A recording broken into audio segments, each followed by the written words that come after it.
Well, welcome to this conference on revisiting the Cloisters Cross. My name is Tom Nixon and I teach and research here at the Courtauld. I'm also closely involved with the BAA. And I just wanted to welcome you here to the Courtauld and say how pleased we are that we could host this BAA event.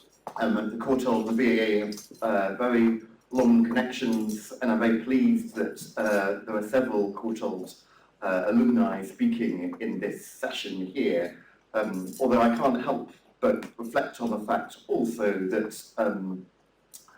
many of those alumni studied here, let's say, many years ago, and to kind of acknowledge, without sort of starting on a negative note, that Romanesque studies, both at the Courtauld and more broadly, is in a somewhat perilous situation.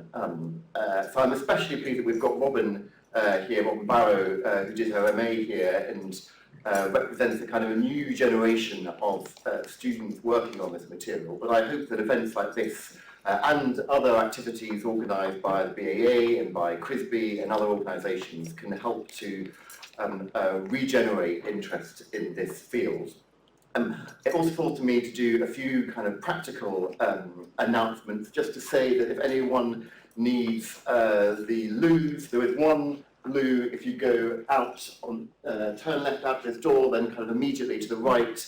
If there's a queue for that, the easiest thing is probably to go to turn out of the door here and then turn left. And if you go down one flight of stairs, then just behind the lecture theatre, which is an equivalent position here, there's a whole suite of loos of every kind you could want. We've also got tea and coffee in the research forum, where many of you will have been already, and that's where lunch will be. There'll also be, because we're a decent-sized crowd, there's also going to be some food and drink available in Seminar Room 2, and if you go to the end of the corridor and turn right, then it's on the left-hand side. And our research forum team have emphasised that you should feel welcome to bring drinks and food back into this room if you want to afterwards. I should also just say one thing, that some speakers have opted to have their talks recorded. Those are going to go to BAA and they may be distributed. I'm not fully sure about that. But what I would say is that the speakers in here pick up conversations. So just don't say anything scandalous, because there is a chance that someone will hear it. I have fallen foul of that in the past, so be careful. And finally, I just want to thank you all for coming, particularly in the circumstances with rail strikes and so on. Lindy suggested that maybe some of the people who would have been going up to Eurovision have decided to come instead to this conference. So I certainly hope so. We can discuss that over lunch. But I'm going to pass over to John now. Thank you very much, Tom. I simply want to welcome you on behalf of the British Archaeological Association. We're delighted to be involved with this. I actually feel rather flattered and honoured to have been asked by Cecily and by Sandy, who are really responsible for proposing this and putting this together as a one-day conference. We're actually quite suggestible, I would say, as an association. So if others of you have ideas about things actually you think would be worth covering, then don't hold back. We do actually approach us. My name is John McNeill. I'm the secretary. And if you go onto the website of the BAA, then you'll find addresses, you'll find relevant email addresses whereby you can actually contact us. And we'd like very much actually to thank the Courtauld for their agreement to run this, to Acacia and the Research Forum team. I think it's tremendous that they are actually as open as this and generous in using their facilities. And Tom has given me a bit of a hook, actually, in terms of Romanesque studies. When I was at university, Romanesque studies were sort of absolutely core within medieval art history. That's no longer really the case, at least in the Anglophone world. It's very different, in fact, in France or Spain or Italy, where you find a lot of Romanesque PhDs actually being done. But as less and less Romanesque is taught in universities, then you can actually enter something of a decline. And in part, with that in mind, we did actually set up a biennial Romanesque conference, International Romanesque Conference in 2010. And we've done 7 of them, I think, now, altogether. These all are thematic, and we move around. And the next of those Romanesque conferences will be in Valladolid in Spain in April, early April of 2024. And its theme is Romanesque and the monastic environment. What we mean by that are the way in which monks use churches and buildings. So we're not actually interested in abbeys per se, but we're interested in what monks do in them. So we're interested in things like choirs, for example, pulpit and liturgical furnishings, and we're particularly interested in buildings within monastic precincts, and also what happens in them as well. So sort of monasteries and production centres as well would come very much into that. So if any of you have interest in proposing a paper, the call for papers is actually on the BAA website, and the closing date is the end of June, so you've got quite a bit of time to pull something together.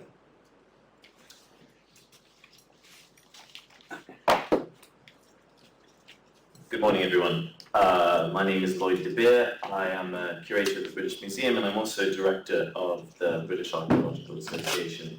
It's my pleasure to welcome you all here for the first session of the day, which is going to be made up of Charles Little, Chuck Little, and Sabrina Harcourt-Smith.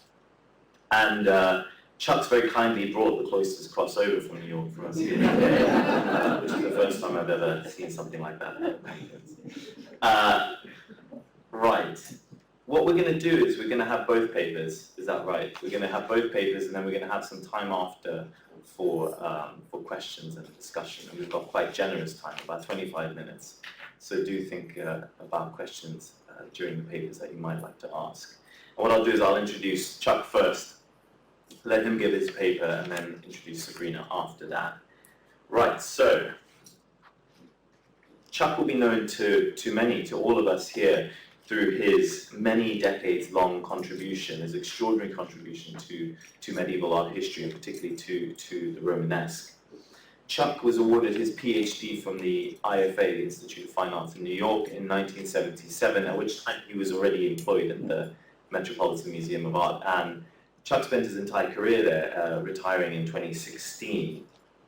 His publication list is a Homeric catalogue of articles and books, and he has curated a number of significant exhibitions at the Metropolitan Museum. More recently, some that you might be aware of are Set in Stone, The Face in Medieval Sculpture, and the Winchester Bible, masterpiece of medieval art.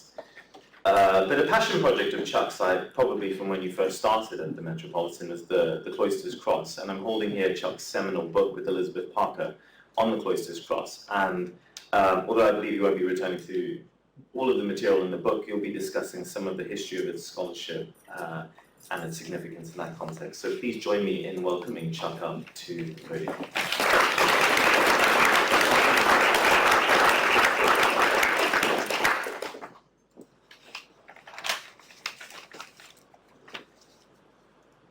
Well, while we're getting set up here, thank you, Lloyd, for this nice introduction, and especially my thanks to Sandy Heslop and Cecily Hennessy for organizing this conference around really one of the most pivotal works of art that survives from the Middle Ages. It's rare we look at just one object rather than cast about a lot of theories and ideas across a large spectrum of material. So I applaud them for focusing on this singular object. Historically, let's see if I get. Sure, which one to do this one? Okay. All right. Historically, the cross is displayed in the cloister treasury, purchased with their funds, where it has resided since 1963, except for short sojourns to the Met Museum itself at the exhibition in 1970, the year 1200, and for loan exhibitions in London, so we might have seen them, Oslo, Venice, and Milan.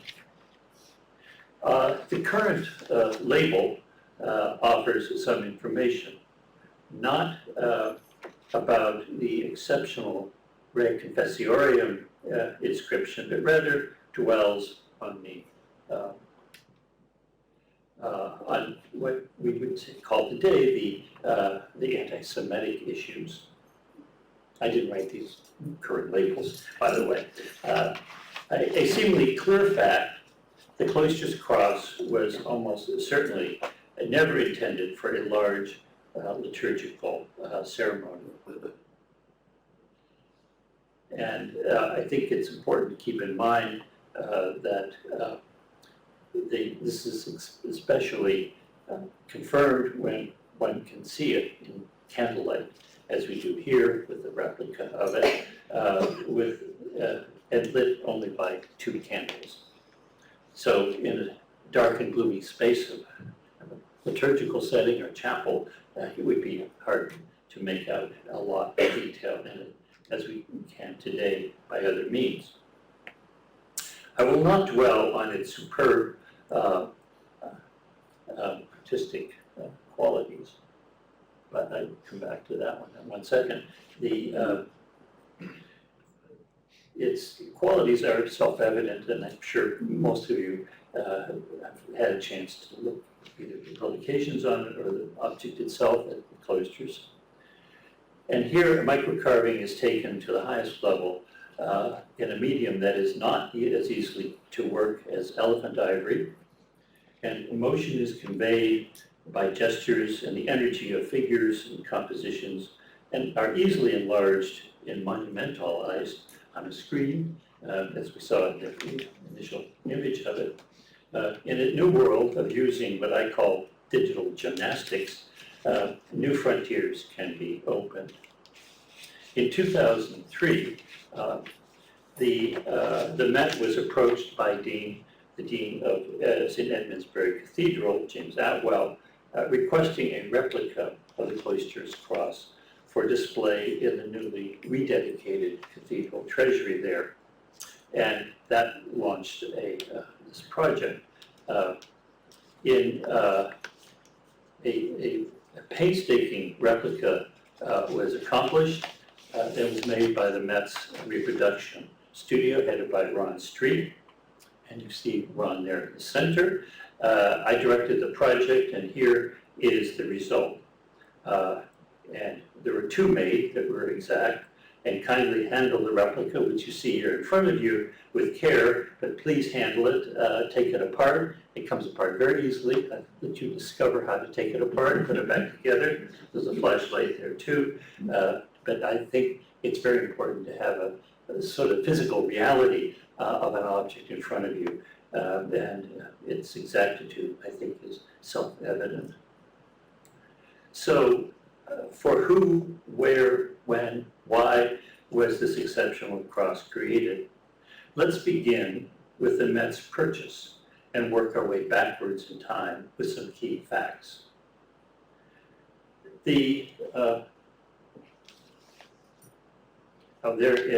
the ceremony for the dedication of it at Bury St. Edmunds, the cathedral on the right of the screen was the program for that that it was used for a particular ceremony at that moment in September, and then the following year a drama was created for it by Judith Bingham.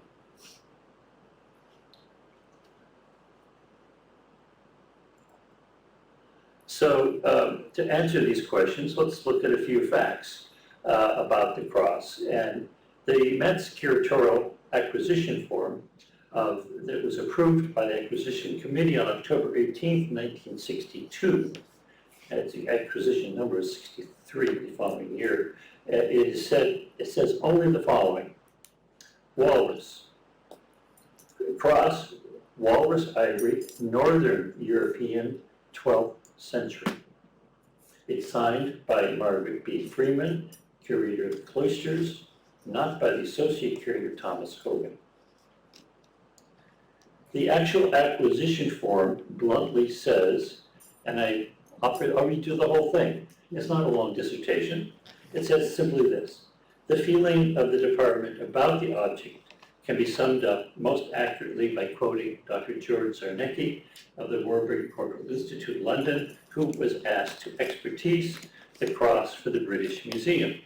And George Zarnecki said, "The institution that acquires this cross can consider itself the most fortunate in the world." It had an attached note to it saying, Kurt Weitzman, quote, "I have no reservations as to its genuineness." That is the end of the recommendation form. In June 1964, the Metropolitan Museum Bulletin published a feature article entitled "The Bears and Edmonds Cross," written by Thomas Hoving. It had a prefatory note by James Rorimer, the Met's director, saying the Cloisters Cross this cross was first called to our attention in 1956.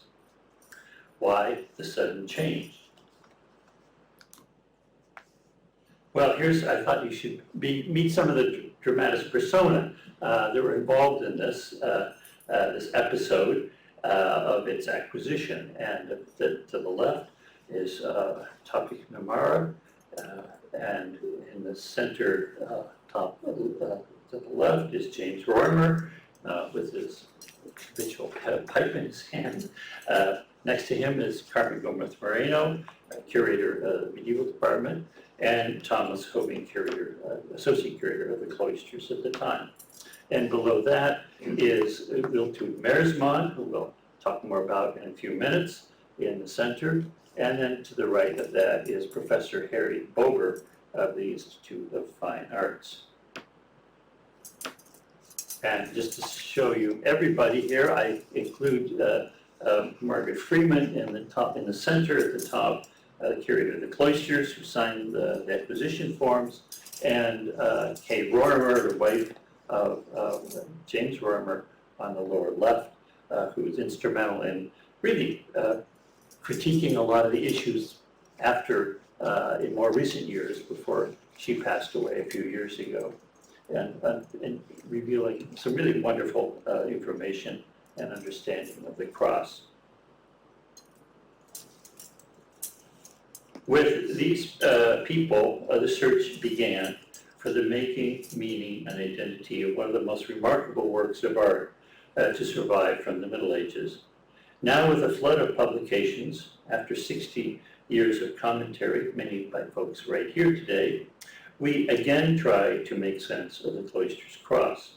How did the quest for the origin of the cross really begin and develop? Let me start with a fact that has never been acknowledged. In 1963, James Rorimer recommended to Hoving that he show photos of the cross to Professor Harry Bober. That's Harry Bober on the lower right.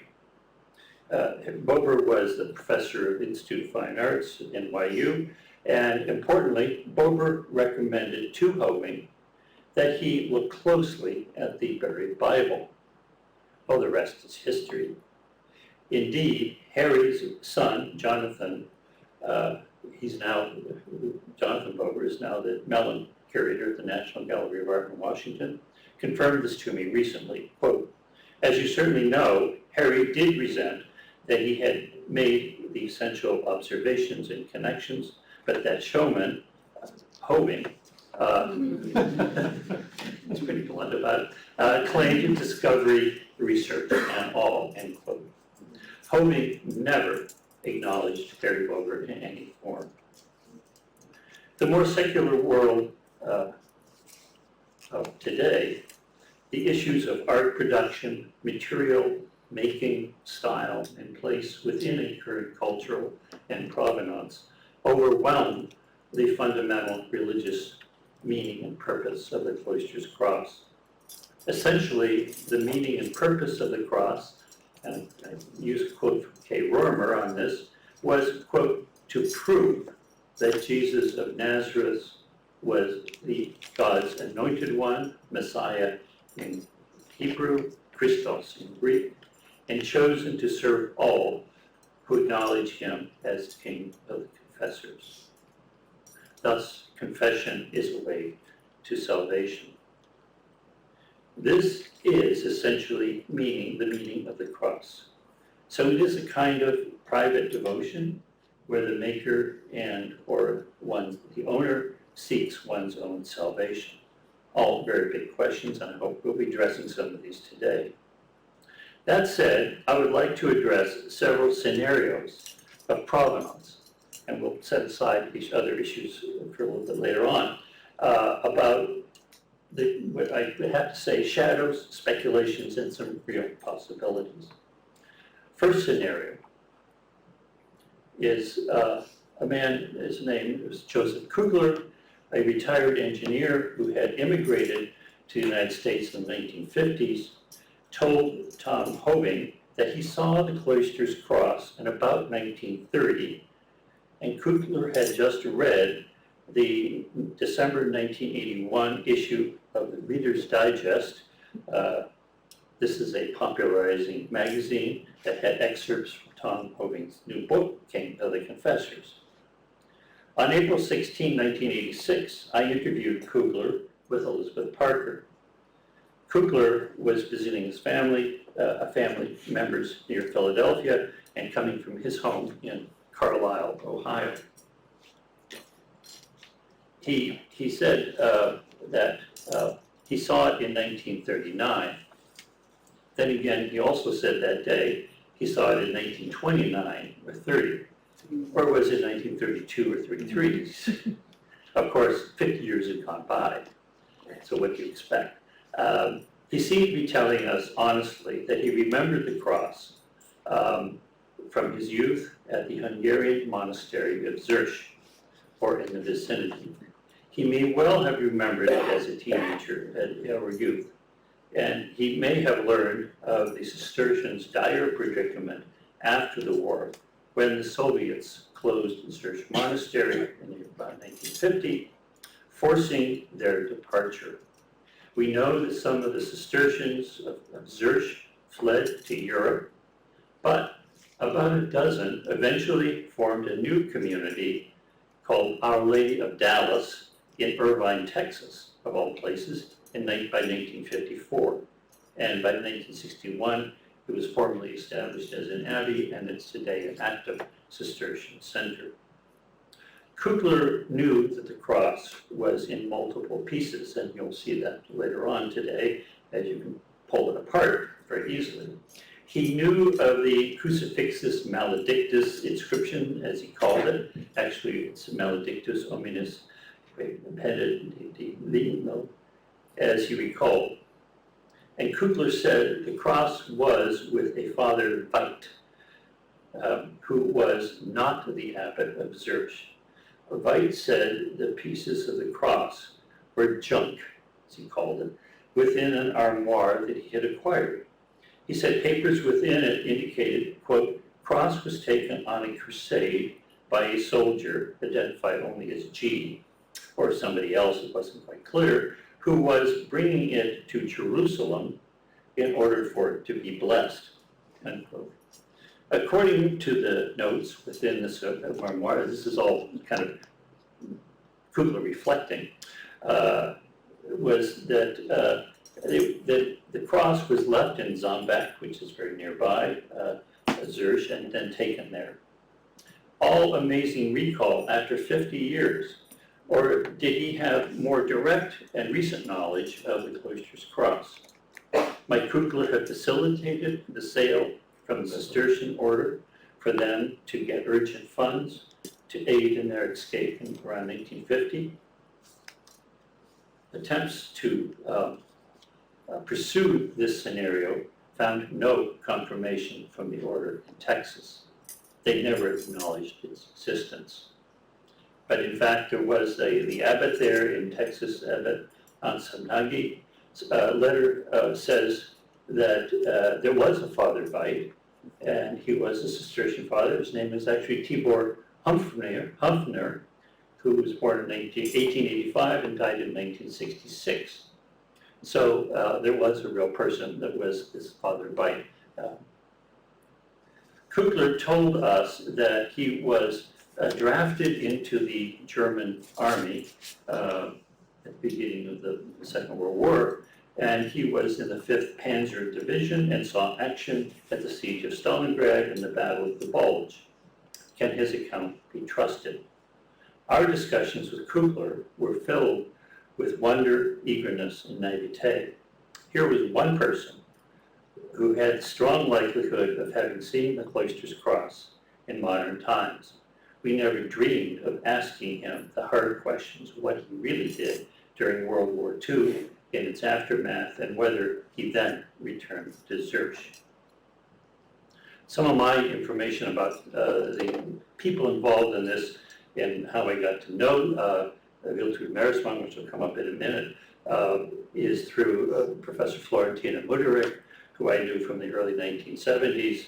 And Florentina Mudderich did her PhD in Berlin and ultimately was one of the founding members of the Central Institute in Munich, and she was there from 1949 onwards. And she actually knew Meersman as a young lady. They were both in Berlin in the 30s, and I'll come back to this a little bit later, but Meersman ended up being a member of the Central Collecting Point in Munich, starting in March of 1946 through 1949. And she married Tapi Kumar in 1957. Is there independent confirmation that Kugler saw the Cloisters Cross? Yes, I think his recollections that the cross was in pieces was not generally known or published until our images in our 1994 monograph that Lloyd kindly held up there. And we'll see a picture of that in a minute. So that is the state that it is in today.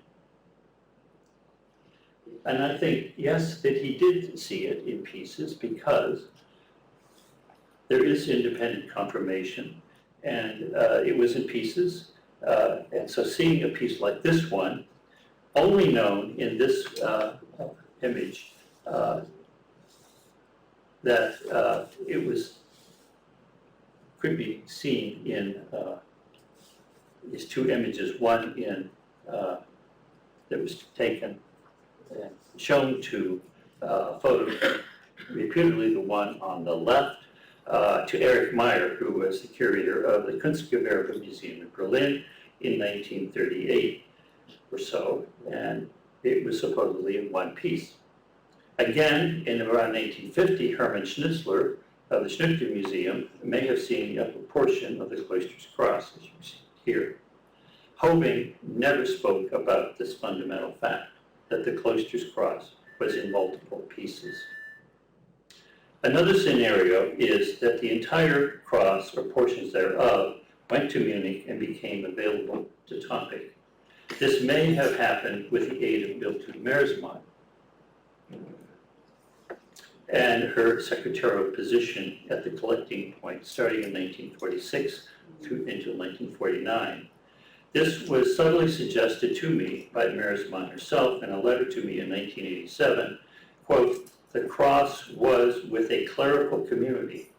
They wanted to sell it and start a new life in Western Europe.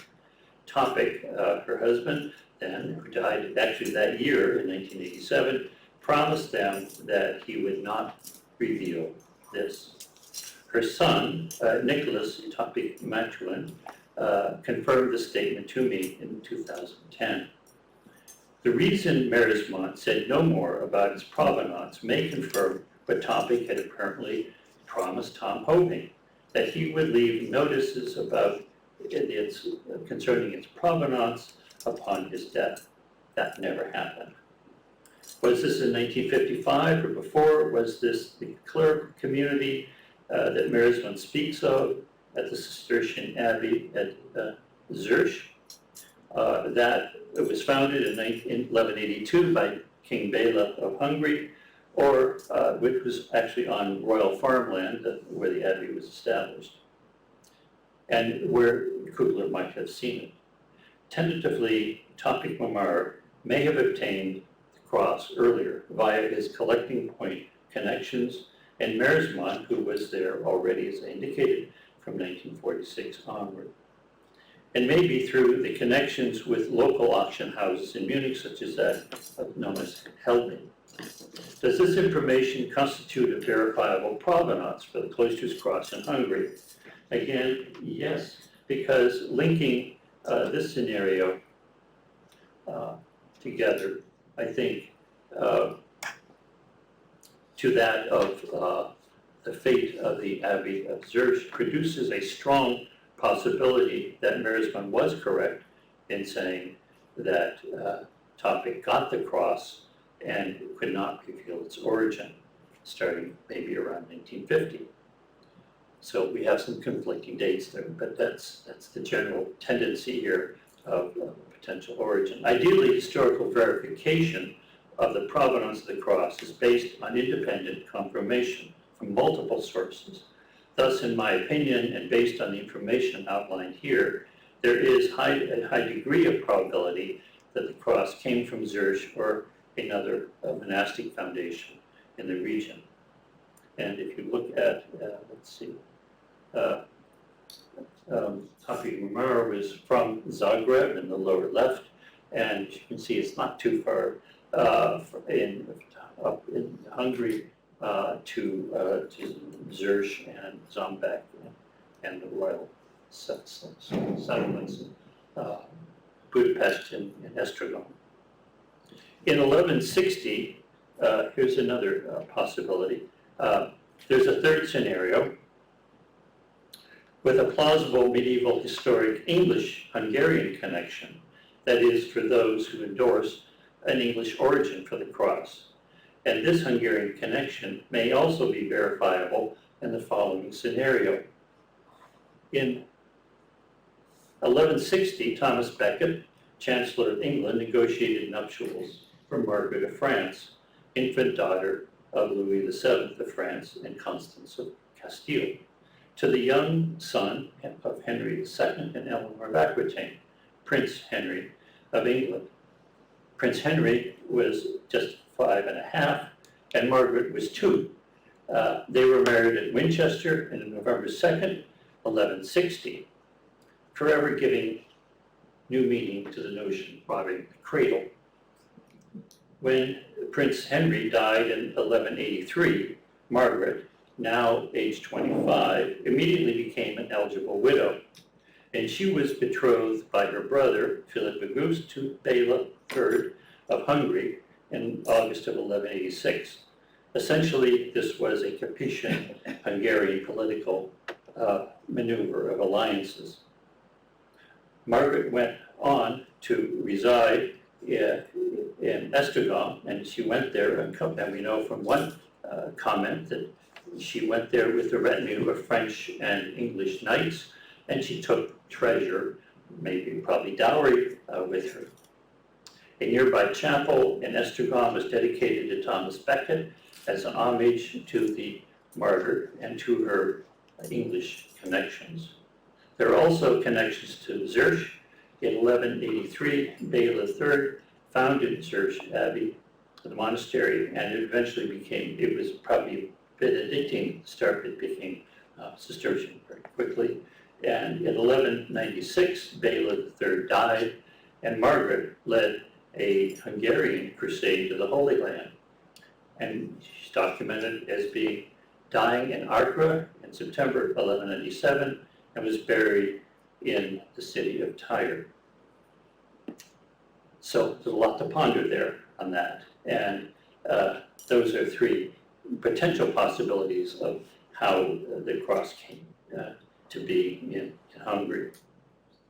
If the Cloisters Cross was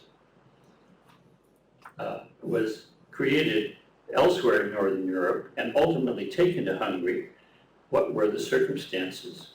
Being made in multiple pieces of Morse made it both compact and portable. Its ingeniously interlocking elements aided in ensuring its survival. As some of you may have seen earlier, it comes apart very easily and packs up in a briefcase. Don't have the base, of course, but that's the gist of it, of its construction. So the considerable amount of Morse required to create the Cloisters Cross requires a major and wealthy ecclesiastical institution, either monastic and or a bishopric or archbishop level. The physical Morris material could have come from anywhere, not necessarily from a Nordic land or Greenland. As far you see here on the lower right, in 1520, Albert Dürer sketched a walrus on the coast of the Netherlands. Rather pathetic looking walrus, but that was his effort to capture that creature. And you can see here the X-ray of the cross bar here, how it looked. It's been reassembled, and the dendrochronological dating of the material, which I can only say it was done in 1989 or so, with a blind sample that was sent out to be analyzed without saying that it was marine material or elephant ivory, and the result given, as you can see from that, the dendrochronological years peaked around the year 700, 800 AD, causing us in our monograph that we wrote to suggest this had been material that had been warehoused, but we know now that, of course, that the chronology would shift slightly or significantly, depending on how the timeline is established for the dendrochronology, or the radiocarbon dating of walrus material.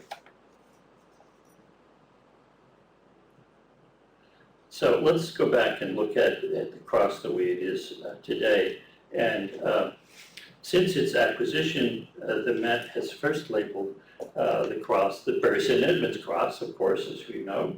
And then, since our 1994 monograph, simply called English. And now the Cloisters Cross is called British, a label that is valid mainly after the year 1604.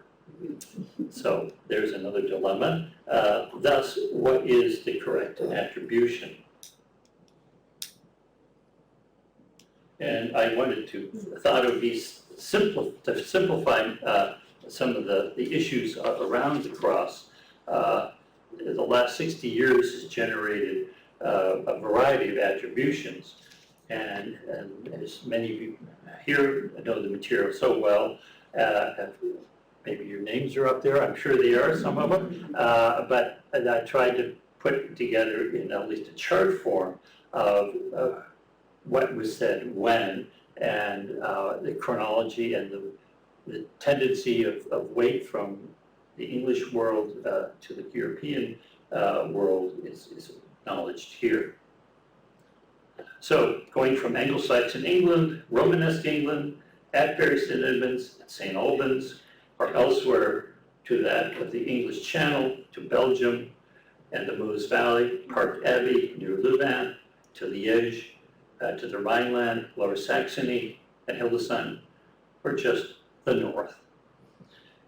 Combining material of walrus in style of figures and compositions of subjects, iconographic peculiarities, inscriptions, I tried to show and would like to say that all these have to work for proposed attribution. They must work in concert. A single stylistic or type comparison is unlikely to be compelling. Sometimes the cross has been assigned to Master Hugo. And I want to begin at least some of that with some of the discussion that came up a little bit earlier, that Hugo was an innovator at the time, and he's well documented. He was a professional artist, but where did his origins? Let's go back to the other image here. No.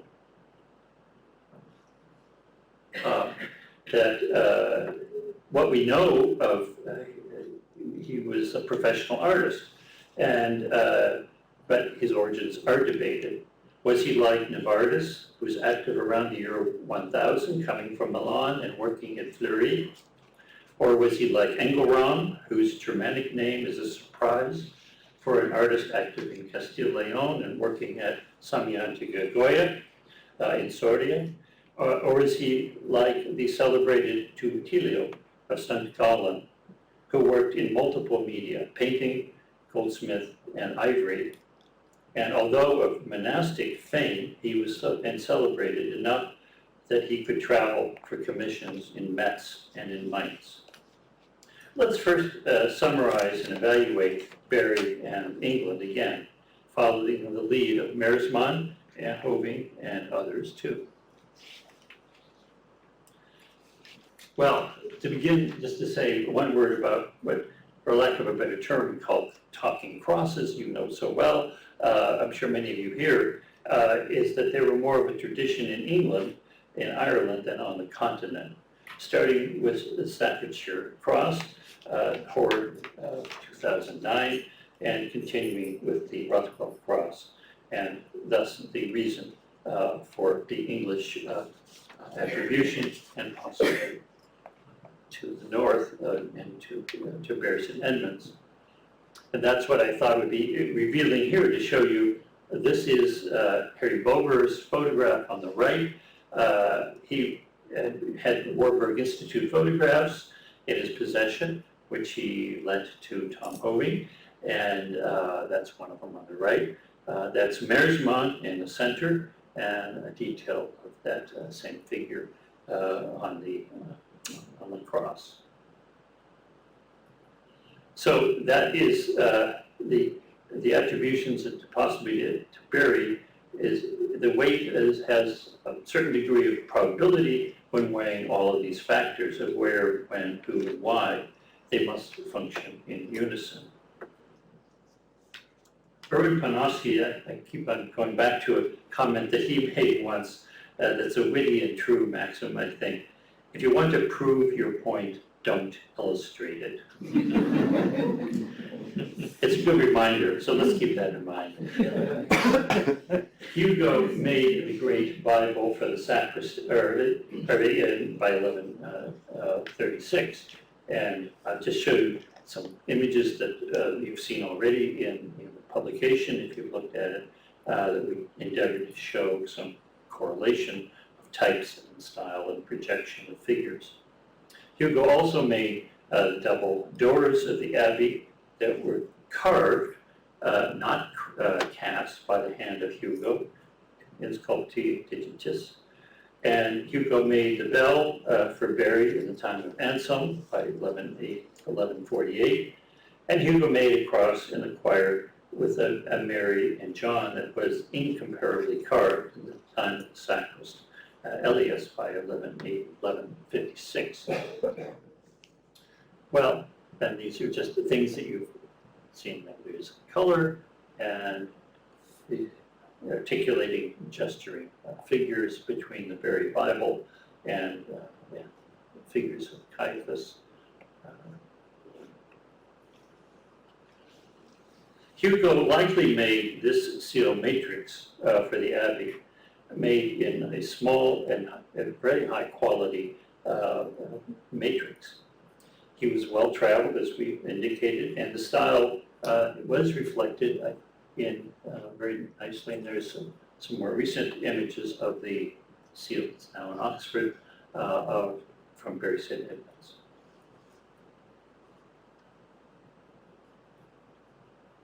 The seal itself is reflected in type and projection and proportions to other figures that you find, for example, on the lead font at Walton on the hill on the left side, which I believe something that George Zarnecki was already looking at an early date. Barry and St. Albans Abbey have also excavated works, and they're the same juxtaposition. Sometimes it's deceiving to see things in color from the Bible, so black and white is better. And the Abbey of material that was excavated at Barry St. Edmunds shows some similarities, although vast difference in scale and material, of course.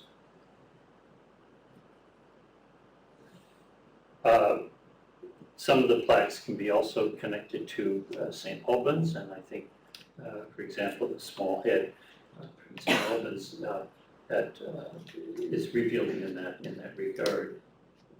The Ascension plaque can be compositionally compared, I think, with, and I'm not going to go through all the images we've used in the publication, but just to give an example of the Ascension scene from one of the manuscripts that is assigned quite often to various Edmonds. And then the well-known issue of the Rex Confessiorium inscription is found rarely in visual imagery, but exists, for example, in the Oxford manuscript of the early 13th century in the Psalter.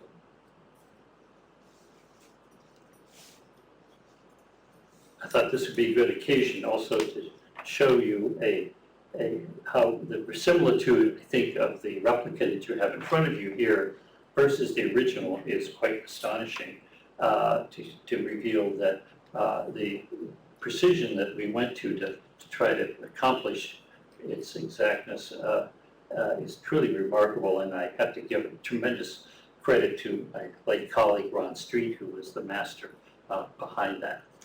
So these are just some of the issues around the cross that I think are important to reveal, but just to acknowledge the wider network here of the continent and the various attributions, I think are quite revealing in that regard. And then, of course, the Stamheim Missal has become another key issue in this discussion. And some attributions have been more querying about why it's not like this or why it's not like that. And that was just a comment of George Henderson in a review of our study of.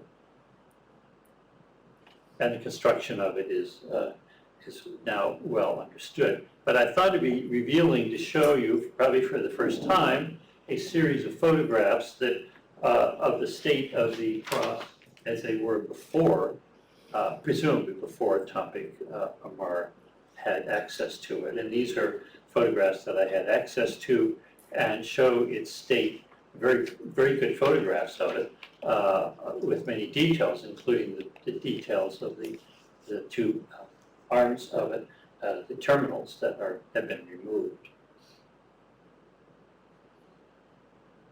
And I think that's important also. You can see that these show areas that Topic Amar, who was a conservator himself, could add on little pieces, and he restored a few elements of the Lamb of God, of the figure at the bottom of the rota at the bottom, within other materials, some of which are taken off, some of which are on there today. I think the one at the lower part is still on there today.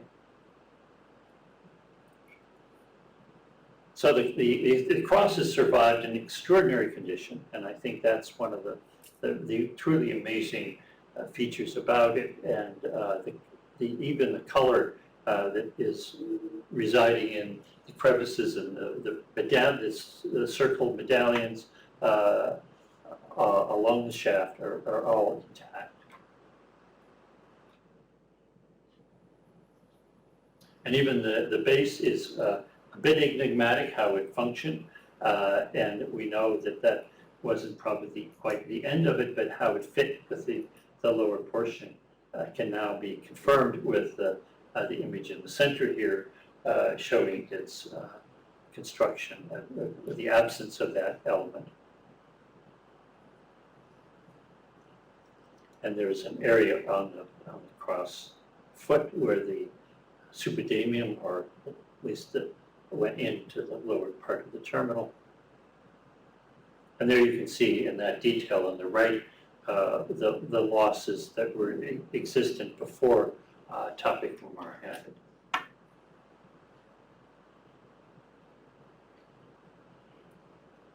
And the x-rays that we have of it from the mat showing what was done to it it hasn't been removed from the space in my time at the Met, so it was already done, I think, at the time it was first acquired.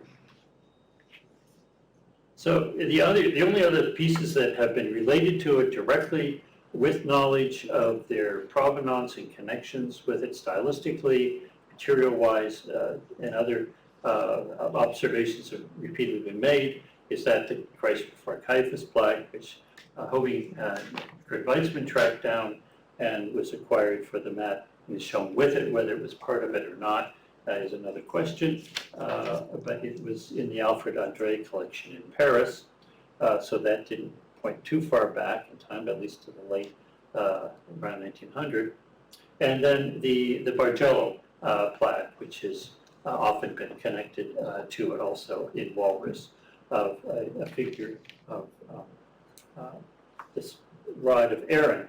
Again, similar but not exact to the carving technique, which we don't have time to go into.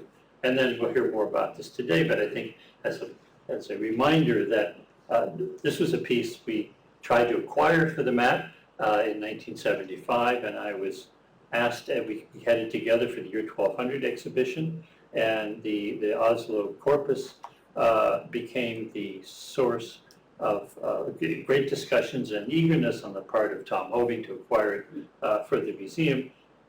It was originally approved, but then withdrawn from the Museum of Art and Industry in Oslo, and but a cast was made that I had made in plaster, and that became the basis for making a replica of it, which the museum still has that replica. And I asked a young sculptress to make a figure reconstructing the figure, and she came up with the figure that you see in the center there. And that was the basis for our questioning whether they really did go together. And the quality of the piece is extraordinary. The corpus, whether it goes with it or not, is, again, one of the sublime carvings of the Middle Ages that survives.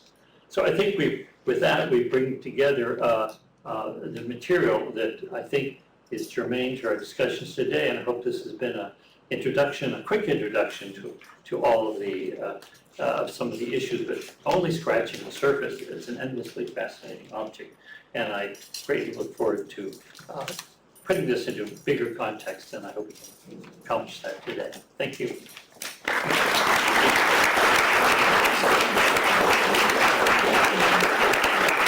That was fantastic and absolutely amazing to see all those photographs for the first time. Really, I'm sure there's lots of questions already. Moving on to Sabrina before we return to questions afterwards. It's a pleasure to introduce Sabrina Harcourt-Smith as our second speaker of the day. Sabrina, well, Chuck's already said to you that the Cloisters Cross was acquired by the Metropolitan Museum in 1963, and Sabrina had the great fortune to be living in New York City around that same time.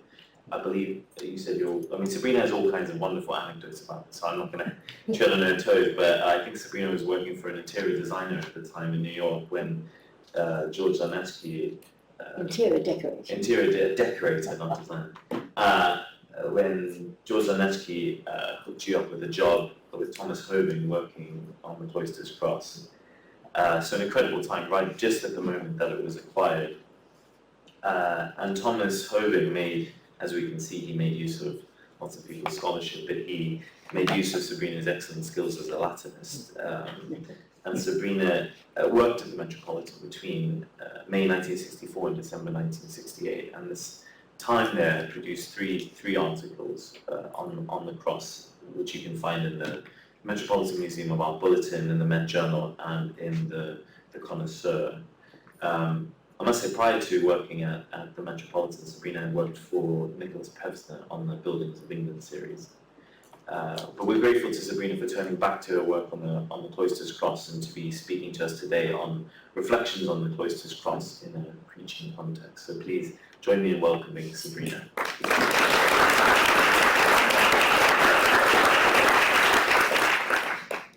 Before I start, I will just say that it was Professor George Jarnetsky at the Courtauld, who had said to me about the cross. Of course, he was very horrified that it hadn't gone to the British Museum.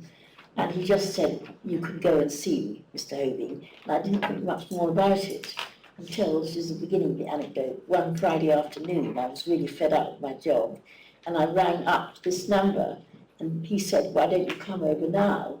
So I went over to the museum, and he said, I don't have a job for you. What are you interested in? And this is a true story, and I said, the late 12th century in medieval Latin. When he closed his dropped jaw, he said, and 2 weeks later he rang me up and he said, I got a job for you.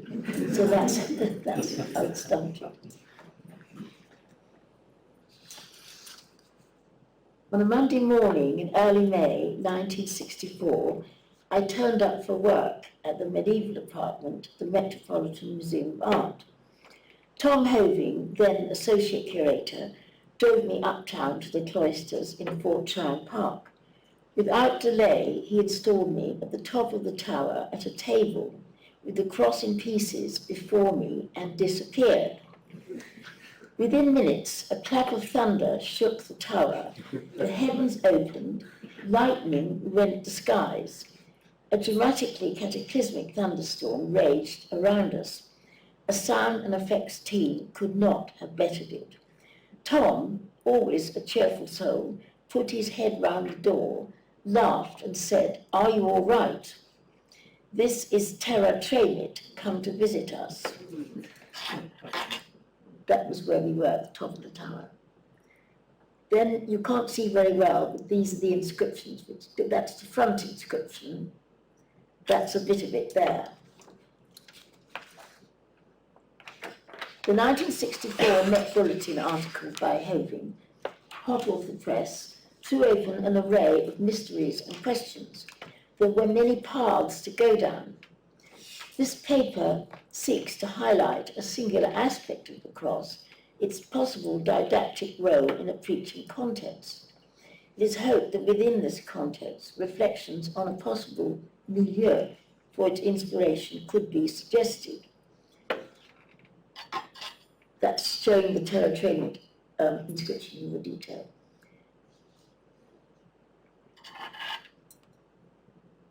Sorry, where have I got to menu?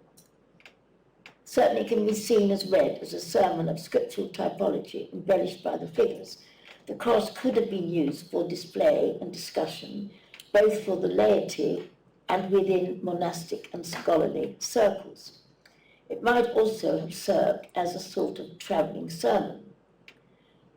A clue to the preaching aspect, it always seemed to me, lay with the two rhyming hexameter couplets that are so elegantly and prominently inscribed in majuscules down the front and the sides of the cross.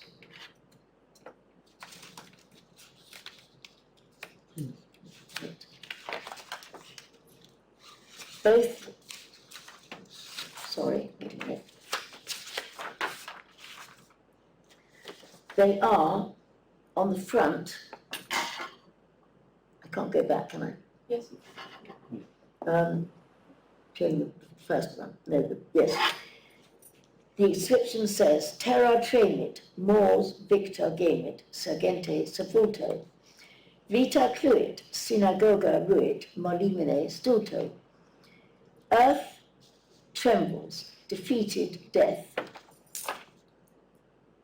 moans as he was buried, arises. Life hears herself called. Sorry, got me my writing now. Synagogue falls by her own foolish efforts. On the sides, not so easy to see there. Ham ridet, dum nuda videt, pudibunda parentis. Ham laughs when he sees the nakedness of his father. Judei miseri Dei penam morientis. The Jews laugh at the pain of the dying God. The late Christopher Holer pointed out to me that the distinctive and unusual metre of these verses is the same as that used by the Cluniac monk Bernard of Morla or Morlaix in his long satirical and moralizing poem, De Contemptu Mundi. This is obviously a printed version of it, dedicated to Peter the Venerable and written probably about 1144. Both the cross and Bernard's verses are written in the same rhyming couplets of dactylic hexameters with two-syllable end rhymes. Holer emphasized to me that this particular style in this meter of writing poetry with moralizing content belonged very much in the middle or after the 12th century. In his preface, Bernard says that he composed in verse because it would appeal to people more than prose, and that rhymes are easier to remember and thus to learn from. He also refers to his achievement in having written such a lengthy poem, 3,000 lines, in such a difficult meter. He adds that he could not have done it without divine inspiration. I think so. The opening stanzas, I just do this as an anecdote, starting with Ora novissima tempora pessima, sunt vigilemus, were famously translated and adapted by the Victorian hymn writer J.M. Neal.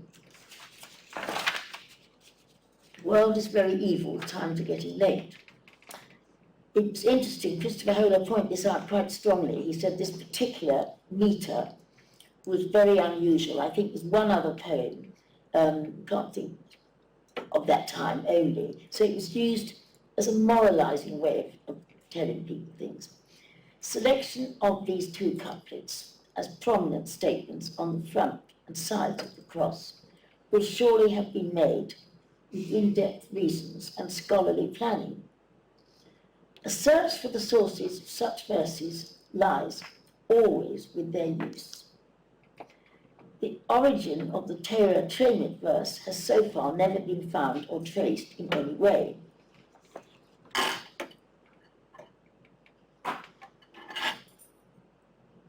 However, research has shown that the acerbic Hamlidet couplet was in use with a moralizing context in mid to late 12th century biblical studies in the Paris schools, probably the schools before when they were sort of changing from cathedral school into university schools.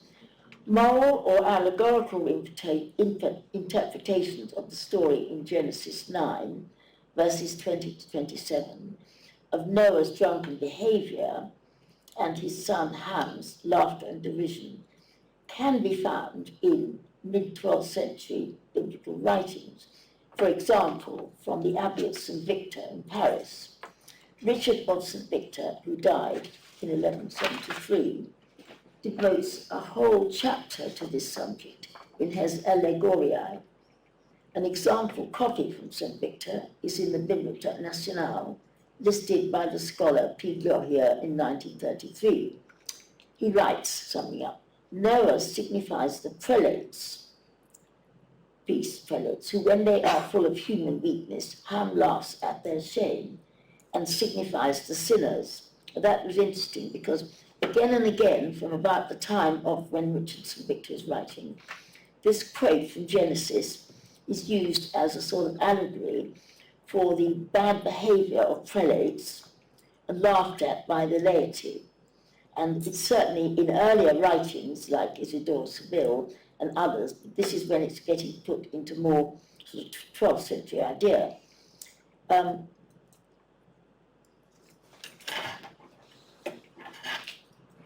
Peter Comestor's Historia Scholastica, sometimes called the Histories, was written in 1168 or 1169.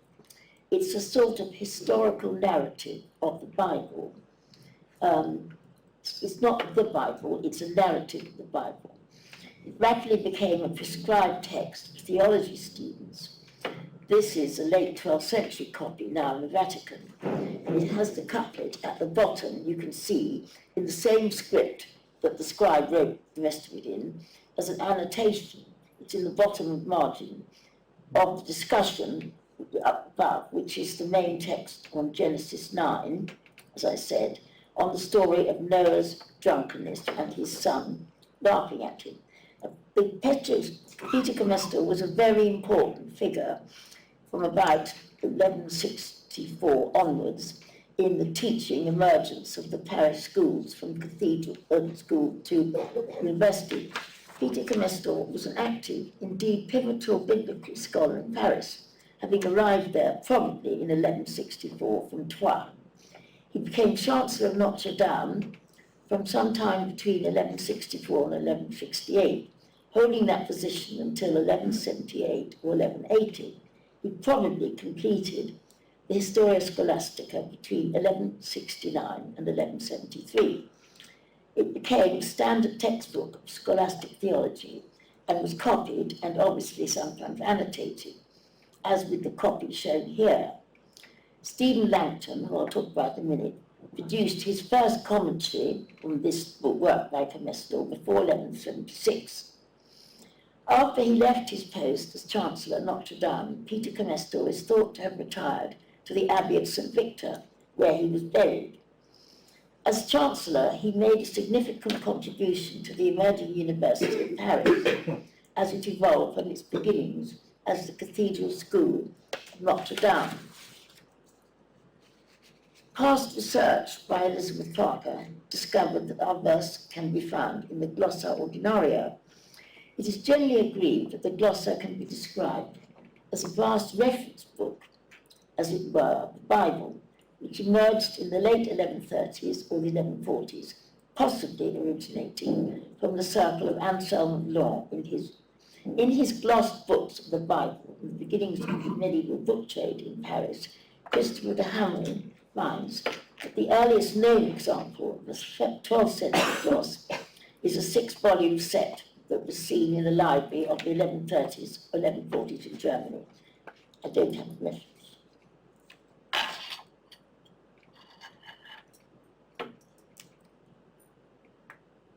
The most interesting user of our Ham verse was the famous church figure Stephen Langton, who famously became Archbishop of Canterbury in 1207, and an ace negotiator and diplomat with King John over Magna Carta. Stephen Langton studied at Paris from around 1170, was made a master of theology and the liberal arts within the next few years. He was soon teaching at the newly blossoming Paris University. It is no surprise to find that in Stephen Langton's Postulæ Super Genesium, a commentary on Genesis, he uses the Ham-Ridet verse in an allegorical exposition of the Noah-Ham story, moralizing and saying that Noah signifies the fallen prelates. His content is very much echoing Richard of St. Nicholas' allegories mentioned earlier. This particular manuscript of Stephen Langton's Postulæ was copied in the early 13th century, probably in England, possibly St. Albans, as in the British Library, but there are many, many copies existing in European libraries. Langton will have written it in Paris, probably around or after 1180, by which time he had become Master of Theology. Theology was a new discipline, it was only emerging at that time. Contemporary sources tell us that Stephen Langton was a popular and prolific preacher during the 13 more years he spent in Paris, circa 1170 to just after 1200, I think 1206.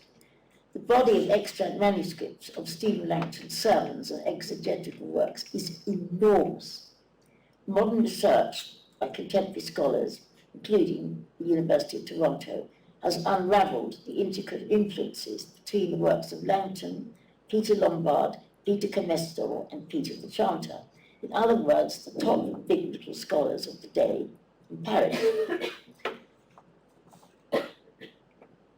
Mention should be made here of the works of the Englishman Odo Cheriton, who lived later, born in 1185, died in 1247, whose writings are notable for his satirical sermons, often with allegories, fables, and exemplar. He turns the whole Noah story into a moralizing admonition about lapsed prelates. It's quite a long explanation, so just a bit of it here. I think it's 6 lines down, you can see how many dead, memorably dead, etc., as on our cross. Using our hand-me couplet as a sort of colourful proverb. Odo Churchill's habit of using the allegory and the moral stems straight from Stephen Langton, whose pupil he was in Paris, before Langton left in 1206. During the second half of the 12th century, scholastic influence of the Abbey of St. Victor waned. Beryl Smalley, in her seminal volume, The Study of the Bible in the Middle Ages, new edition, writes, and I quote, "The masters of the sacred page, who made themselves responsible for continuing the Victorine tradition of Lectio Divina, who they continued it, but in a new way, are Peter Comestor, our fellow here, Peter the Chanter, Stephen Langton. These 3 masters of overlapping generations had a common interest in biblical studies and practical moral questions. In their hands, Lectio Divina changed into the academic lecture course, in other words, where students were listening. She talks of the inquisitive energy which abounded at Paris in those years. I suggest that whoever planned and devised the programme of the Cloisters Cross, especially the choice of the moralising verses, well, the one that we managed to trace, on the front and the sides, did not use their own monastic library, could well have felt it necessary to go to Paris to seek ideas and inspiration in the circles of, quote, scholastic metropolis of Northern Europe. The late Sir Robert Southern said that, scholastic metropolis of Northern Europe. Stephen Langton was undoubtedly the most influential theology teacher of his time in Paris, even though the concept of theology as a subject was only emerging slowly. The scola, or the schools, in the last quarter of the 12th century were steadily changing from being cathedral-run into a university. Langton's classes would have been small, with probably only 1 room, probably never more than 200 students altogether of other disciplines, with a vibrant and thriving milieu for biblical exchanges, discussions. His sermons and lectures are full of biblical quotations, allegories, and moralizing exemplar. A man of Langton's intellect and stature can be thought to be a key figure in the intriguing puzzle to continue tracing such elusive texts. He would have been the channel through whom ideas, knowledge, and unusual texts spread with and beyond his own sphere. I'm recording now, sorry. Thank you.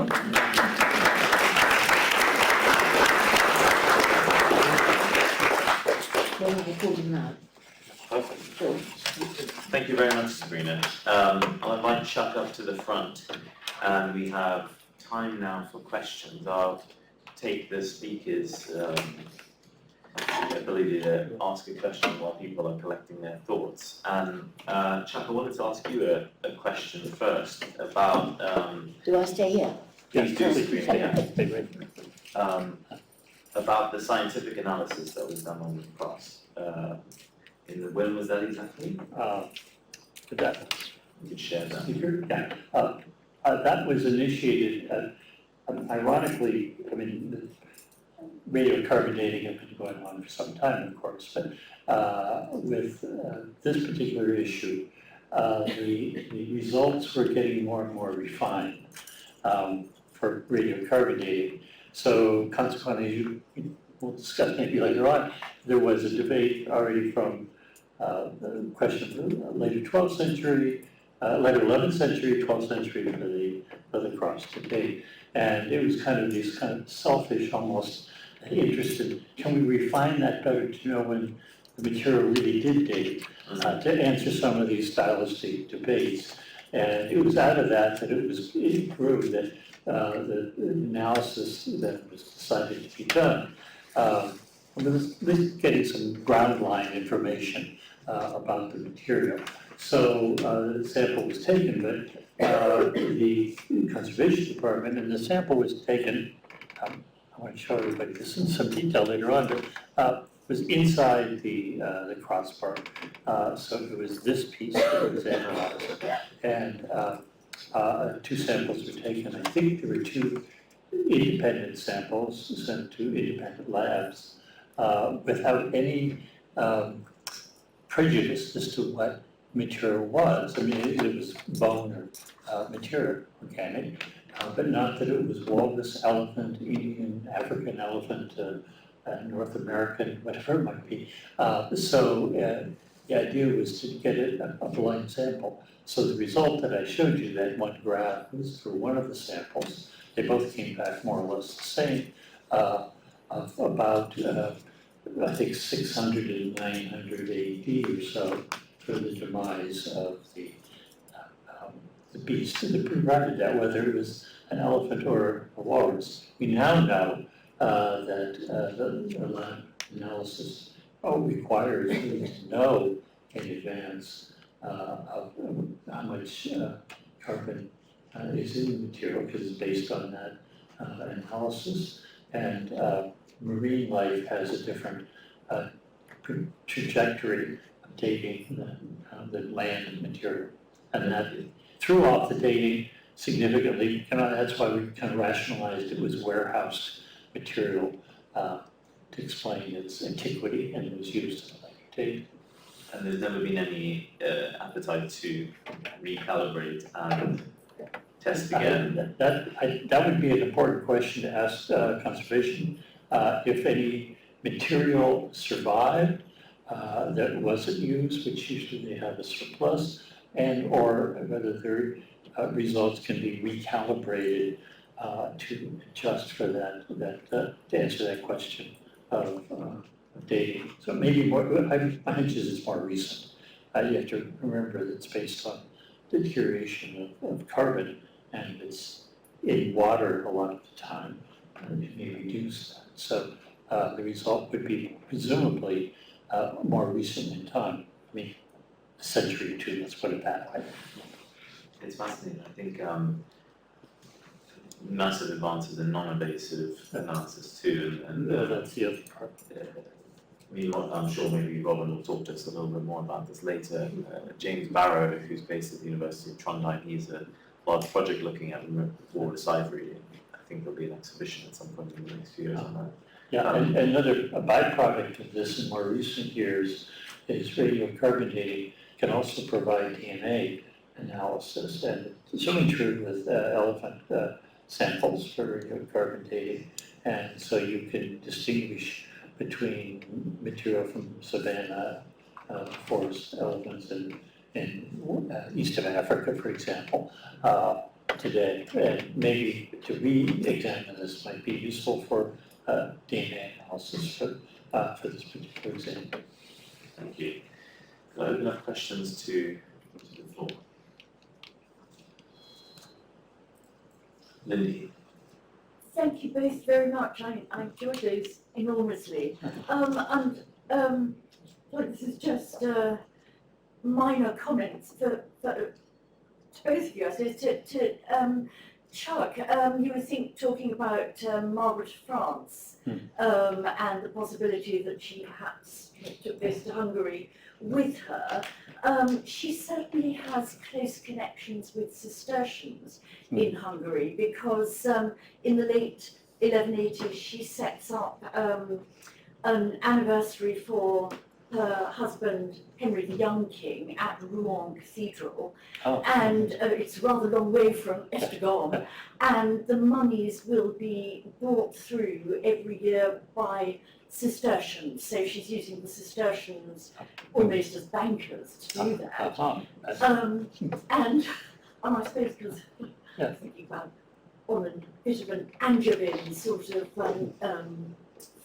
phase, thinking about Sabrina's paper, very interesting, the emphasis on the drunkenness of Noah, and I think it's fairly rare iconography, but what it does appear in is the Leiden Psalter, which was made for Geoffrey Plantagenet, the illegitimate son of Henry II, who became Archbishop of York, and I think that particular Psalter is seen as an Augustinian production, a northern British Augustinian production, which perhaps would fit in with your Victorine element there as well.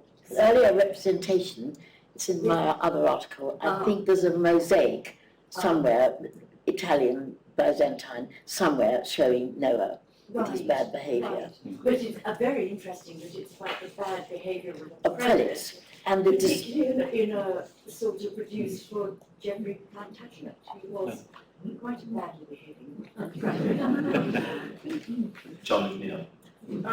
Just gloss on that actually, it's in the nave vault at San Sebastian Gospel, there's quite a big Noah's cycle there. What, the mosaic? Actually, of the drunkenness. Yes, that's it. I wanted actually to ask a question, or actually two interlinked questions to Chuck. The first is actually about the joints, the joining. Here. Is there much evidence of a frequent dismantlement and Yeah. I mean, is there a lot of wear on the joints? Is there anything really sort of say Yeah, how it might You be? bet me, yeah, I think so. Go ahead, another part of that, or is that? Well, that's the Okay. first part of it. The second part of it is that before we all get our hands on it, would you like to actually give us a demonstration? I was going to do that, so you could understand. I'll take it off. It's very simple, and it comes apart very easily. It's made in what's now in 5 pieces. It's in 3, but these 2 are locked in permanently. The method it joins together is it's ingenious, I think. I don't know of any of the others. I think there's a lap join cross, and Ferdinando, I think, is the same in the way it's constructed. So, but in terms of wear, it's almost minimal. There's very little evidence of handling of the cross, and to my eye, there's a certain amount that would be logical just to create it in, but it's not. There's no evidence of osculation, of people kissing it, of handling it in extensive ways, and those are important considerations. That my feeling is it's made for an audience of 1 rather than a public audience, so therefore it's not handled by very many people. And I think the physical qualities that survive on copy and the original are evidence of that. And it does come apart. That's what I want.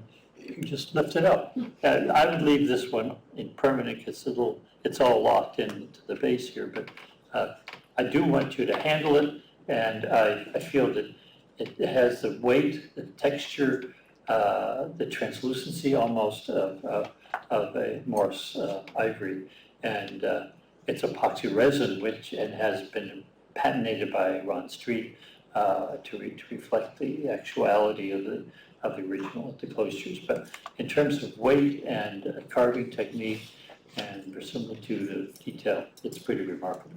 So welcome to Ted. And there's a light here also too, and I'll leave it here. But if you just want to use the light to look at it more carefully, please do.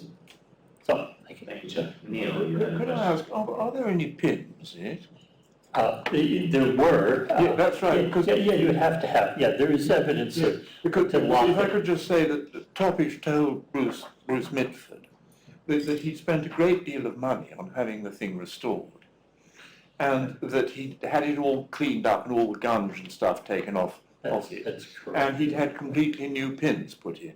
Yeah, and I think they are all ivory or bone pins Yeah. in it, not metal. He made that corpus, like I showed you one, that was a topic of memoir creation, a bronze corpus, and he made a footing for it that's in bone or some other material that he made himself, plus the small restorations. They're very minor, some of which are broken off, some are taken off of it, but you're right, to keep it together would require a pin to go through the crossbar anyway. Yeah.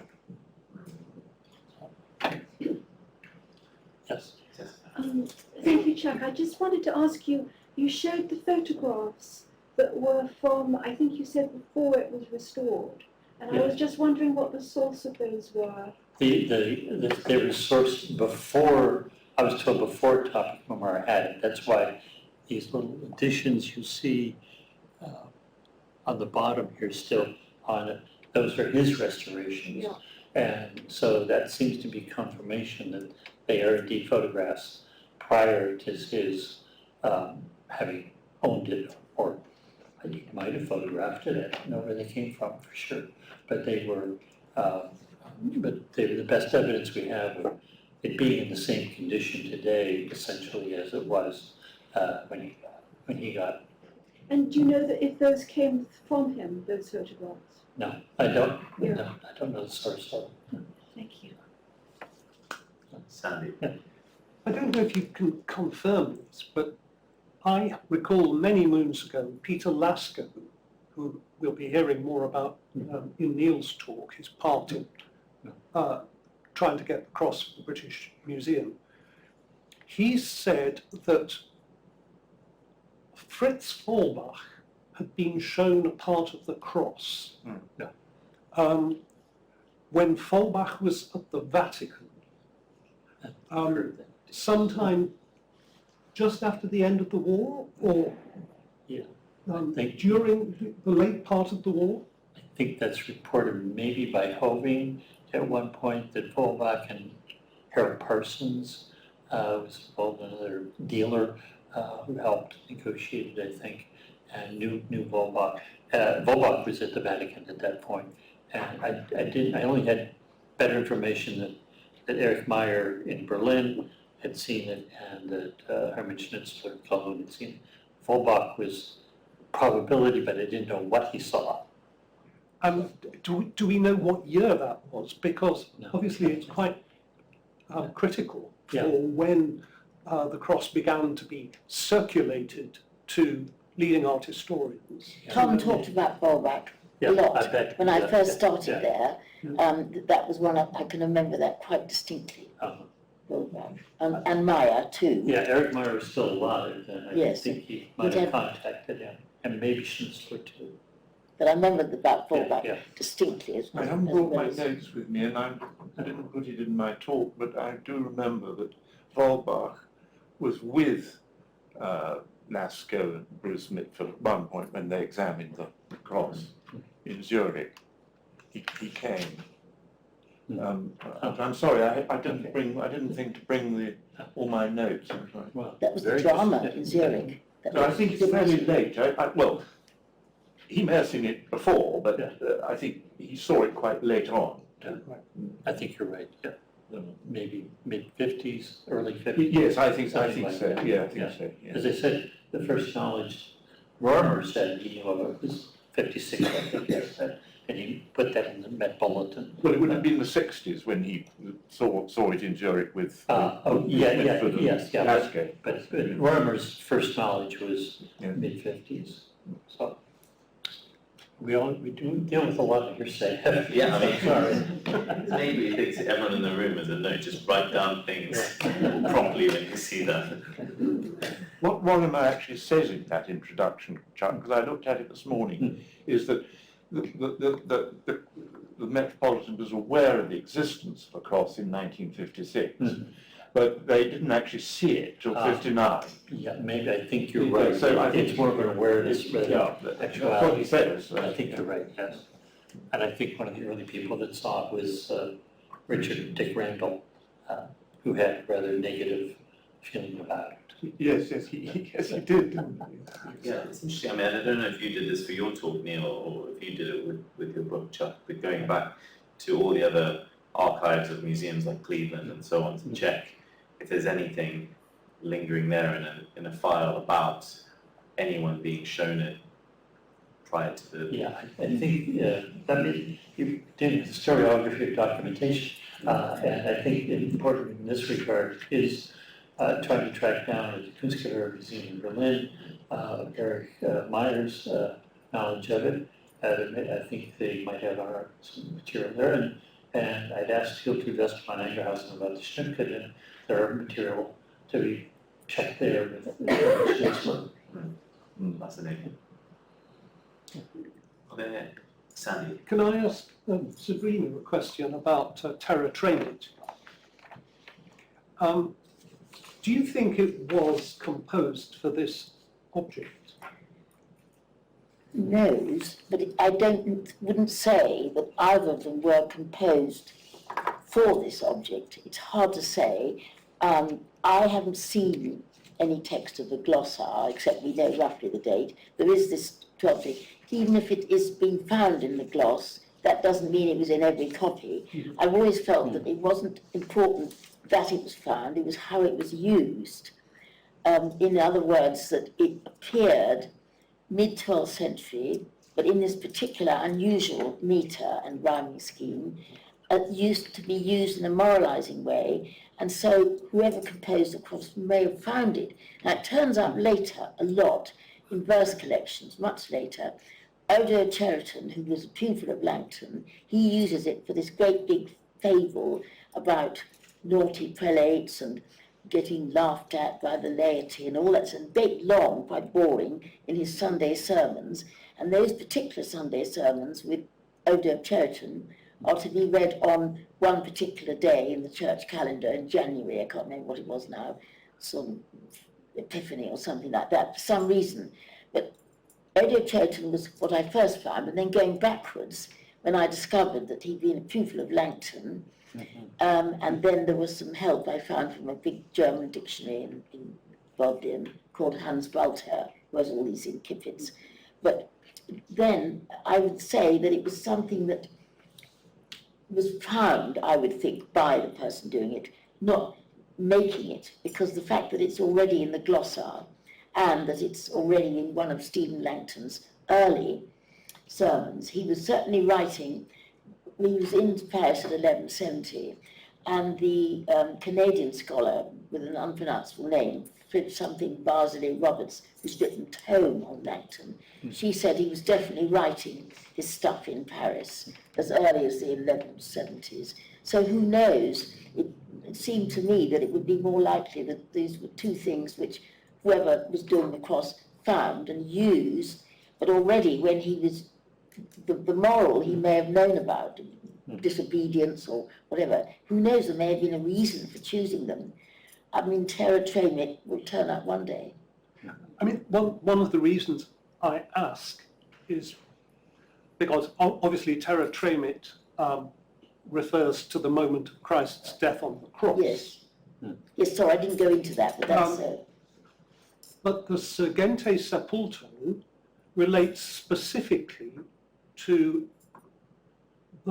also being the moment when Adam rises from his tomb. So the fact that we've got Adam and Eve at the bottom of the cross, which is not that common. So the whole idea of Surgente Sepulto, you could say, well, it suggested including Adam and Eve because the verse already existed, or you can say the verse was devised because it was important to put Adam and Eve rising from the tomb at the foot of the cross. yes. So I don't think that the person who did the cross would have composed these two. No. The terra tremit, at the moment we can't say, but the other one, the Hamridet, is so much a typological subject. Isidore Seville certainly writes about it. Another, somebody before Richard of St. Victor, I have to tell him over lunch, and then the Byzantine Mosaic, so that the subject was there, and then therefore the fact that it's also in an annotation in Petrus Comestor. Now that was written, the Historia Scholastica, he was writing it in the 60s. So the dates don't seem to quite fit. I think that whoever did this found it, but he found it in an academic circle where he may have, who knows, he might even have been sitting in a little grotty shed listening to Stephen Langton saying it. He said, oh, that's good, I'll have that one. And there's something interesting about the schools. In his book about Langton, Powick says, do realise that these were very small. The school wasn't a great big grand thing in Paris. You know, we're talking about big crowd near the Petit Pont, somewhere in the Notre Dame was being built. No. It was very, very tiny, perhaps not that many students. So I wanted to bring a video today, but I couldn't find it, that Christopher de Hamel made about medieval Paris. No, it's a bit later, but nevertheless, how it might have been. To be a devil's advocate, Sabrina, of course, the internal rhyming hexameters are so difficult to write. Christopher always used to howl with laughter at the idea of Bernard of Cluny writing a poem of 10,000, well, Cluny, yes, he was a Cluny, of 10,000 lines of this poem, and said, you know, he must have had a sort of completely kind of mad mind, Christopher used to say, to be able to find all those rhymes. The other person who did it is also in the Benedictine sphere, is Hildebert of Lavardin, and he is also writing this incredibly complicated hexameters with internal rhymes and external rhymes and so on. And so it's in a way, the poetry is what we have. It is Benedictine. Who wrote Stella Maris? That's another, like Hildebert. Yeah, that's another one, yes. Yes, Stella Maris, I've got it in here. Yeah. He wrote it, but that's a little bit earlier, 10-something. Yes, well, Hildebert's earlier too. Yes, Yeah. that's the one off. But Bernard the Thingamabobs, I mean, he's 3,000 lines. No, Christopher loved that. Yeah, yes. That's how I know. There's a new edition of the poem, very efficient, new, wonderful edition of the Bernard of Cluny. Have you read it? What? Have you read it, the whole thing? Yes, the whole thing. It's all. There's a nice, neat little edition which I own. I think we're getting close to lunch.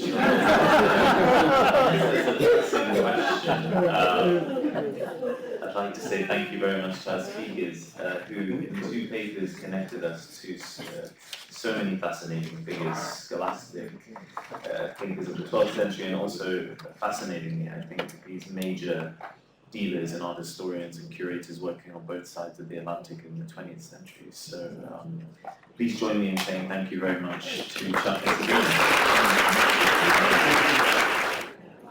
Okay, I think we are now, we should start our afternoon session. My name is Lindy Grant and I'm standing in for Jessica Barker, who was going to chair this session, but owing to the train strike, I'm afraid she can't get here, so I will chair it instead.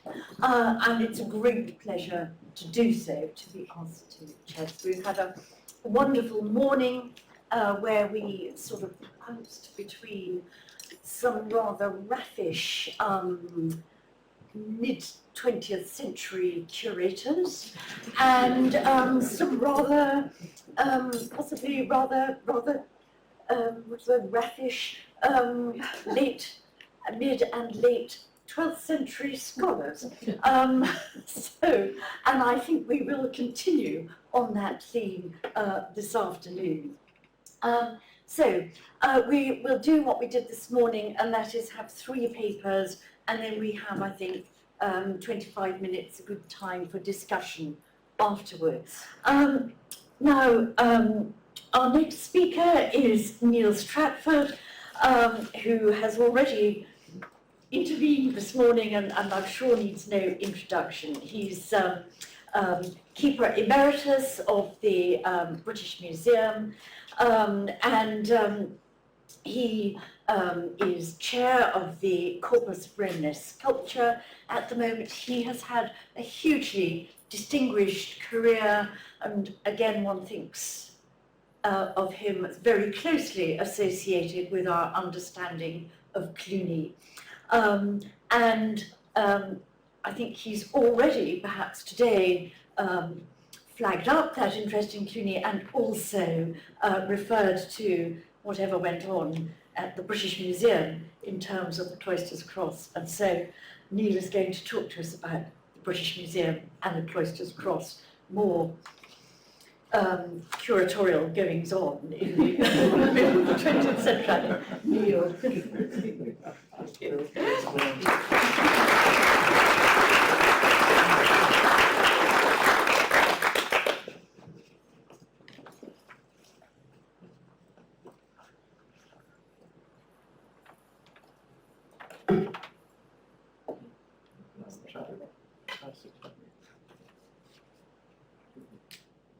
going to read, so Do you want some more light?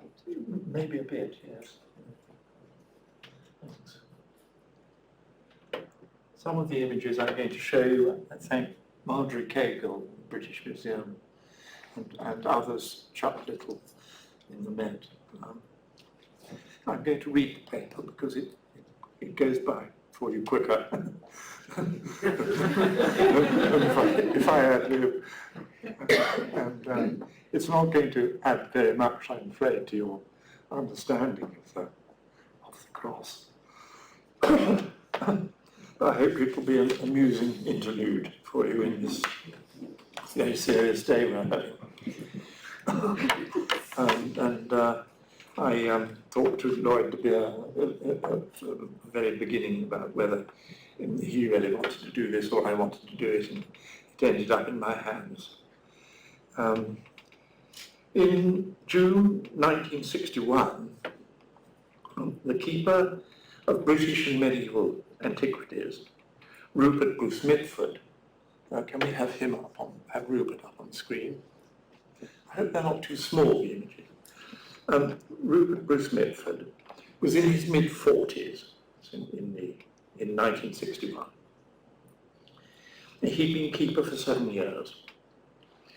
He was a passionate archaeological researcher, chiefly renowned, as you all know, for his work on the Sutton Hoo ship burial. I knew him well, and we became friends. A man of enormous tenacity and charm. One day, he drove me like a dervish in a small turquoise blue car to Sutton Hoo, and we visited the mounds and had tea with the surviving Mrs. Pretty. We overlapped by 2 years in the museum, after I was appointed to succeed him in 1975. And he was a role model of correct behaviour, never interfering. He'd been made a research keeper for Sutton Hoo. He died, I think, prematurely in 1980. He's one of the principal actors in this little story that I'm going to tell. The other is, next one please, is Andy Topish-Mimira.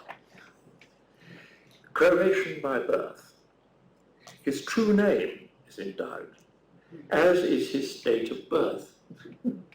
By 1961, he was probably over 60. His career can scarcely be reconstructed. So many different claims and lies and half-truths being thrown into the pot. Not all by himself. For instance, the claims that he was a Yugoslav spy seem fragile, or that in Berlin during the war he was a close friend of Goering. But that he was at the Munich Central Collecting Point in the American Zone in 1948, posing, or perhaps genuinely, representing the then Yugoslav government, that is indisputable. He oversaw a shipment of a very large number of paintings and objets d'art to Yugoslavia, many of which have never resurfaced, and anyway, he had not come from Yugoslavia in the first place. He had charm in buckets, and he was plausible.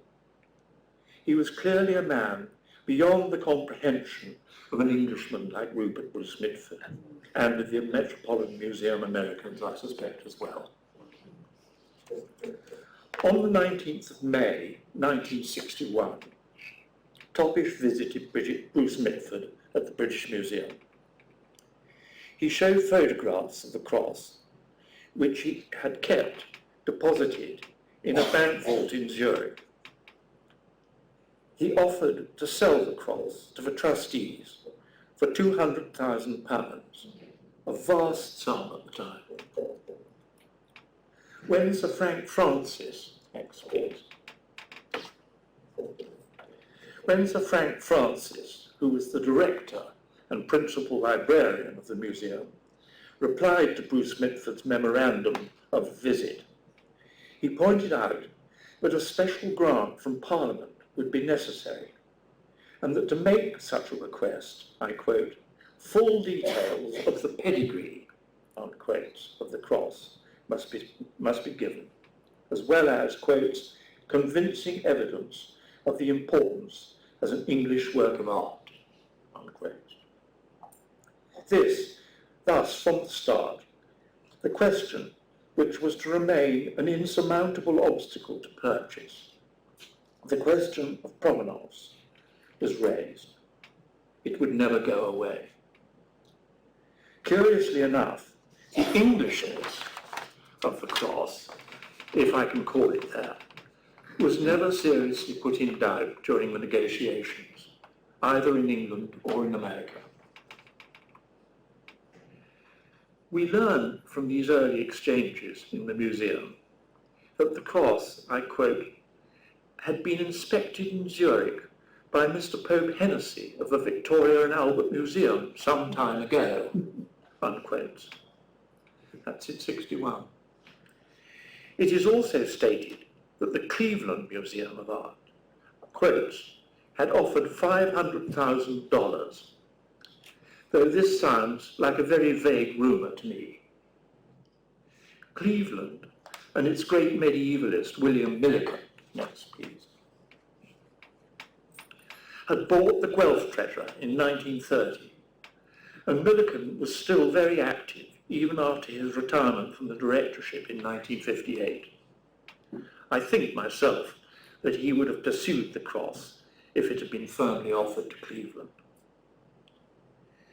The other factor in Francis's memorandum is the necessity for the cross itself to be physically examined and inspected. Not even photographs were freely available at this stage. Topish would show photographs and then take them back. He wouldn't leave them with people. Why? Because Topish's wife, the much younger Wiltrud Mersmann, next please, we've seen her already today, an art historian from Bavaria who had been with Topish at the Munich collecting point, was writing a book on the cross, and the images were under her thumb until the book was published. The book, never finished, was due to be out at the end of the year, and we're in 1961. She came to London in July of that year and met everybody at the museum. There's a letter of thanks from Peter Lasco, who was an assistant keeper, who as an assistant keeper had from the beginning advised Bruce Mitford on the cross. And in his letter to Topish's wife, Lasco suggests that the cross is not of the Anglo-Saxon date which she is proposing. This is the first real discussion of the date of the cross. Lasco, next please, was become a central figure in the pursuit of the cross. Here you see him at a border post near Maastricht, seated in front of the car. With him on the left, George Donetsky and Reg Dodwell. I guess they were on their way to the great Charlemagne exhibition of 1965 in Aachen. I was lucky enough to see that. Donetsky was one of the key authorities who supported Bruce Mitford's campaign for the cross, and there's a letter from him to that effect in the museum files. It was not until January 1962 that Bruce Mitford and Lasco made the trip to Zurich and the bank vault. I will not describe the protocols which had to be surmounted for a servant for trustees to undertake such a journey, spending public money, for heaven's sake. I also had the experience, some of you may have had it, of visiting a bank vault in Zurich with the owner of the bank vault tapping his private code into it, and you're all shutting your eyes and so on. And it's really a performance of extraordinary sort of espionage, really.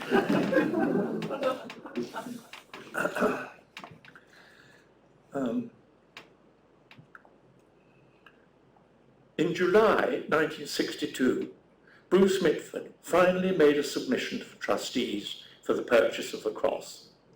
In it he says, and I quote, "The cross is said by the owner to have come from a Balkan monastery." He adds, quotes, "The cross is regarded by all experts who have so far seen it," meaning the photographs, by the way, including Professor Francis Wormald and Dr. George Jarnetsky, as certainly English, and the most likely date would be from the late 11th century to about 1120, unquotes. The initiative to buy the cross was received by the trustees with enthusiasm. Among them was T.S.R. Bowes, next please, Master of Magdalen College, Oxford. He'd been director of the Courtauld. His views are particularly to be noted. He was not persuaded that the cross had to be English. Rather it was, I quote him, Channel School. In other words, if not English, certainly under strong English influence in northern France or Flanders. All credit to Bowes, in my opinion. For my money, he was very near the mark. By the autumn, Bruce Mitford had begun to try to raise the money from the Treasury. Without following all the details of the bid, and my goodness, Rupert was tenacious, enough to say that he succeeded, with the written help of many others.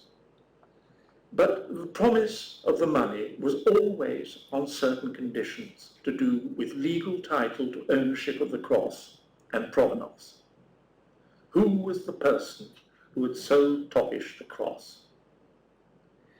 It was Bentley Bridgewater, next please,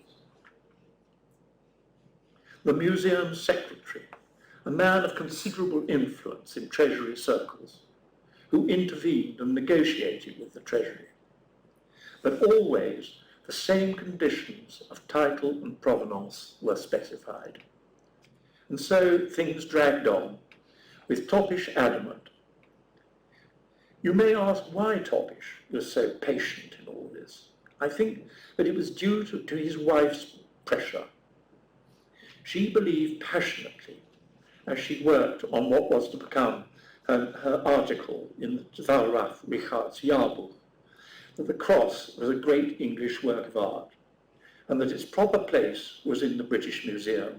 And by the way, her article, I was saying this with Chuck a moment ago, her article, with the exception of the actual dating and attribution that she makes of the cross, the rest of it is excellent and should be read.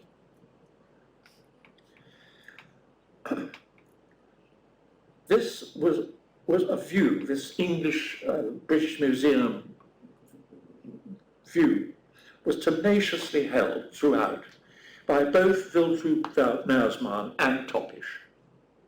It was the source of their ultimate dissolution with the museum and their long-held reluctance to sell elsewhere. As I've said, there was one overriding obstacle to the purchase, a total lack of provenance and title. It must be remembered that in 1961 was only 16 years after the end of the war. In 1963, Topish actually said that he'd had the cross for 15 years. That would get you to 1948 and the Munich collecting point. Among other things, which he let drop at times, were that he had bought it from an elderly dealer whom he knew well, and that it was from Eastern Europe. It's clear from a remark of Hans Schnitzler of Cologne that Schnitzler had been shown a first and single piece out of the 5 pieces which make up the cross. And Topish tells us that the cross was covered in soot and grime when he first had it, and that he spent a lot of money having it cleaned restored and put together. Not I think by himself. I think he had a restorer doing it.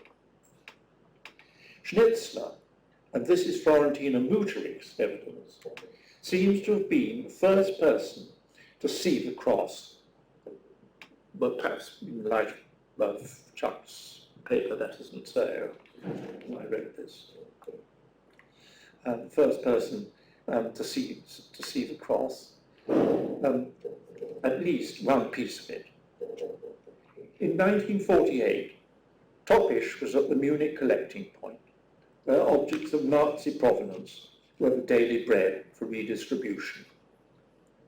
Lasker was always very bitter about the Treasury's refusal to buy without provenance and legal assurances of ownership. There's a memorandum from Bruce Mitford to Bridgewater after the Metropolitan had bought the cross. In it, he casts aspersions on the Met and the director, James Rorimer. Next, please.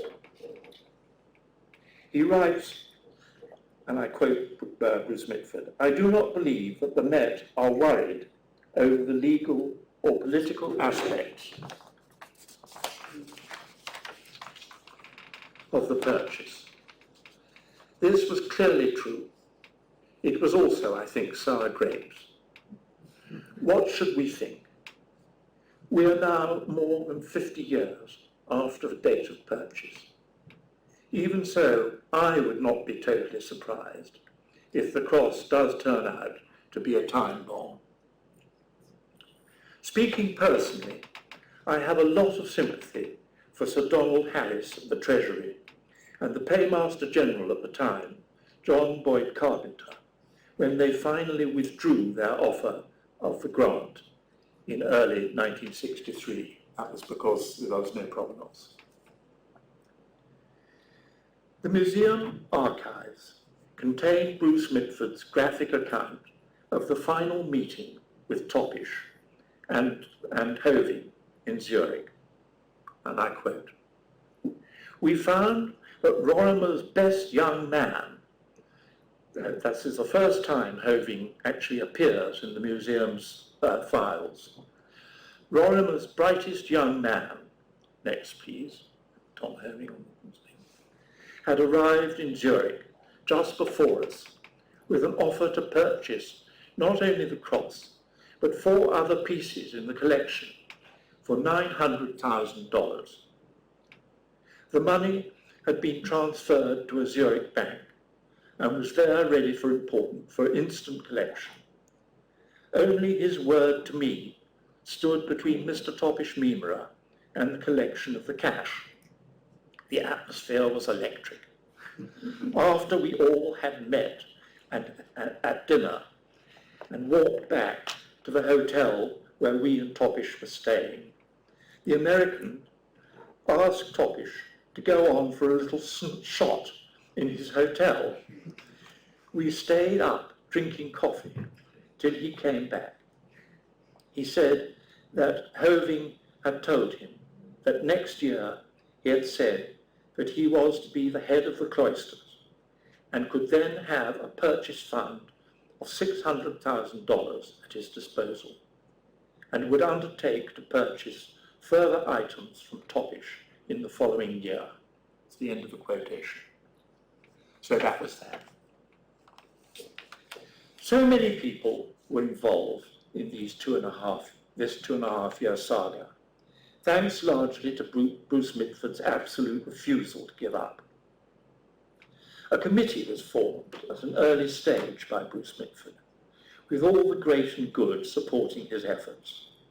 Bose and Janetsky, of course, but also Otto Pecht, Francis Wermel, Julian Brown, another great paleographer, Derek Turner in the manuscripts department, Peter Lasker, of course.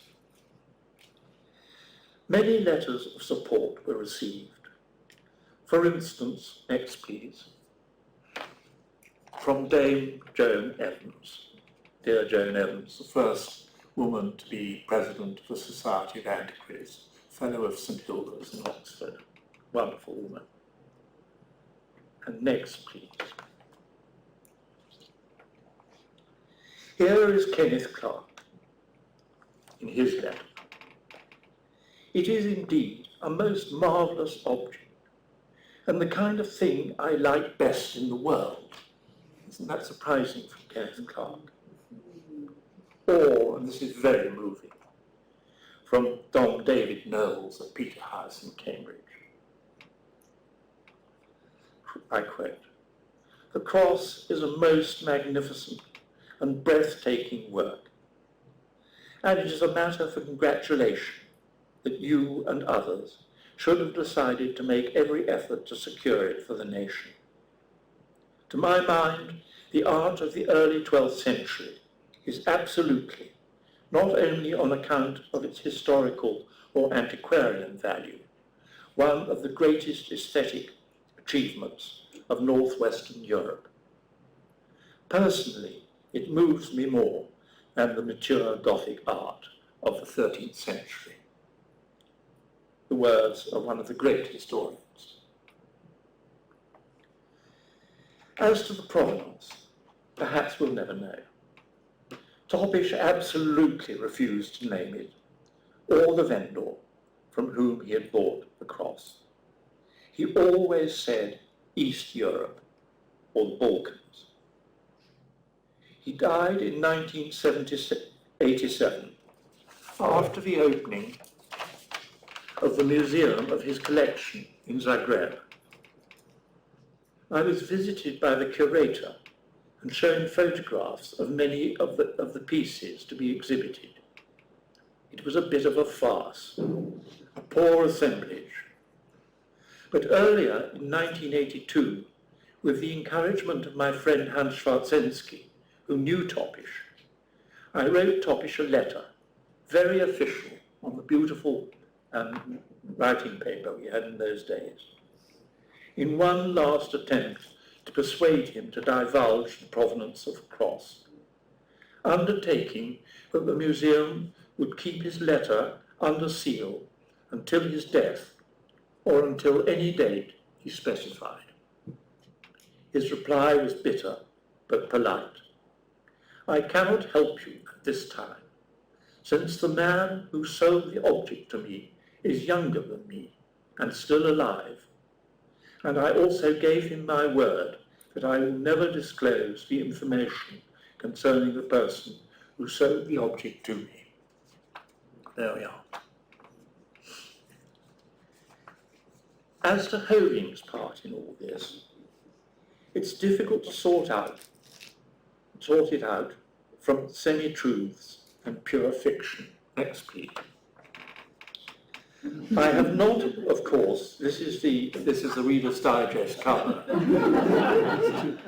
with Tom with his camera, secretly taking photographs of the cross, because Topish wouldn't hand over photographs of it. He describes in the Art of the Confessors how he managed to get rid of Topish into the next room or something, in the bank, and then took illicit photographs.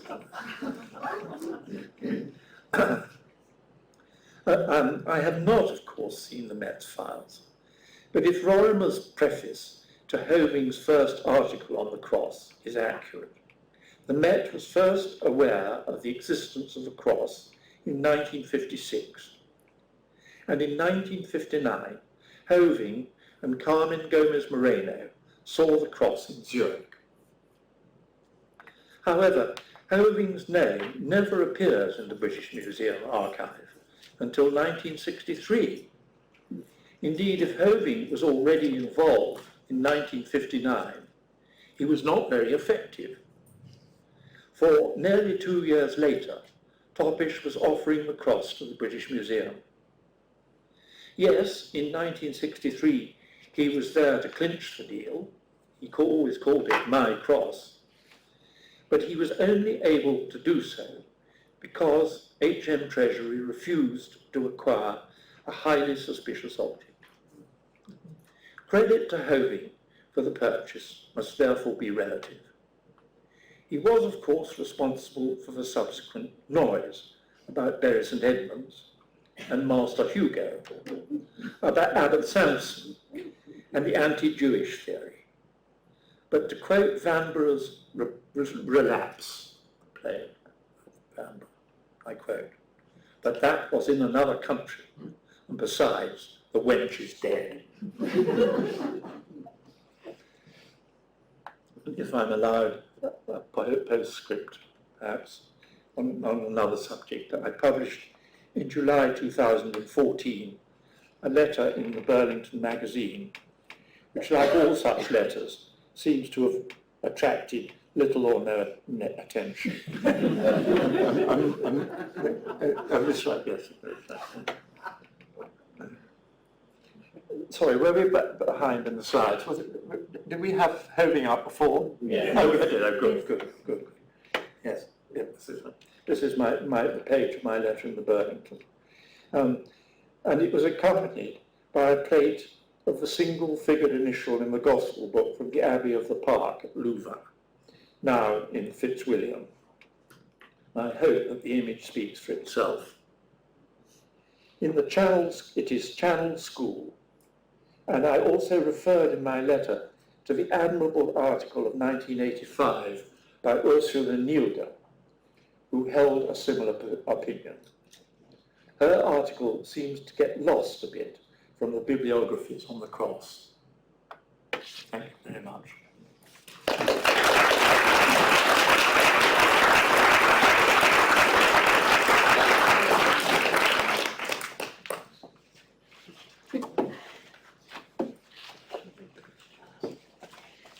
Neil, thank you very much indeed for a wonderful paper, absolutely fascinating. I just remember George Didactic just getting very cross about hoving.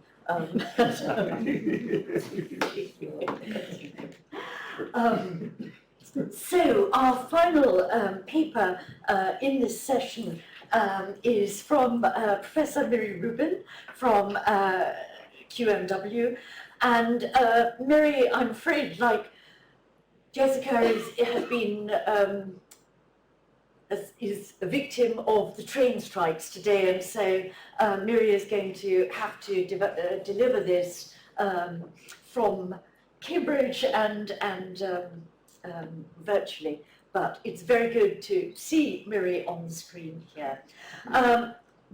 She again needs no introduction. She's someone who has worked on, early work was on Corpus Christi.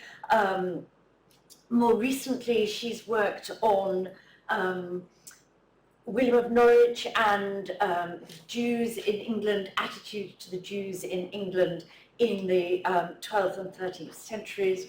And she's someone who I think a lot of her work concerns the city, how the city functioned, people within the city. Today, she's going to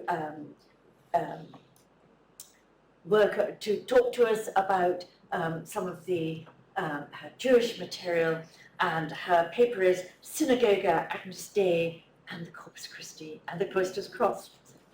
Miri, thank you very much. Thank you, Lindy, and I have to thank also the Courtauld staff, who's so in so agile a manner managed when about 2 days ago I said I won't be able to arrive, there's a strike and I live in Cambridge, and they immediately leapt into action and made everything possible. And even this morning, really efficient and very friendly exchanges. So thank you all. And of course, I'm expecting you to be on top of it so that nothing goes wrong for the next 20 minutes either. But thank you so much. Yes, so one of the many riddles presented by the cross, by the Cloisters Cross, it was interesting because the first communications about today called it the Berry Cross, and then it segued gently into the Cloisters Cross, so I changed all the references in my paper too. So one of the many riddles presented by the cross is that of the Agnus Dei roundel. Chuck Little and Elizabeth Parker pondered it with characteristic authority, though even they had to admit that it was, and I quote, one of the most enigmatic features of the iconographic program of the Cloisters Cross. And just to remind you that we already heard today, although I shall be concentrating on this roundel and ecclesia within it in the short time I have. As we heard today in the previous paper, and when Terra Tremit, when this couplet was discussed, there are many other locations where it would have been possible to discuss some interesting issues, but I shall concentrate just on the Agnus Dei today. I shall not attempt to reconstruct the thoughts of any artist or any monk who guided a craftsman in the design of the cross, but I will try to offer context to some of the roundel's features by treating the figure of Synagoga. I shall do so by considering the settings in which Synagoga first appeared as a visual representation and its evolution within the monastic and later the broader religious cultures, really spanning from the 9th to the 13th centuries in this paper. First, the roundel itself. At the center, the lamb. Its body turned, its head turned so that, as it were, to look at the two angels holding inscribed scrolls with the words, and I'll just remind you of the text. The angel holding St. John, I wept much. Then the longer scroll, the longer band, behold, weep not, and then that, and then it goes on just to the next verse. The lamb that was slain is worthy to receive power and divinity. I think you have it all there. And to the left, to the viewer's left, appears Synagoga, just under St. John the Evangelist. Synagoga leans away from the lamb to our left, and John leans to the right. Her scroll reads from Galatians 3:13, curse, again, a verse we already heard today, cursed is everyone that hangeth on a tree, and we will return to that. The scene is one of movement and some violence too, as Synagoga, just to remind you, as Synagoga's spear is about to pierce the Lamb of God. Before we can fully fathom the meanings of the Agnus Dei scene as part of an encompassing and historically minded interpretation of the cross, we must delve into the history of the representation of Synagoga, for it is the least obvious member of this scene. You may be surprised to see Synagoga alone here, since she is usually paired with Ecclesia. So let us acquaint ourselves with that pair in order to better understand the interesting variation offered here in the Cloisters Cross. The pair Ecclesia and Synagoga does not arise from any scriptural proof texts, but from the rich resources of biblical commentary from the very earliest times. In his highly influential commentary on the Song of Songs, Origen, who died around 253, offered an allegorical interpretation to what may seem a series of love songs, the 8 chapters of the Song of Songs, and in doing so, he followed some of the already developed traditions of exegesis offered by the rabbis. He discusses Synagoga in his commentary on Song 1:5, for example, Fusca sum et formosa, I am black and beautiful, daughters of Jerusalem, like the tents of Kedar, like the hangings of Solomon. He contrasts the black bride, foretold in the figure of the Queen of Sheba, who brought many gifts, to the figure of Synagoga. And how? Because allegorically, he sets the Queen of Sheba as Ecclesia, whose many gifts are the many nations she encompasses, unlike Synagoga. And I quote here from Origen in translation, before her, Synagoga, before her, that had the Hebrews alone. Based on his commentary work, Origen also composed 2 homilies on the song that have survived thanks to Jerome's translations into Latin. These homilies are more discursive, they're sort of looser, they're sermon-like, and less disciplined in terms of progression from word to word. And so in the second homily, Origen commented in church's voice, as if this is church speaking, on the kinship between Ecclesia and Synagoga. A bundle of myrrh is my nephew or my beloved. A bundle of myrrh is my well-beloved unto me. He shall lie all night between my breasts. says Origen, let us consider what is meant by the term nephew, dod in Hebrew. It is the church who speaks, which church is ourselves, gathered from throughout the nations. Our Savior is the son of our sister, that is of synagogue. For church and synagogue are verily two sisters. The Savior, therefore, is the son of sister synagogue, as we have said. He, being the husband, the bridegroom of the church, is thus the nephew of the bride. Origen's influence on subsequent commentary was immense, and it affected all treatments, and there were tens and tens of treatments, even in the first millennium of the Christian era, of the Song of Songs. In this manner, a sense of kinship between Ecclesia and Synagoga was conveyed. When, by the third quarter of the 9th century, attempts were made at representing the pair visually, this kinship was reflected in the choices of those who designed and made scenes that included church and synagogue, despite the fact that the two also carried certain markers of difference, and we'll see them in a minute. It appears to me that in its drama and violence, the Cloisters Agnus Dei scene breaks away from the pattern of symmetrical interdependence and even affinity, if not kinship, that tradition developed for Ecclesia and Synagoga. It sets Synagoga alone and in a pose very different to that developed around in the space of the cross in connection with Ecclesia and Synagoga over the preceding 3 centuries, the 3 centuries preceding the Cloisters Cross's making.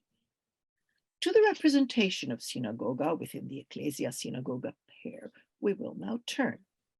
It is right to say that the inspiration for the framing of the pair fits within the prevalent Augustinian understanding of Christian history, where Synagoga had not only a past, but also a role in the future as the Synagoga Conversa, about which Jeremy Cohen has written so very well.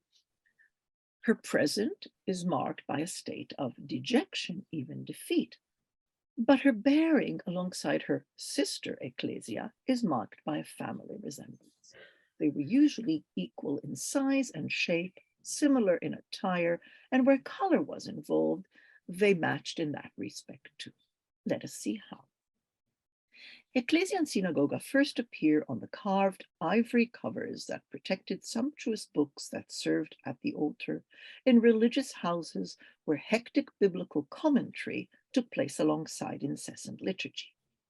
Under the patronage of Charles the Bald, who died in 877, and following the ruptures of powerful Eucharistic debates in the previous generation, a group of court theologians left its mark on biblical commentary and devotional imagery, men like Hamel Voser and Hincmar Brems.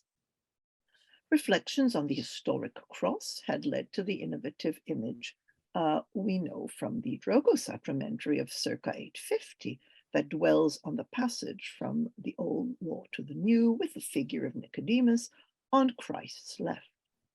Soon after, that very space, that is between Mary and John and the cross and Christ, that very space was considered or reconsidered in the making of ivory bindings of gospel books, like a group from Metz and from Verdun. In the historic space-time of the crucifixion, we first meet then the two female figures arising from the world of Carolingian commentary on the Song of Songs that put them to the fore.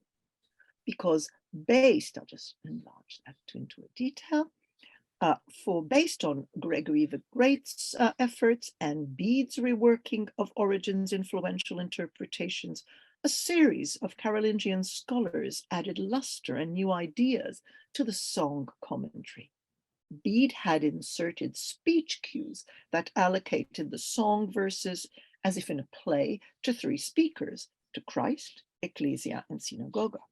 This arrangement set them in a sort of lively conversation And Hannah Mattis has recently suggested, and I quote, the ecclesiological interpretation of the Song of Songs presented the exegete and the artist with a complete set piece, easily translated into visual terms. I just want to show you, this is of course from the 13th century, I just wanted to show you that this connection between the Song of Songs and Ecclesia and Synagoga also produced a tradition of decorating the osculetur, the O of osculetur, with scenes of Ecclesia and Synagoga either side of the cross.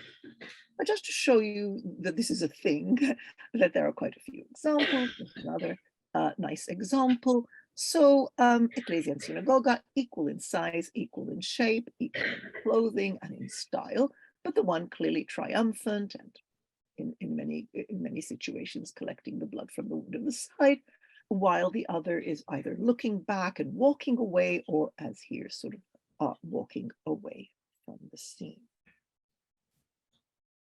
Variations on the theme were sometimes dictated by context, but the pattern remained strong even when it featured such variations. The Odbert Gospels of circa 1000, a lavish book made for the Abbey of Saint-Bertin by Odbert its abbot, Ecclesia and Synagoga here, were used to illustrate the long vertical eye of in principio. But given the shape, and as Marcia Kupfer has discussed, of course, it is not arranged in the way that we have seen, but rather in this sort of, the scenes as it were broken apart and reassembled vertically. And you'll be able to see, therefore, Synagoga under Ecclesia. The crucifixion scene of the mess ivories of Ecclesia and Synagoga is, as it were, unpacked here. The Uta Codex, made for the Abbess of Niedermünster, Regensburg, in 1025, offers a mature example of this type of symmetrical representation, or parallel or sisterly representation of Ecclesia and Synagoga. One of its fully decorated pages is the symbolic crucifixion, very well known, that Adam Cohen has written so brilliantly about. The abbess commissioned this book for her recently reformed Benedictine nuns, and the crucifixion is wrapped round with explanatory tituli, an important comparator for our cross, for the Cloisters Cross. The sisters, each in her lobe, I'll watch that, each in her lobe.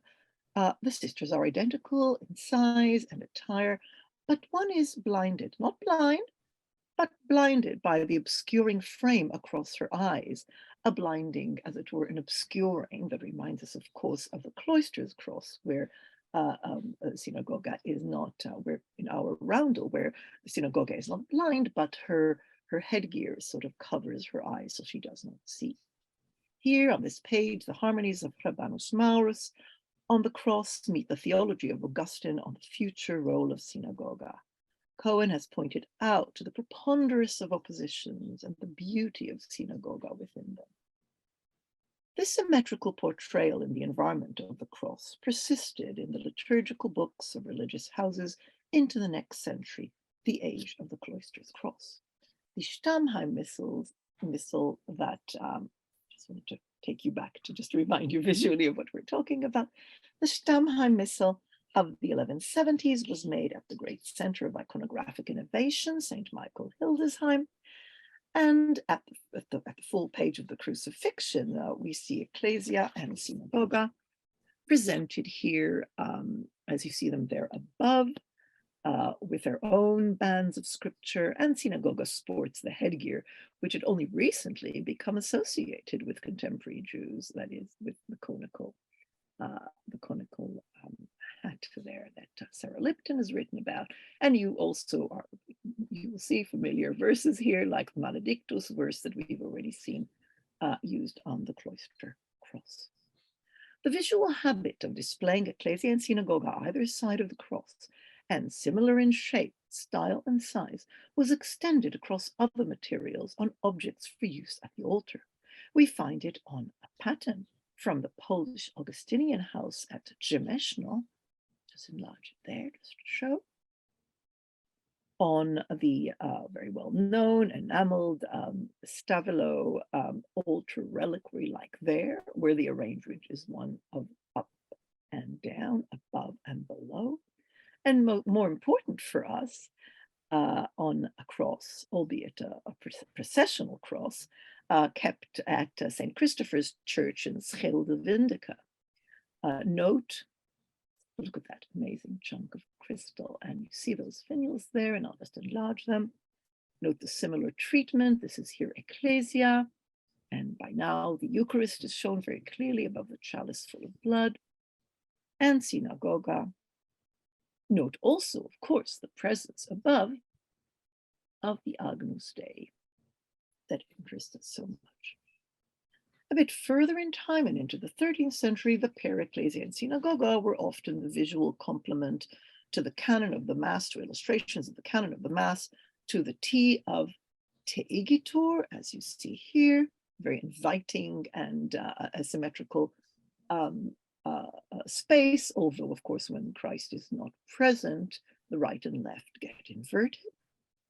And in the Veredignum, if I'm not mistaken, Charles Little actually illustrates, it has that in the book on the cross, the Veredignum here at the beginning of the preface to the Mass of the consecration of a church.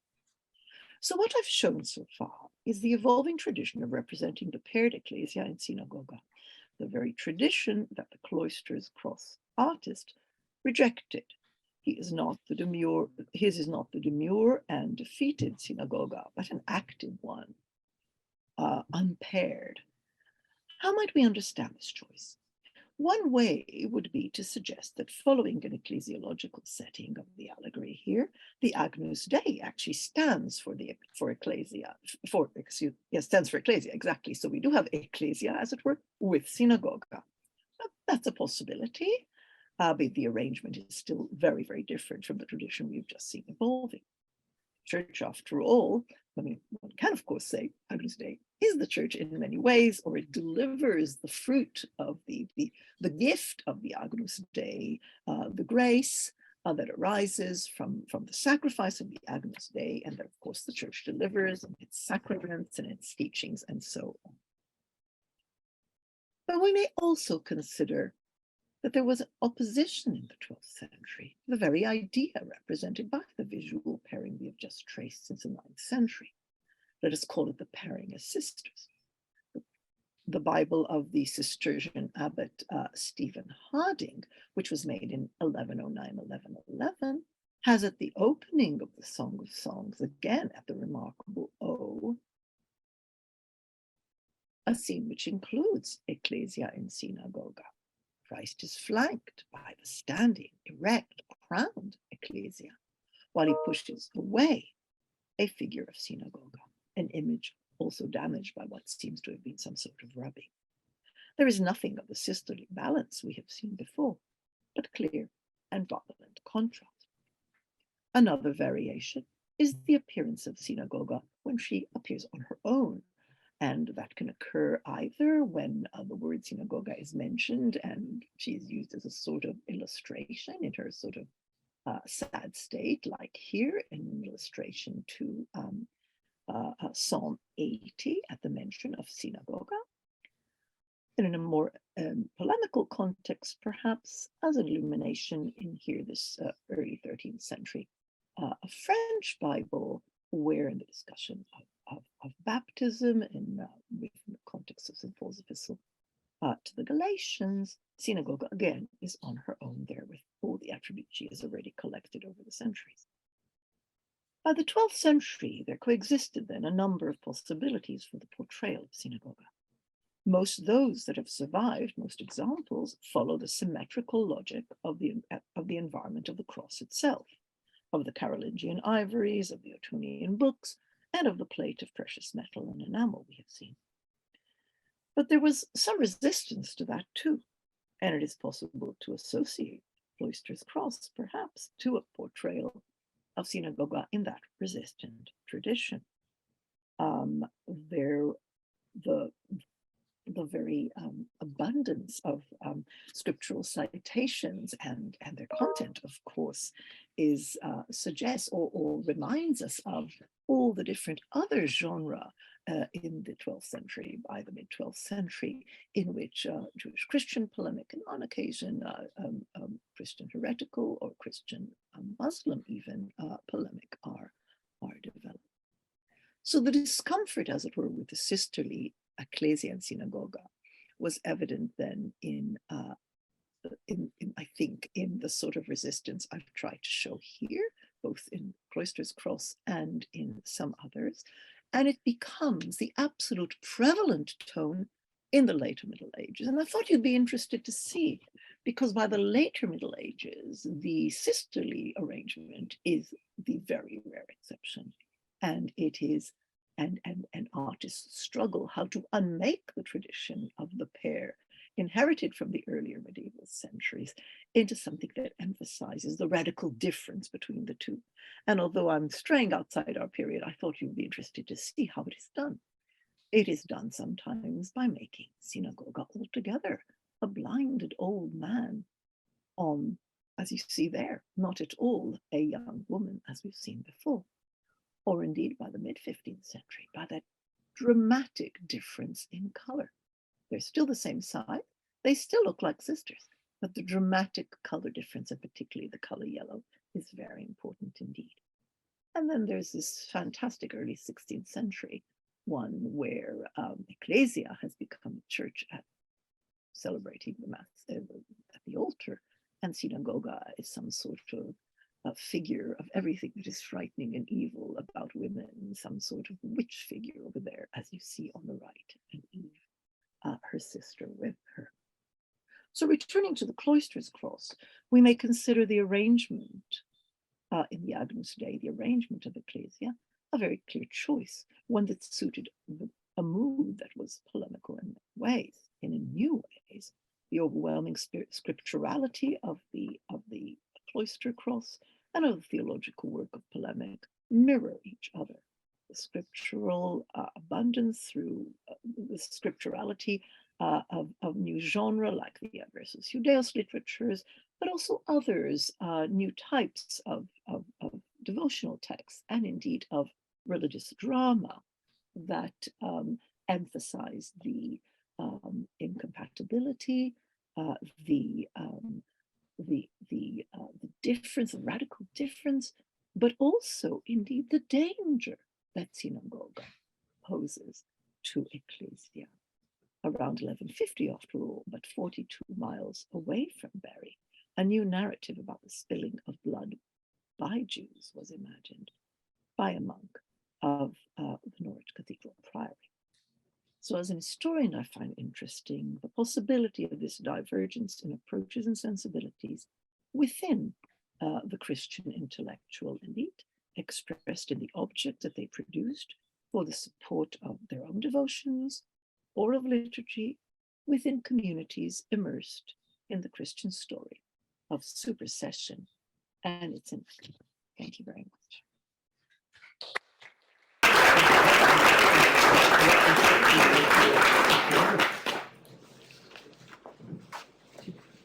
Thank you very much indeed, Miri, for a wonderful paper. And I wondered if my other two speakers could come, and because I think we have about a quarter of an hour for questions. So, Neil, would you like to come and yes, and Robyn coming from the back, lovely, and Miri still there, yes, very good. I'm here. Good, excellent. Lovely. Wait,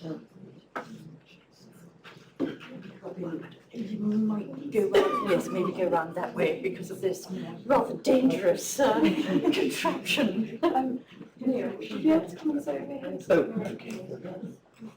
So that's three absolutely fascinating papers about three very different aspects of the Cloisters Cross, the sort of putting it in it, if you like, a sort of material, socioeconomic context, very broad one of the North Sea, and then Miri working as well on the intellectual context in which the cross was produced, as Sabrina did this morning, and Neil, again, picking up on the amazing history, 20th century history of the cross that Chuck talked about this morning.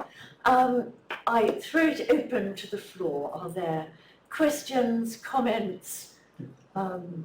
Yes, Chuck.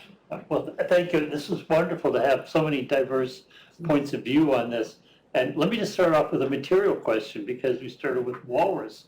And I take it that your thinking is this points more towards Greenland because of its size and straightness. Was that the main criteria? I mean, there's been no analytical DNA analysis of it, but do you think it points more towards Greenland because of those factors for the origin of the material? I do think that it is from Greenland, not because of those criteria in particular, but because of the recent DNA testing that is demonstrated by the period around when it was carved. Almost all ivory used in Western Europe was coming from Greenland. So unless we believe that it was stored, Okay, I didn't then get that part of it. yes. Because of that factor. Okay. Thank you. Other questions? Yes, I see one at the back there. Yes. Sorry. To just follow up on that question about the material, I was just curious about like a few things that you said in terms of the value of walrus ivory.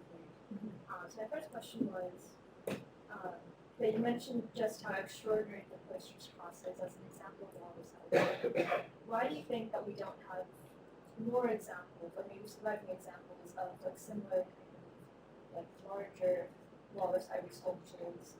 And then just to follow that, you mentioned that at the end of the Romanesque period, walrus ivory seemed to drop quite a bit in value. Is that because of walrus herds kind of migrating more north from the Nordic seas, or is that related to how walrus ivory is often seen as like a substitute for elephant ivory, which I guess to me that would only make walrus ivory increase in value once it becomes more scarce relative to elephant ivory. So I'm just curious about that. Those are two great interconnected questions. I mean, the question of why we don't have more things, I don't know. I wish we did have more things. But I do feel like, especially that cross piece, it just strikes me how that feels like a very large piece of walrus ivory. Like when you go and look at the amazing, I was at the V&A yesterday, and like everything is, quite intimate in size. Like we have this sort of, the plaques from Cologne, but they're sections that are put together to create these larger plaques. So that's just a quality of the material, that it tends to be of a smaller size. And then the question of walrus ivory's value. There's a great letter from the Pope around 1257 to the Archbishop of Nidaros, being like, you asked me what you should do when you get all these fish teeth as the tithe, and it's very inconvenient, and we can't get a proper price for these objects, so please convert them to gold and silver and send it as soon as you can. So there's an interesting shift where it seems as though walrus ivory loses status, and I think that is because of the reintroduction of plentiful elephant ivory from the sub-Saharan routes. Elephant ivory is larger, it's easier to carve, you just have more to work with. But then there's also this question of was over-hunting a part of this as well, and the quality of the tusks that they could get from Greenland in decline. So it may have been all of those things kind of, working together. John at the back there. Just to continue the subject, actually, where do walruses die? I mean, do they take themselves? Do they die on land or on sea? I mean, the story you told about the injured walrus, the walrus then, presumably to escape its tank, dies at sea. So do you actually get walrus ivory that might just wash up somewhere because the animals died naturally? Or is the general assumption being that most walrus ivory we have because it's been specifically hunted? We don't have stashes of prehistoric ivory from Right. walruses, for example. I have always operated under the assumption that most of the walrus ivory we have was part of this walrus ivory industry that we see developing in this period.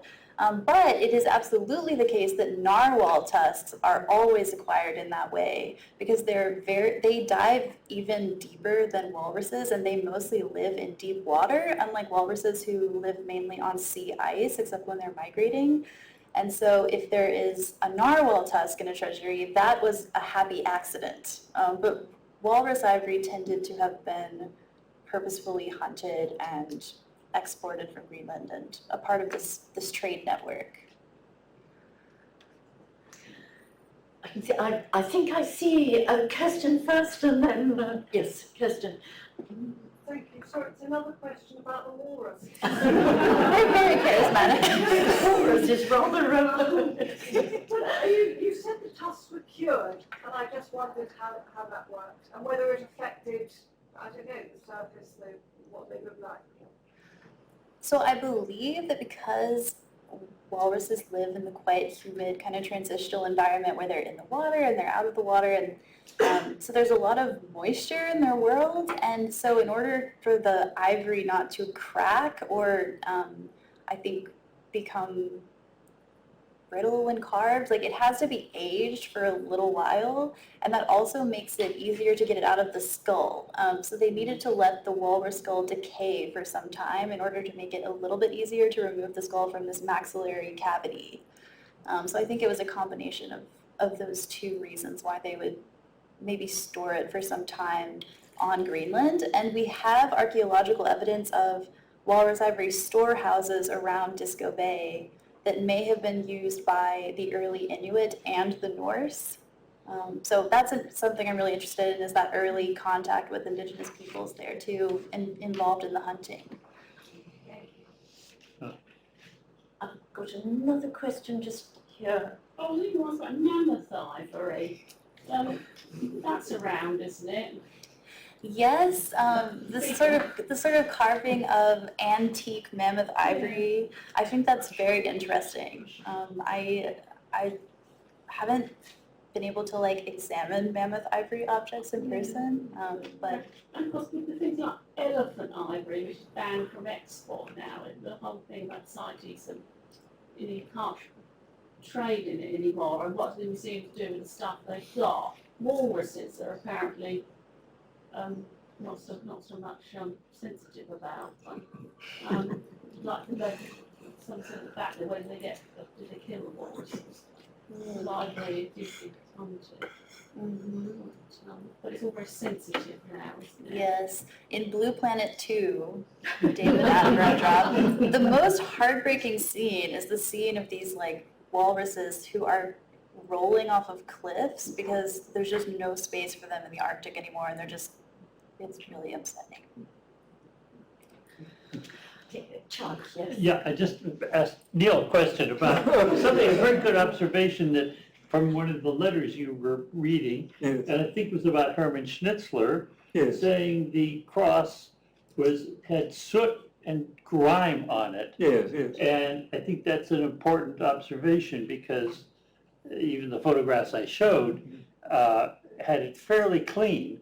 And so that would be a good argument that Schnitzler did see it in its pre-beautified state, so if you want to call it that. And that leads to the question then of going back to what I said about this provenance question, that I also had some reference that it was very dirty. Yes. As if this Father Veit in Zurich had it in this armoire, and it was very dirty, and that seems to then confirm this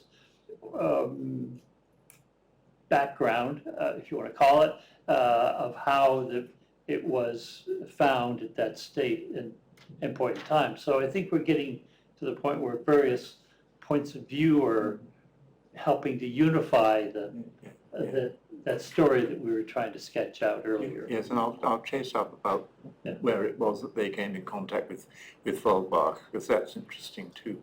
But the yes, with Schnitzler, I don't know. I suppose it's in the 1950s sometime. That's exactly. He saw it. I suppose it must be. Yes, he saw a piece of it. Yeah. Not all of it. And yeah, presumably the top. That's yes. what I tried. And later, Topish says that he insists in the early exchanges that I've spent a lot of money on this, having it put into good order and cleaned and new pins and all. That was all. He says it cost a lot of money. Well, we don't know what that means, but so I think it was in a very grubby state. You know. And I mean, just to follow up on that, it's something I've been fascinated with. My thinking is that a lot of medieval material come out of tombs, and that end up in museums. Ivories and metalwork and other things are historically come out of tombs. Yes. That's kind of the state you might expect something to be in a grimy, dirty state if it hadn't been touched and it was still in that condition. We have no way of proving it, of course, but that's just an observation about maybe topic then, as I say, one to beautify it for sale. Yes. I think the idea, my sort of impression that this thing was in the collecting point at Munich in 1948, in a way depends on the fact that it was in Tyre at that point. I mean, if it was all in pieces later, then that sort of rather goes against the collecting point, I think, as an argument. Hard to say, yeah. Thank you. I think I was going to say we have time for one more question, but now suddenly hands are going up. Does anyone have a question for Miri? Because I will take that first. John. Yes, Miri, fascinating. Fascinating. I wondered if you had any thoughts about the, or any parallels for or sources for the imagery of Synagoga piercing or spearing the lamb. It's not really piercing, it's sort of strangely near. It's very interesting. I haven't seen, Chuck probably, when he was writing the book, probably looked for all the parallels, and I have checked them out. The piercing will come later, and if you notice in that very last image, the very, very last image that I showed, the 16th century one, she's piercing something like a dragon or a devil. So there's a sort of conflation there. I think they're a little bit more, they're a bit less confident about that earlier on. I think the descriptions in words are probably more explicit than the visual descriptions of an actual sort of, as it were, piercing laceration that I can think of. But maybe Chuck can help here. Yeah, thank you. That's a very good observation, because it's like a glancing blow, and it's not demonstrably sacrificial, emblematic piercing, and that almost recoiling composition of the twisting of the lamb, I think, further enhances this mystery, if you want to call it that, of the purpose of that action of synagogue. And I mean, the implication's quite clear. I mean, it's synagogue and the Agnus Dei, but I think you're on the right track. It's more in literature you find it than in than imagery.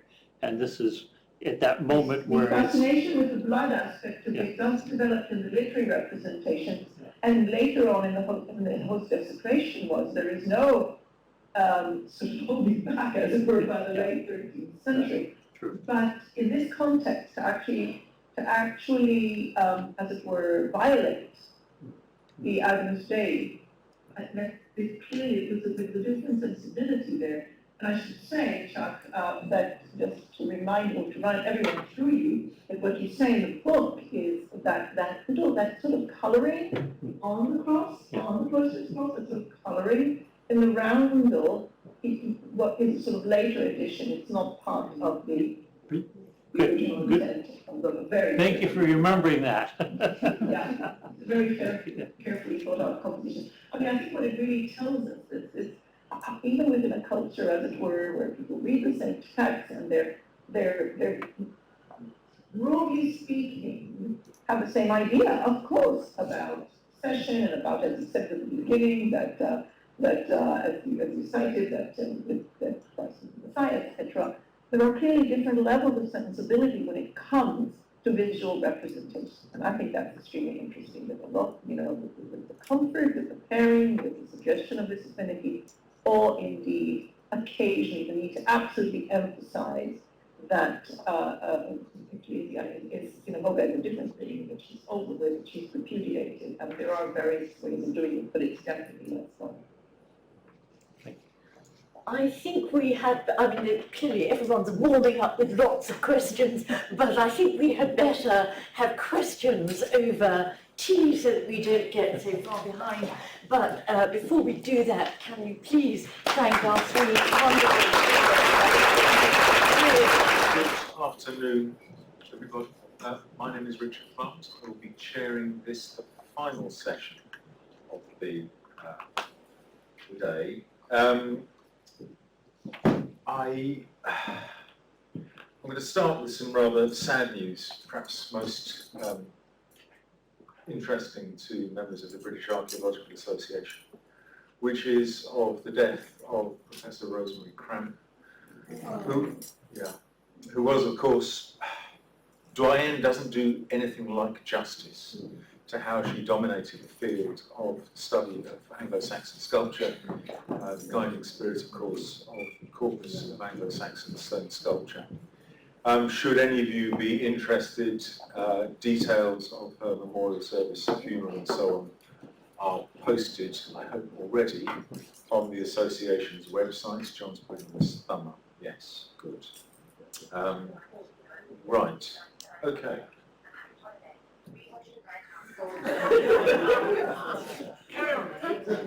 If someone could stop the unscheduled advertising from the back. We have two speakers in this final session, and they are basically the guiding spirits of the day, the organisers, conveners of the day.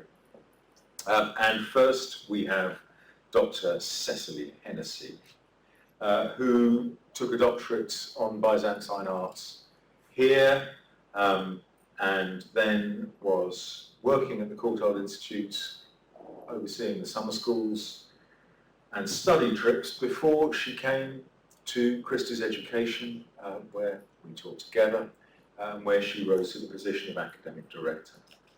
Her particular interests have been on children and the family in Byzantine art. Some of you may know her book, Children in Byzantium.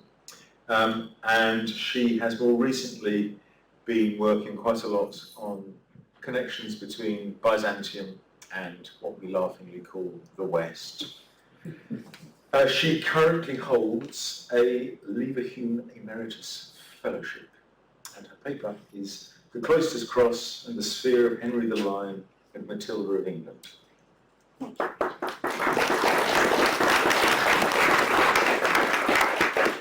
Hello everybody, and thank you so much for coming. It's lovely that so many people came, and I do hope you're enjoying the day. My work on the Cloisters Cross originated with an interest in the stone of unction, the stone on which Christ lay as he was embalmed for burial. This was a highly prized Byzantine relic. It was Sandy Heslop who suggested to me to look at the Cloisters Cross, since it appears that in the right-hand panel, Christ is shown laying on such a stone. My work had by then led me to connect a representation of the stone of unction with Henry the Lion, shown here. My interest, therefore, was directed to finding connections between Henry the Lion, his wife Matilda, and the Cloisters Cross. Now, this is a page from the Gospel book, which was made for Henry the Lion and Matilda, and their church in Braunschweig. Matilda was the eldest daughter of Henry II of England, shown next to her. Henry the Lion was the Duke of Saxony from 1142 and of Bavaria as well from 1156, which he had inherited from his father, shown next to him. His grandparents on his mother's side had been the Holy Roman Emperor Lothair II and Empress Vicenza, also shown to the left. Henry the Lion was a prolific builder, a great patron of manuscripts, reliquaries, crosses, altars, etc. He ruled over a vast area, Saxony and Bavaria, and also Swabia, while married to his first wife. In addition to his inheritances, he had a policy of accruing territory which extended up to the Baltic coast. He refounded Lübeck and founded new towns and gained the right to establish churches and bishoprics. Henry also refounded Munich. He achieved this great power in part by his political and military acumen. Through conflict with his cousin, Frederick Barbarossa, he lost his titles in 1180, but lived on until 1195. Matilda died in 1189.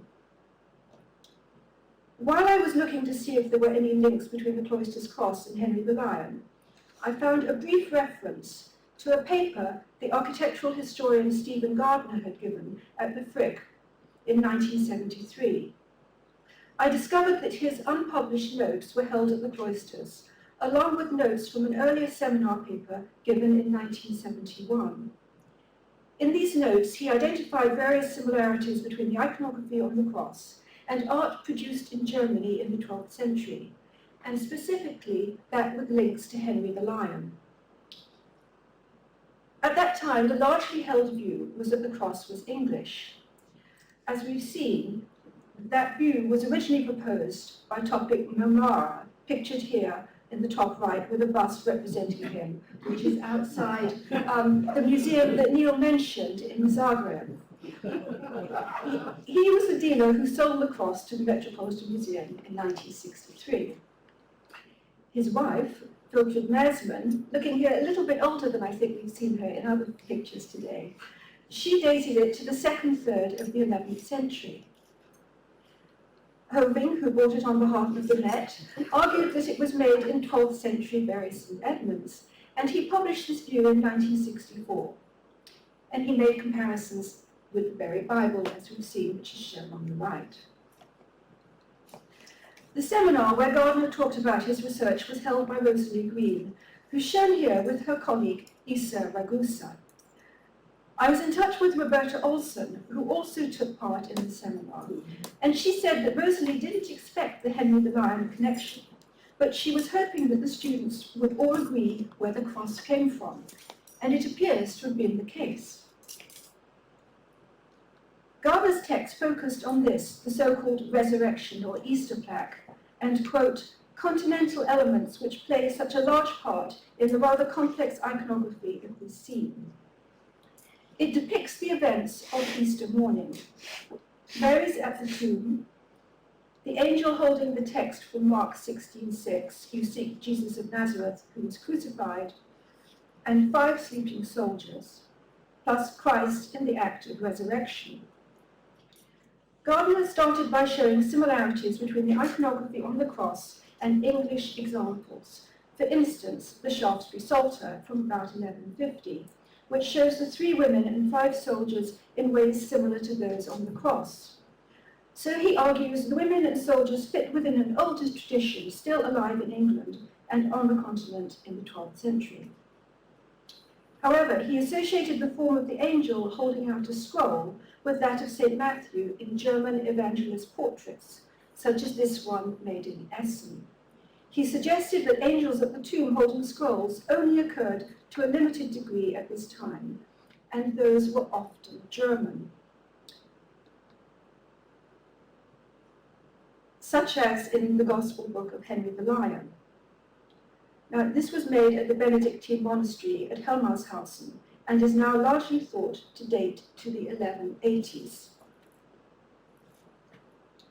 Regarding the resurrection scene, Christ is shown in 2 basic types, either standing in the tomb or stepping out, as seen here in the Ratman Sacramentary from Hildesheim, dated to 1151. It is this type that is on the Cloisters Cross. But also other examples are perhaps more similar, where Christ is shown from the side, as in a prayer book made possibly in Vinningham in the Mosel Valley.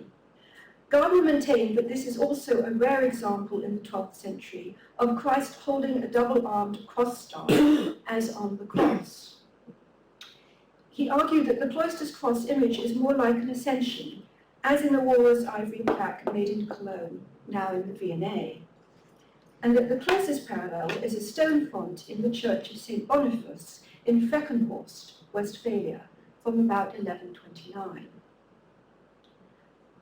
Gardner points out that the conflation of the Marys at the tomb and the resurrection is a rare occurrence. He says it only occurs twice in the 12th century and not before, once in a manuscript and once in metalwork. The first is the Stamheim Missal, from Hildesheim, dated 1160 to 70, with an angel seated on the tomb holding a scroll. Christ is in the act of emerging through the baldacchino and looks towards the hand of God. The metalwork example is a disc-cross flabellum from Kremsmünster. According to Gardner, it was probably made in Saxony. In the upper left quadrant is a representation of Christ standing in an open tomb with the three Marys, and in the upper right, the Ascension. Now, by the time of Gardner's seminar, Sabrina Harcourt-Smith, née Longland, had published 3 articles in 1968 and 69. She did not lean towards Germany in her detailed and very useful analyses, but did cite manuscripts which have German origins. She showed that the crucifixion scene in the Gospels of Henry the Lion has ecclesia and synagoga at the foot of the cross, and that in the lower right, synagoga pierces the Lamb of God, which I'm maybe hesitating now after Miri says that it's grazing the Lamb of God, so piercing or grazing. So this is also, of course, in the back central medallion on the cross. In both instances, synagoga holds a scroll with the inscription, "Cursed is everyone that hangs on a tree." Sabrina also discussed an 11th century German Psalter from Verden. This has a crucifixion with the placard in Latin, "What I have written, said Pilate," as in this rare scene on the cross, showing Pilate defending his decision to Caiaphas. He insists on the words, "Jesus of Nazareth, King of the Jews," put above Christ's head on the cross. And this, of course, has been changed to King of Confessors on the cross. And then moving on, in their very comprehensive study of the cross in 1994, Charles Little and Elizabeth Parker located the cross's origins at the Abbey of the Bury St. Edmunds in the mid-12th century. However, they make several comparisons to continental and at times specifically German work, finding a range of similarities between it and the cross. I hope Chuck's going to agree that he did this, but anyway, this was my interpretation of what he's written. So I will quickly give some examples, a couple of which we have already seen. They drew an analogy with the Stamheim Missal and with the flabellum, with Synagoga and the Lamb image in the Gospels of Henry the Lion, the correlation of death with synagoga and church with life in the early 11th century Bavarian Utah Codex, which Miri just showed us, and also the use of figures with testimonial texts, as in the Gospels of Henry the Lion, and also on the Klosterneuburg altar. And on this they point out the use of typological cycles, interweaving the Old and New Testaments, and identify on it the words terra tremuit, the earth trembled. This is the beginning of the couplet on the front of the cross, and is a quote from Psalm 75. So here you can see it on the cross. They also show how Adam and Eve who are at the foot of the Cloisters Cross, are found in the crucifixion ivory panel made for Archbishop Adalberus of Metz, and also in a copy of Josephus's Antiquitates made in Swiefalten in 1180. The central medallion on the front of the cross shows Moses holding a forked stick with a bronze serpent hanging on it. The Israelites were plagued with snakes, but those who looked on Moses' serpent were healed.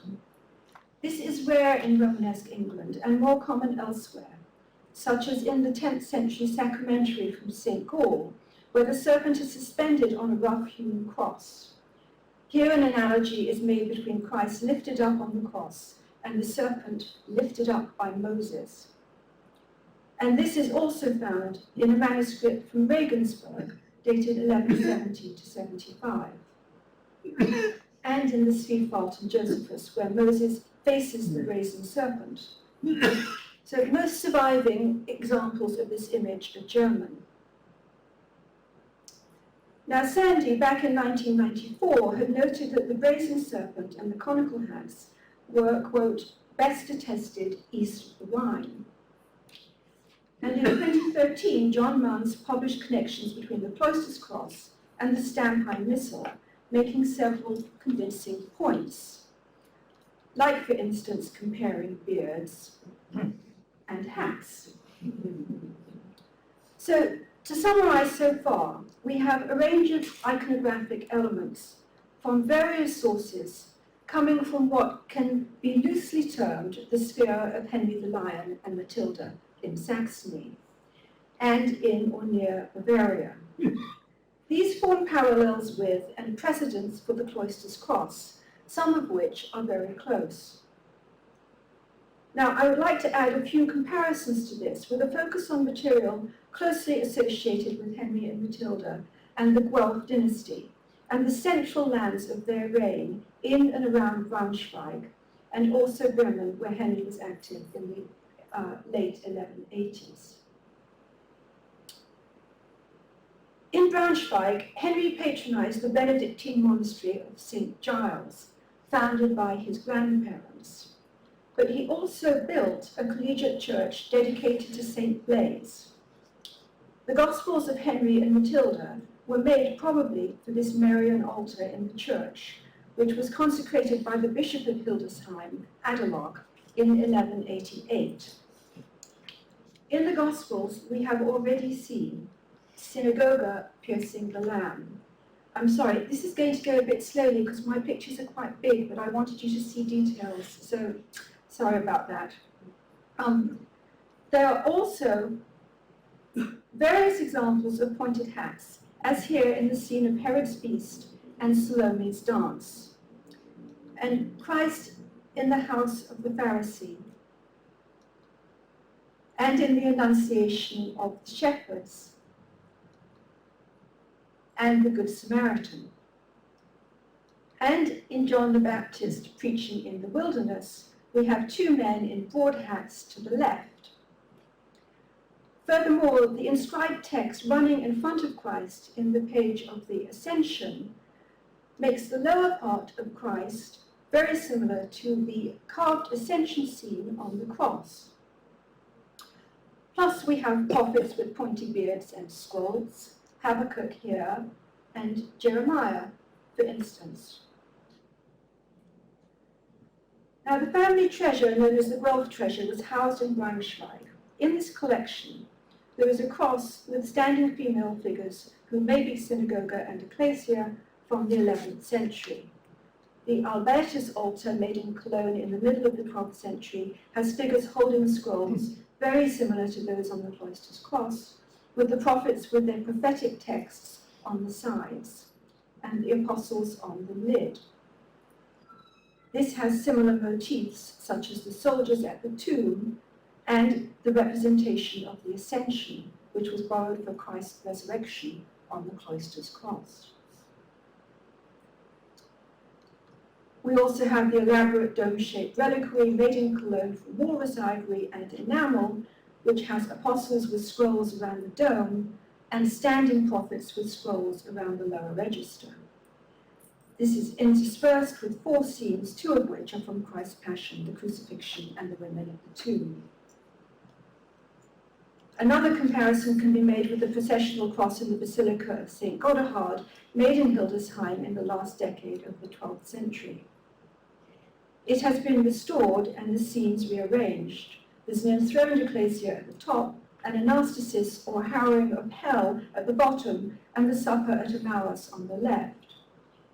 In this, the half-figure of Christ in the Ascension takes the same form as on the cross. Of course, this type of Ascension is well known in England at this time too.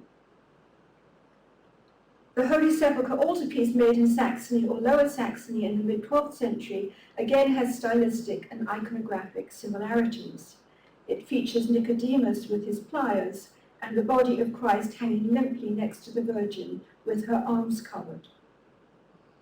And from a little later, this vessel made in Hildesheim, and apologies for the graphic image on the left, which has anti-Jewish iconography, with a man in a pointed hat and elongated beard, holding what I'm guessing is the 3-ball symbol of the pawn broker, and another with the rounded headgear and pointed chin found on the cross. I have to say, Lindy and I had a great time looking at this when we were recently in front of it. A further manuscript, which graphically makes the analogy between Moses and the brazen serpent and the crucifixion, is in a commentary by Peter Lombard on the Psalms. This was made in Bremen in 1166. Henry the Lion had conquered Bremen in 1155, and he had further connections with Bremen in 1189. At that time, King Richard I and Frederick Barbarossa had set off on the Third Crusade. Against Barbarossa's orders, Henry returned from his second exile in England to his home territory in September, and the Prince Archbishop of Bremen, Hartwig II, who had been Henry the Lion's scribe, gave him a big welcome and ceded him the county at Stade with its income. Now, anti-Jewish feeling was stirred at the time of each crusade, which might in part account for the selection of texts on the cross. I have found, however, no record that Henry the Lion himself held any anti-Jewish attitudes. So to return to the church at Braunschweig, Henry the Lion had installed a multi-figured triumphal cross group in front of the cross altar. This is now lost. Other examples, however, perhaps give an indication of its form. This is from Halberstadt Cathedral from the 13th century, and you can see similarities with themes on the Cloisters Cross, the prophets along the horizontal beam, and Adam at the foot of the cross. Now, regarding the function of the Cloisters Cross, Sabrina and others have put forward that it could have been used as an altar cross, such as shown in the Winchester Liber Vitae from the early 11th century. The Cloisters Cross includes Old and New Testament readings from the liturgy of Holy Week and Easter. The texts are standard in missals, and some seem to go back to the 10th century Regularis Concordia, as discussed by Parker and Little. In the liturgy for Holy Week, following the veneration of the cross on Good Friday, the Deposito Crucis was performed. This was a liturgical entombment enacted with a crucifix or the host, or perhaps with a figure of Christ, which was in some way buried. This was followed on Easter Sunday with the Elevatio, when this buried Christ was resurrected and returned to the altar. After this, priests enacted the visit of the Marys to the sepulchre and their dialogue with the angels. It has been shown how this enactment was well established in Germany by the 10th and 11th centuries. This is the facade of the Holy Sepulchre Chapel at Externsteiner, just a little north of Paderborn. The chapel, it is thought, may have been used liturgically in Holy Week for the enactment of the burial and resurrection. The deposition is carved on the outside wall. The sculpture has similarities with 2 of the plaques on the Cloisters Cross, the deposition and the resurrection, including the capped figures, the sun and the moon on each side, which are commonly found, but more often in crucifixion and not in deposition scenes. the ascended Christ holding a flag with a cross on top, and Adam and Eve beneath the cross with the serpent.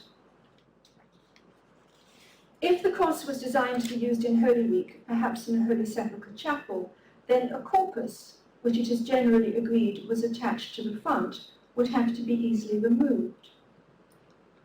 This is the other modern copy of the cross held at Bury St Edmunds, and I put on top of it to scale Copenhagen corpus, just to give a little effect. And so I think we'll hear more about this corpus in Sandy's paper. Sometimes an entire crucifix could be buried. Perhaps the cross would have been taken apart and buried along with the corpus. On the Cloisters Cross, the two plaques at either end of the horizontal bar encapsulate all the elements of the liturgical ceremonies, the burial, the resurrection, and the visit to the tomb. As David Park has shown, this is also the case at the Holy Sepulchre Chapel in Winchester Abbey, which has wall paintings probably from the 1180s. There is a deposition in the top register and the lamentation and embalming below, with the Marys coming to find the angel sitting with the empty tomb. And finally, on the right, the harrowing of hell or anarthesis. And the harrowing of hell seems likely to me to have been the theme of the lost plaque at the foot of the cross. Now, I'm not suggesting that the cross originated from Winchester, but there is some overlap of the iconography of the embalmed Christ in both the Winchester paintings and the Cloisters Cross. And this is where my interest in the Cloisters Cross first arose. Christ is laying not in the sarcophagus, but on a stone, the stone of unction. And this is the same on the Cloisters Cross. This relic of the stone was taken from Ephesus to the Great Palace in Constantinople in 1169-70 by the Byzantine Emperor Manuel I. It is very unusual to find it depicted at this date, and I have suggested that perhaps knowledge of it was brought back by Henry the Lion, who visited Manuel twice in 1172 en route to Jerusalem.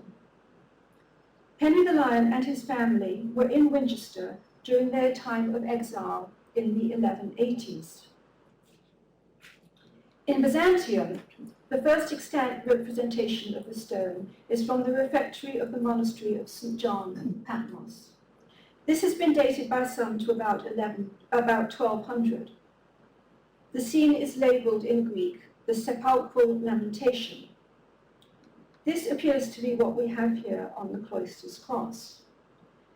And you will also see we have the mourning women with their hands raised to their faces, which I have not found in any earlier examples from the West. This unusual iconography of the stone of unction raises the question of the cross's ties with Byzantium. So to draw all this to a close, the objects that I've mentioned during the talk come from these sites in Saxony and from the edges of neighbouring Franconia, and these from Bavaria and Swabia. In addition to the lands ruled by Henry and territory added in the Baltic region, he and Matilda spent considerable amounts of time in Normandy and England with Matilda's family in 1182 to 85, and Henry also returned to Normandy and England in 1189. He travelled widely during his military campaigns and also on pilgrimages to Santiago, Constantinople, and Jerusalem. Stephen Gardner's summary was that although no firm connection between Henry the Lion and the Cloisters Cross could be made, his influence could be identified in its production, even if only indirectly. As we have seen, Gardner was focusing only on the resurrection plaque. We have rather looked here at the cross as a whole and at various features of the iconography. At the comparisons to German objects already published in various sources, these have been supplemented by the comparisons I have added. These included further scenes from Henry and Matilda's Gospels, objects from the Guelph treasure, various associations with the church at Braunschweig and the relief at Ekstromskaya, and further pieces of sculpture and manuscript illuminations, all closely associated with Henry and Matilda and their heartland. So, I've presented material that forms certain connections between the cross and Henry the Lion and Matilda. Their strong connections with England may also account for those elements on the cross which have been associated with English work. The accumulated evidence, I would say, is by no means conclusive, but it may suggest links between the Cloisters Cross, Henry the Lion, Matilda, and their sphere. Thank you.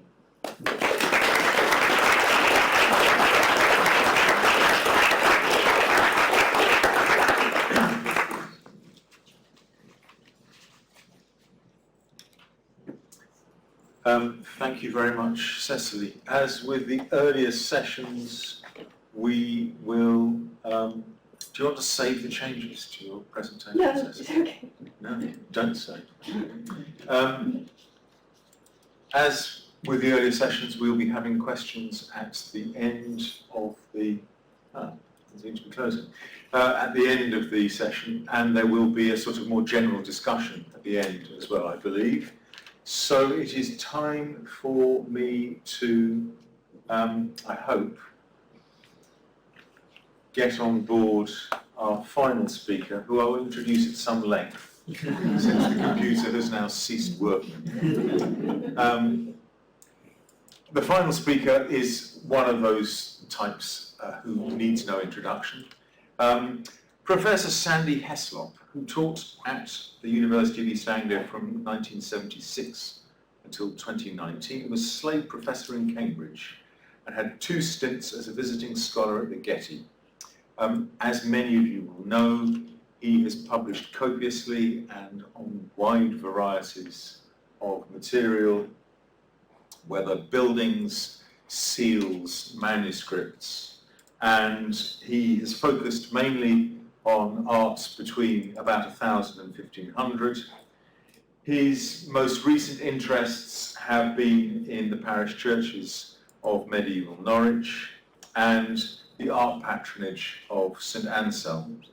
He was also, of course, for a glorious period, the president of the British Archaeological Association, and his paper, which has now appeared, is on the Cloisters Cross and the Oslo Corpus.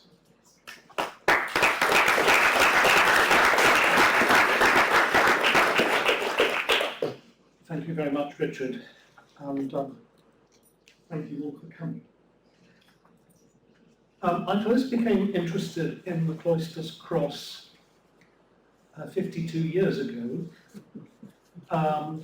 and my interest in it was stimulated by a conversation with Rosalie Green of Brixton. And you saw a picture earlier of Rosalie with Isaac Maguza. And it was Rosalie, because I had gone along with this idea that the Cloisters Cross was English, and I got a slightly old-fashioned look from Rosalie, who explained that her postgraduate research seminar group had analysed all the imagery and they decided it was North German. At the time of its purchase, the cross was incomplete, missing its lower terminal and its figure of Christ. So oops, there it is without the lower terminal and without the figure of Christ.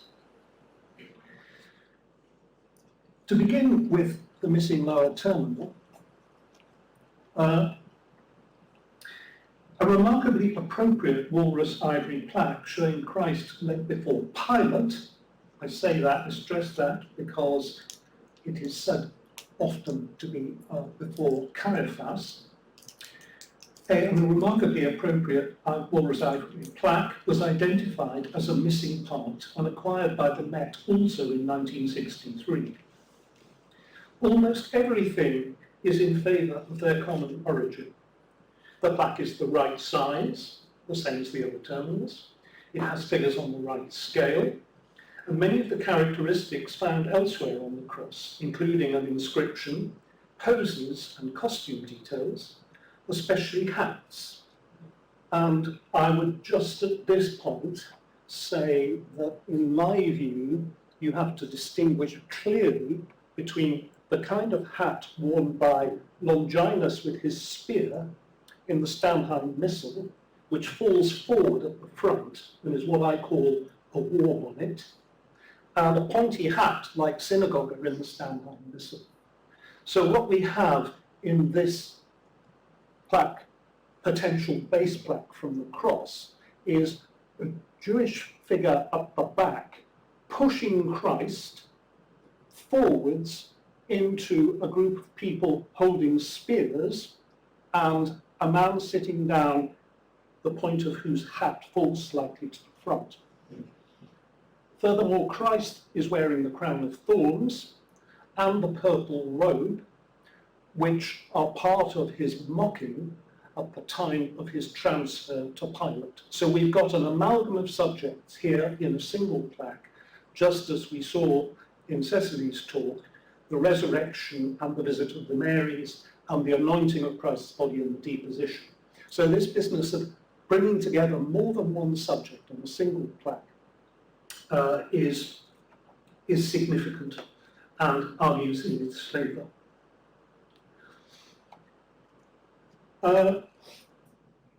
So is it plausible that it's the base plaque? In John's account, after he's delivered to Pilate and mocked and flogged, he's brought back and taken out before the crowd, wearing the crown of thorns and the purple robe.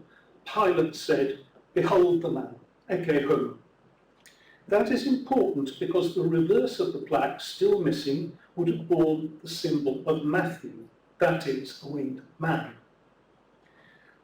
And thus its terminal would echo the pairing of John's eagle at the top with Christ's ascension, and the other standard pairings, Mark's lion with the resurrection, the visit of the Marys, and Luke's ox with Christ's sacrificial death, as shown by the deposition and the anointing. The only problem I have is that the style of ecce homo does not quite match that of the cross. It looks later, a little bit more classicizing than late Romanesque in drapery style. In my view, and this is getting really tendentious, it is made to replace the original lower terminal of the cross when the latter was damaged, which I assume therefore was an early date. So you'll have seen on Chuck's wonderful replica there, the damage at the bottom of the cross, and in my view that comes about because it is both a processional cross and an altar cross, as Chuck and Elizabeth Parker argued in their monograph. So it was sometimes carried on a stick, so wobbling around on top of a stick, as well as being plugged into a base on an altar. And I assume it was because the stick was a bit top-heavy that the bottom of the cross weakened and needed repair. Meanwhile, the search for the missing figure of the crucified Christ from the front of the cross resulted in the identification of a potential candidate in the Kunstindustrie Museum in Oslo. The Oslo Corpus was duly displayed on the Cloisters Cross in the year 1200 exhibition of 1970, and the association was generally accepted.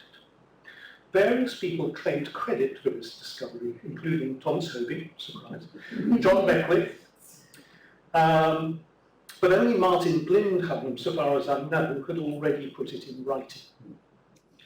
However, not everyone was convinced, most significantly Willibald Sauerländer, who in his review of the exhibition was dismissive of the whole idea. The main problems identified by critics were that Christ on the cross wears the crown of thorns, and the position of his legs suggested to Sauerländer and Tage Christiansen that his 2 feet were pierced by a single nail. Ergo, the corpus was Gothic, whereas the cross was late Romanesque, they could not possibly belong together. Both observations would, the skeptics argued, push the Oslo Corpus well into the 13th century, perhaps even after circa 1240, when King Louis of France acquired the crown of thorns to be housed in Sainte-Chapelle in Paris, and when 3 nails rather than 4 were becoming canonical. But other scholars persisted in linking cross and corpus. They were shown together again at John Beckwith's English Ivories exhibition at the V&A in 1974. In Hoving's King of the Confessors, published in 1981, they were still treated as an item, but thereafter belief in their association was gradually abandoned, without the case in its favour ever having been set out in any detail. That case can be made on the basis of style, iconography, and political ideology, which is what this part of my paper explores. The final term is the consequences that follow if the two pieces were indeed made for each other. My long-standing view is that there are so many points of visual cross-reference between the two carvings that they fit extremely well. An obvious place to start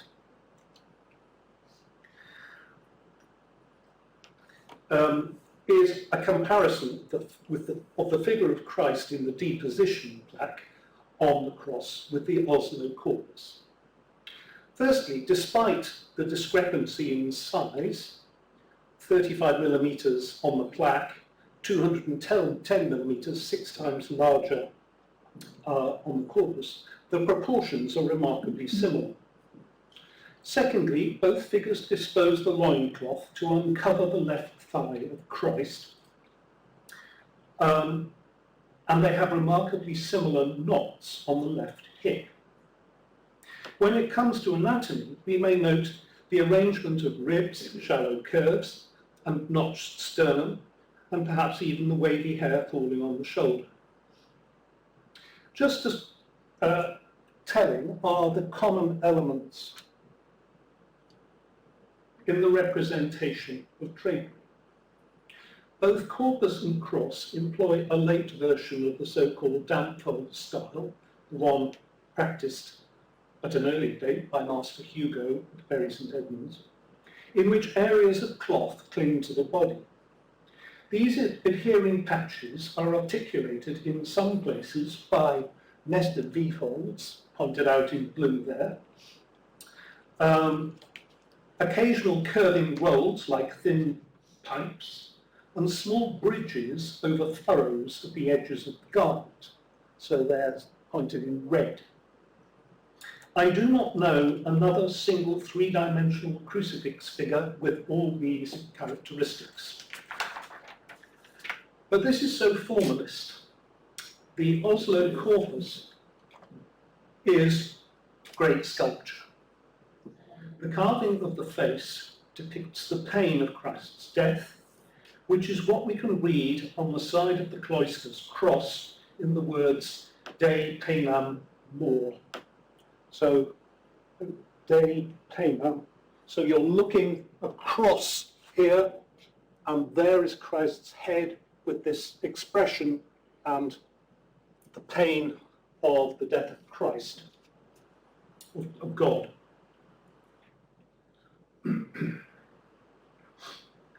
On the other side, the inscription emphasizes Christ's nakedness. Nuda videt pudibunda, he sees the naked shame.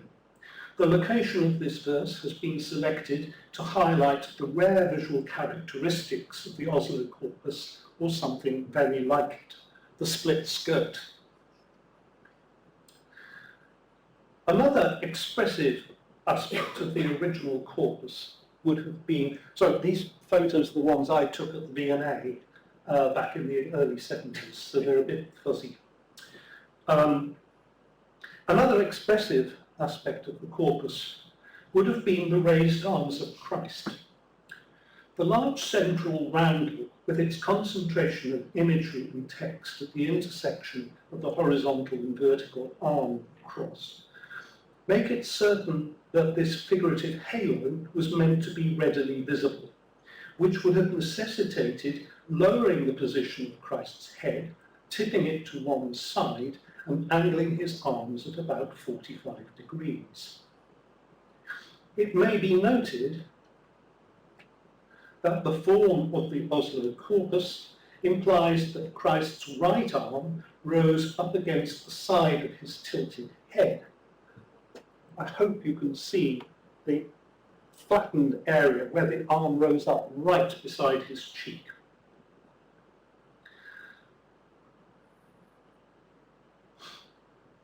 Furthermore, Parker and Little drawing attention to the angles of the socket holes for the arms of the Oslo Corpus, realised that they indicate that the arms originally sloped sharply upwards, but noted that such a position is difficult to equate with a Romanesque corpus. But it cannot be had both ways.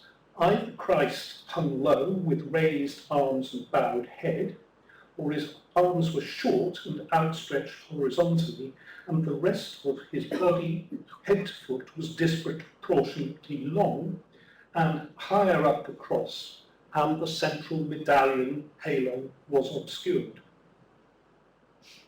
Although they are not common, antecedents to this pose can be found from the time of the Gero cross onwards, and invariably contribute to a sense of the torture of crucifixion. This is not Christus triumphans, not even really Christus patiens, but something altogether harsher. And this is suggested by the replacement of the word patientis, which is the normal word in the couplet that Sabrina was talking about, with the word morientis in the adjacent verse. For me, the detailed carving of the figure,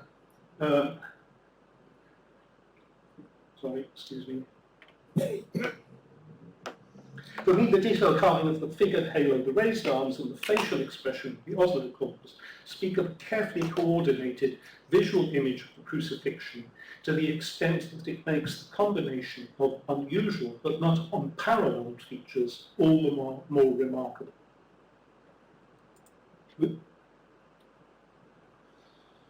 Perhaps equally important or pertinent here is the scroll held by Isaiah as he looks down from the central halo, asking, "Why are you red in your apparel?" As you may have noticed in Chuck's slides, the loincloth of the Oslo Corpus have fragments of surviving red pigment, another relative rarity in any medium. The loincloth is usually white, occasionally blue, very rarely red. Surely, if the Cloisters Cross is a great work of art, and if it isn't, why all the fuss, then we would not expect the missing figure of the crucified Christ to be merely conformist. Rather, we can allow it to have been carefully composed to reinforce the form and message of the whole ensemble. There are hundreds of depictions of the crucified Christ in Romanesque art, in many different media. The most comprehensive collection is Peter Bloch's catalogue of copper alloy corpora. They number over 600, but very few can be identified as having relevant characteristics. Focusing on one detail, the knot on the left hip and uncovered thigh, there are 11 out of 600, 2% of the total. The earliest of which is Bernhard of Hildesheim's Silver Cross. The origin of the format can be found on various Carolingian plaques. Miri talked about them, usually book covers attributed to Metz, and it also occurs on engraved crystals of similar date. This 9th century ancestry indicates the formal origins of the figure of Christ on the D position plaque and Oslo Corpus. But although well disseminated in Northern Europe, it was not often used. Its occurrence anywhere in the Romanesque period is very limited. Okay, next section. The Oslo Corpus was bought for only 10 kroner in a Copenhagen antique shop in 1884 by an art student called Emil Hamel. So if the corpus belongs to the cross, perhaps the whole ensemble had a Danish provenance and was originally made in Denmark for a Danish patron. And I've highlighted here the places that are going to crop up in what follows, starting with Lund in the east and going down to Ribe on the North Sea coast.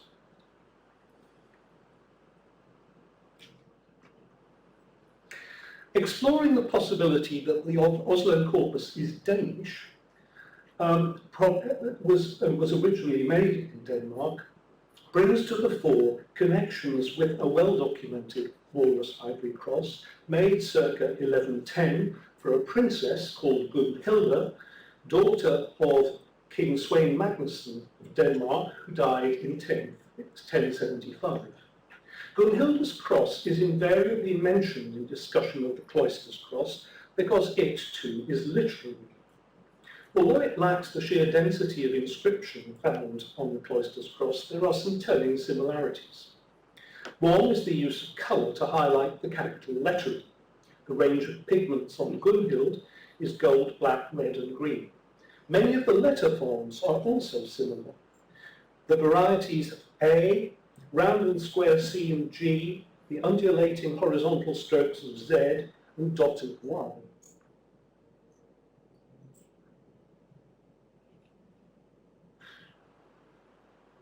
To the best of my, a juxtaposition of the capital letter styles of the word Synagoga on the two indicates an almost exact replication of their forms.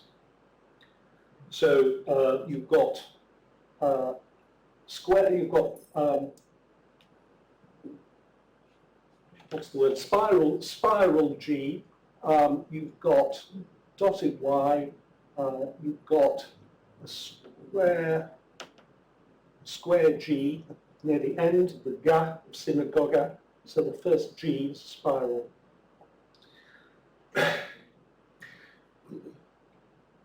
It's also worth drawing attention to the position of certain words on the two crosses. The front faces of both include Vita, Mors and Synagoga, and they're quite similarly located. Vita at or near the top, Synagoga roughly halfway, Mors at or near the base.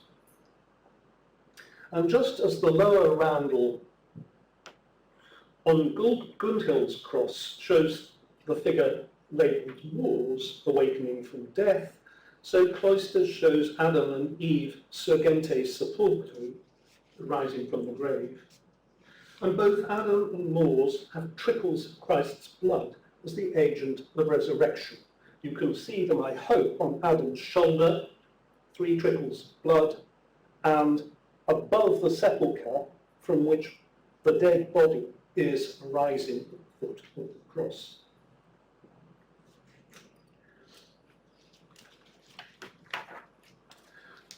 I've argued elsewhere in some detail that Gunhild's cross was presented to one of the 2 monasteries at Odense by Helena Gunhild, the sister of King Knut the Saint, who was martyred and buried in Odense in 1086, where his relics can still be visited.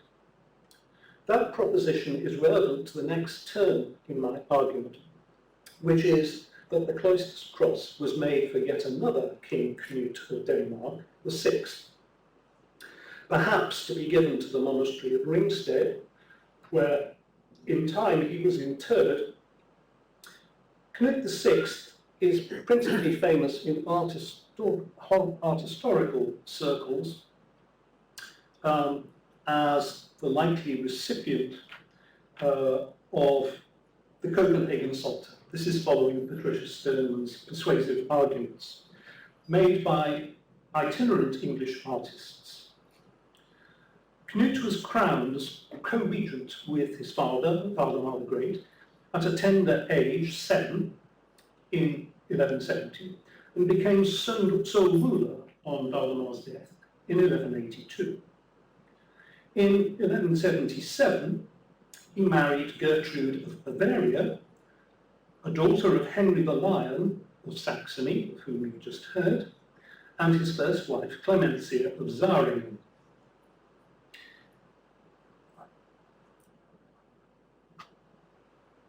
That brings together the connections that Cecily's been talking about, the art of Saxony with the Danish court.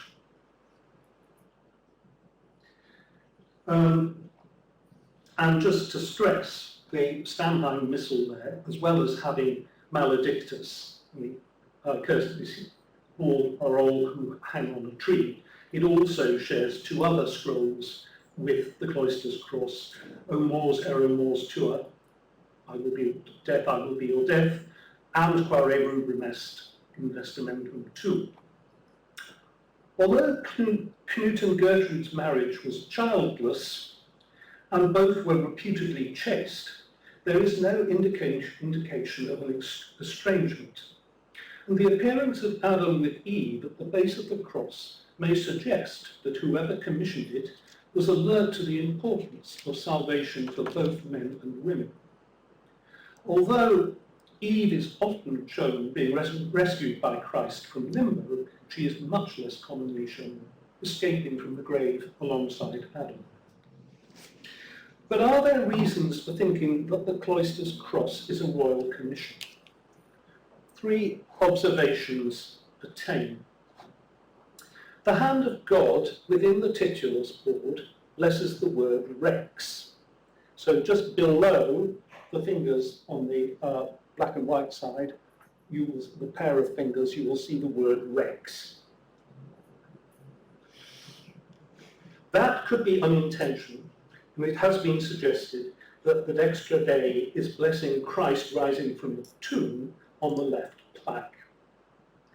Though getting blessing hands of God in resurrections is, so far as I know, otherwise not recorded. However, in the adjacent dispute between Pilate and Caiaphas about the wording of the titulars, and we're on the left-hand side now, the index finger of the Roman governor points to the word rex, king, of the confessors, as he says, what I have written, I have written. Again, this could be chance rather than careful orchestration. But then there is the crown of thorns on the head of the Oslo Christ. In my view, this draws attention to the paradox of a suffering king as consecrated ruler, chosen to rule and therefore chosen to suffer. Why, after all, did St. Louis, King of France, want so much to possess the crown of thorns? The question is rhetorical, and I leave it hanging, though ongoing contacts between Paris and the Danish kings persisted. St. Louis's grandfather's intermittent wife was Knut VI's sister, Ingeborg, who probably commissioned the Bibel Moralise now in Vienna for her brother, Valdemar, King of Denmark, who was Knut VI's brother.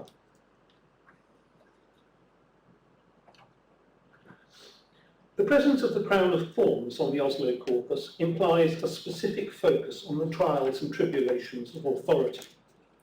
Knut VI had good reason to be conscious of the hazards of his inheritance.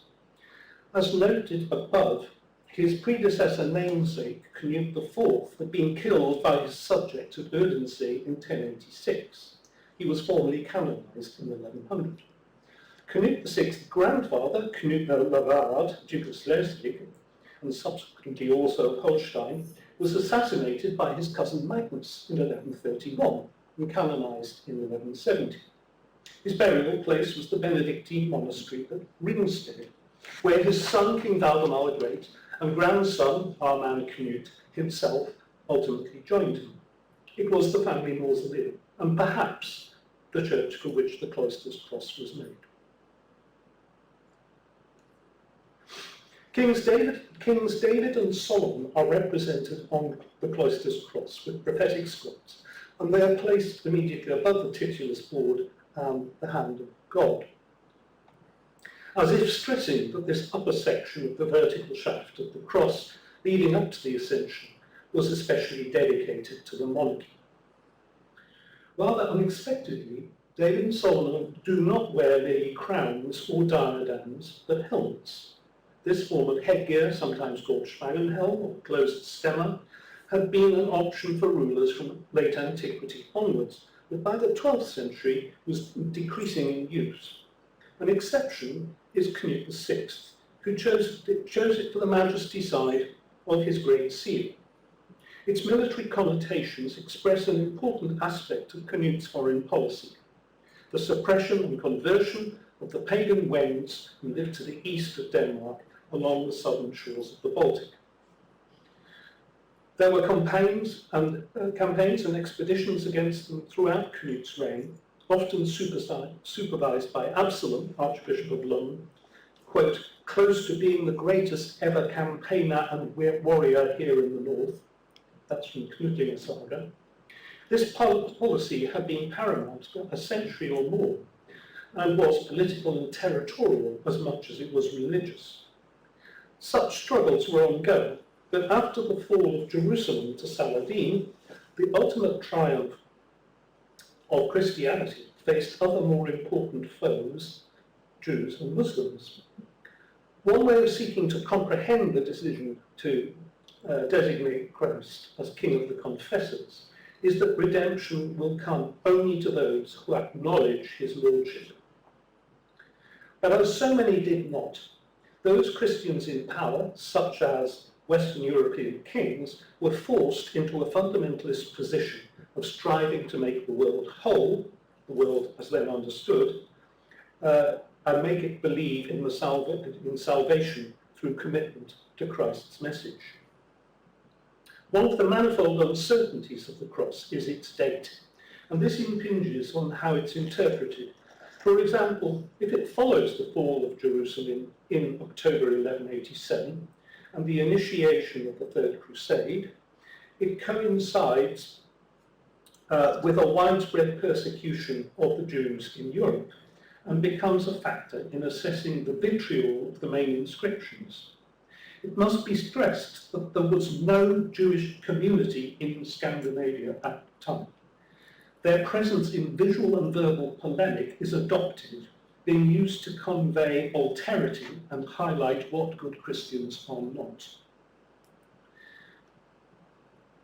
Another aspect of the cross that can be brought into play here, the pairing of Synagoga and Agnus Dei, has already been addressed, but I want to draw attention to the adjacent figure of the prophet Balaam, who you see immediately to the left of Synagoga there.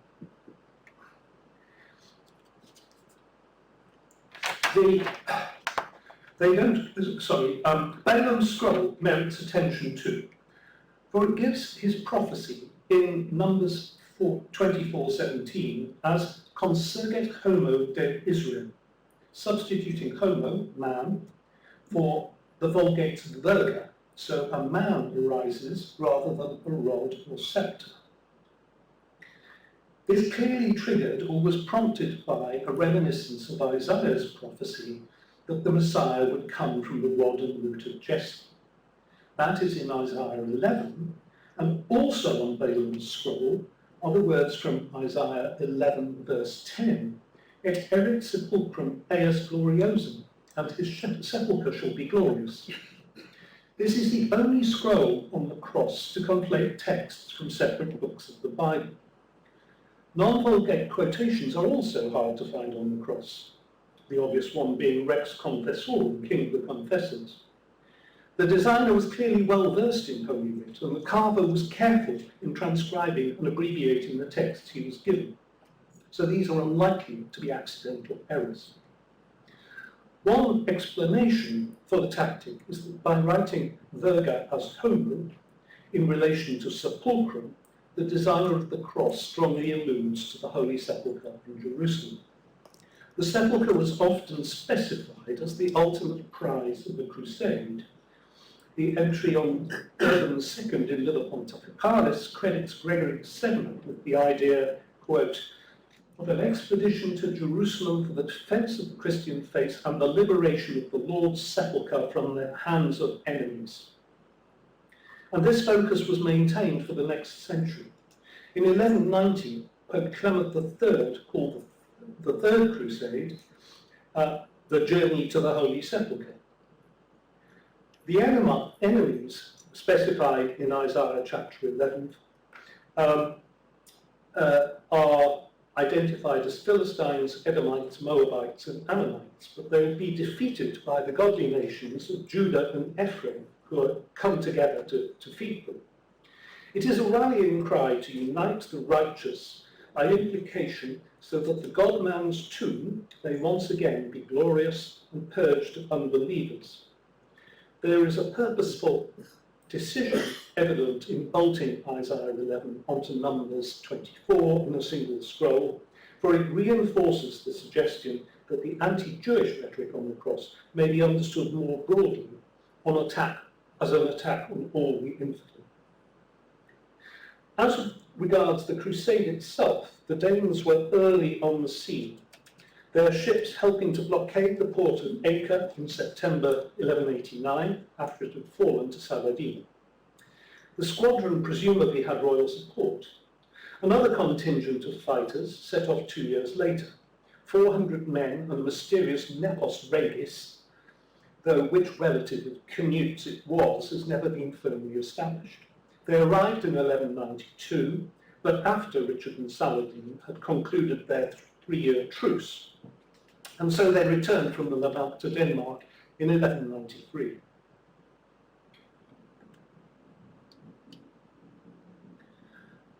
Contemporaneous visual evidence for crusading interests in Denmark may be identified on the elaborate sculptured gable over the south transept door of Ribe Cathedral.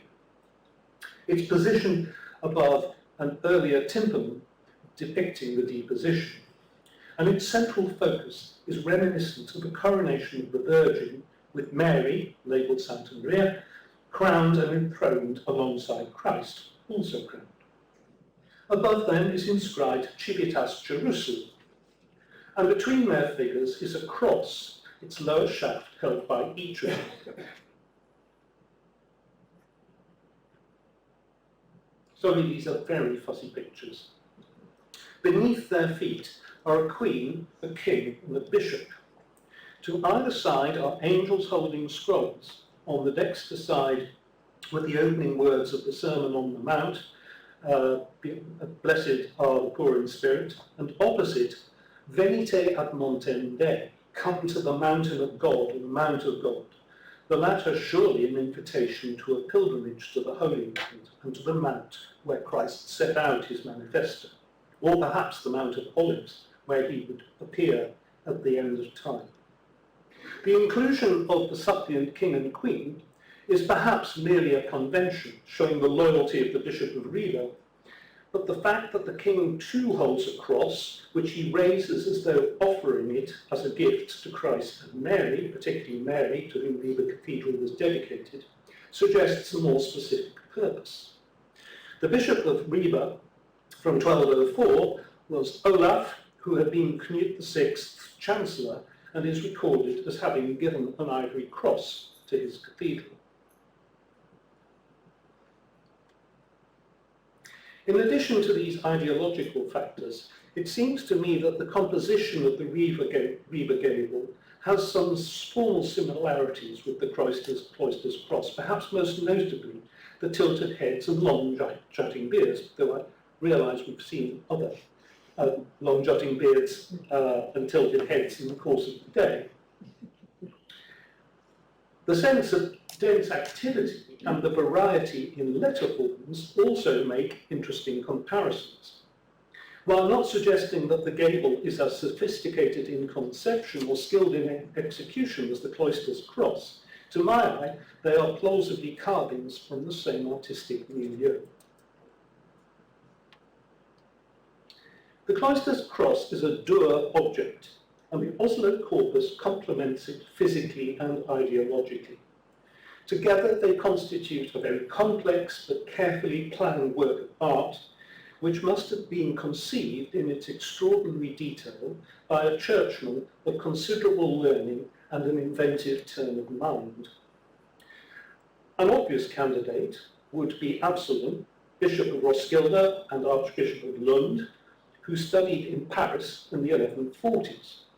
Another possibility is his friend and contemporary, William of Abelholt, the sub-prior of St. Victor in Paris, who in 1165 was chosen by Bishop Absalom to be abbot of Eskilsel in Zeeland.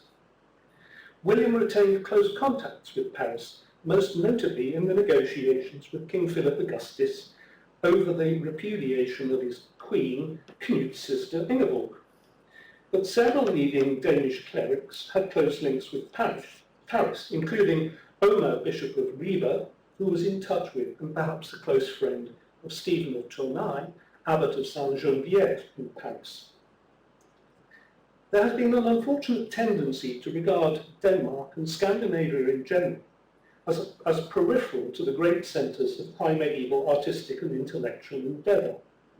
But the late 12th century was almost unparalleled in its internationalism, and so much evidence shows the strength of Denmark's connections with the British Isles, northern Germany, the Low Countries, northern France, and the Mediterranean. It is those contacts that underpin the remarkable creation of the Cloisters Cross and its figure of the crucified Christ.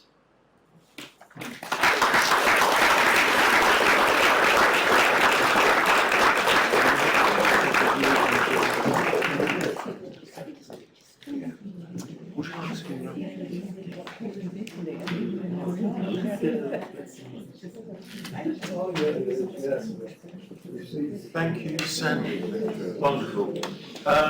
What is going to happen now with their consent is that first I'll take questions for our two speakers who've just been in this session, and then if we could invite the other speakers to come forward and perhaps get Miri back. There will be a general discussion following that. So, questions for Heslop and Hennessy?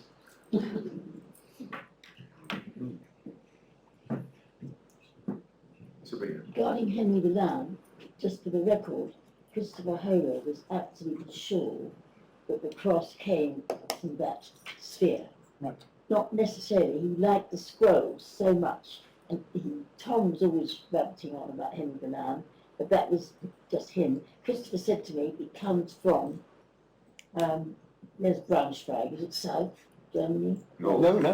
No. Yep. No. Well, never mind. Christopher, he talked about Henry the Lamb a lot, and he said it's from somewhere in Germany because of all the scrolls. That was just for the record.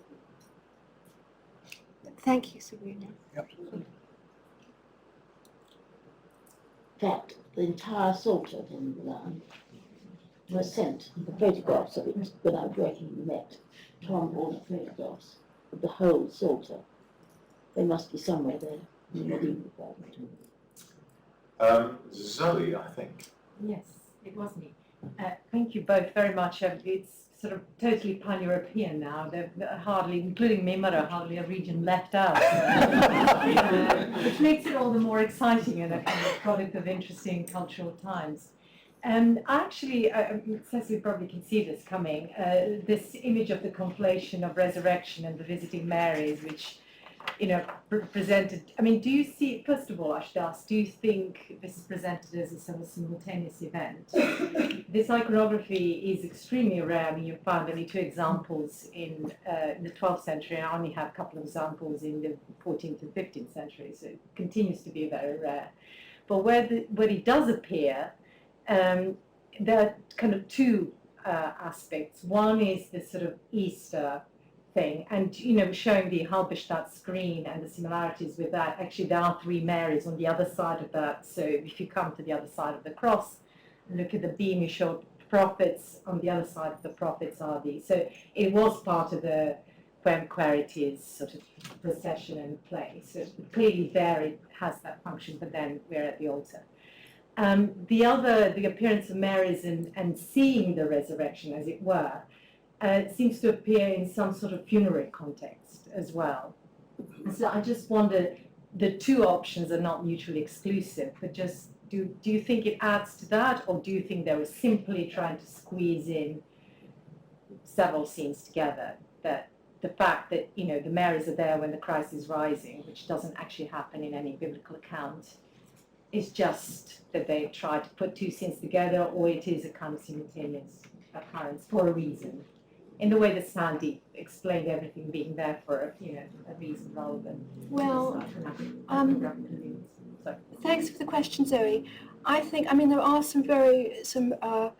there is one early Christian example of Mary's at the tomb and an ascension scene, which is probably worth mentioning because that, in some sense, forms a precedence to this. But in terms of the resurrection being there, I think it is, to my mind, this is associated with the ritual of Holy Week, which was what I was which was where I was sort of looking at it. Sorry, is it not on? It's not working. I'm sorry. I can speak up. Yeah. Can you hear at the back? Yeah. Yeah. Yes. Okay, great. So, I mean, what I am thinking is partly they are cramming everything in. I mean, the whole cross is so dense. You can see they've used every single tiny part of it to make some kind of an explicit message. And I certainly think in the two panels that I discussed most, they really are trying to, you know, fill in all the details of the events at Holy Week. And so it does make sense for the resurrection to be there at the same time. So in other words, the cross was used specifically as a kind of, not just a regular processional cross or in some sort of royal context and so on, but it would have been played a part in... That's what having, oh great, this is what, that's working. Okay, great. That's where my thinking led me. I came to this really open-minded, having just simply been told by Sandy to look at the stone of unction on it. And yet when I started putting it all together, it seemed to me that it had those ingredients for something of a ritual enactment at Holy Week.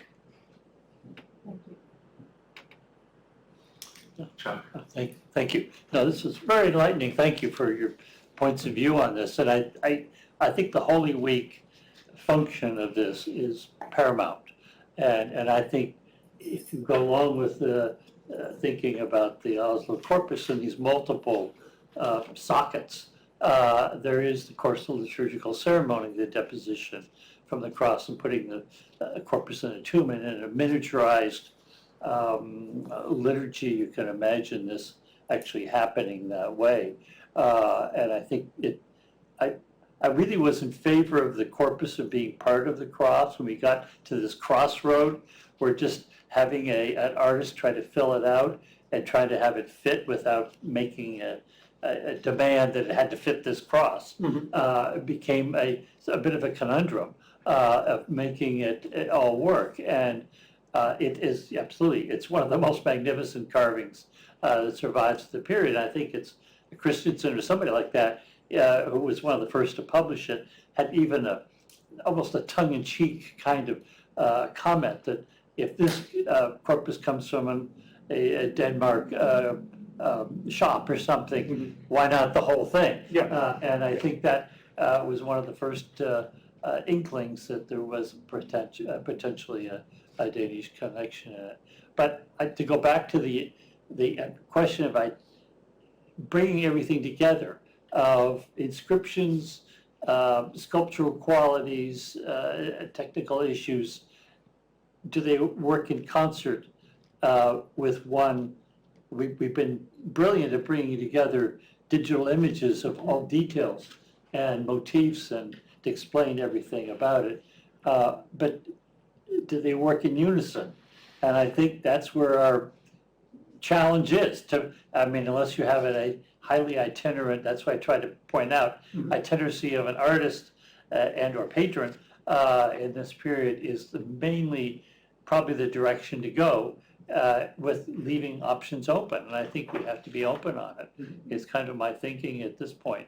But you've enlightened us tremendously on this, and I think we've all shared in some level of excitement that there are a lot of possibilities here.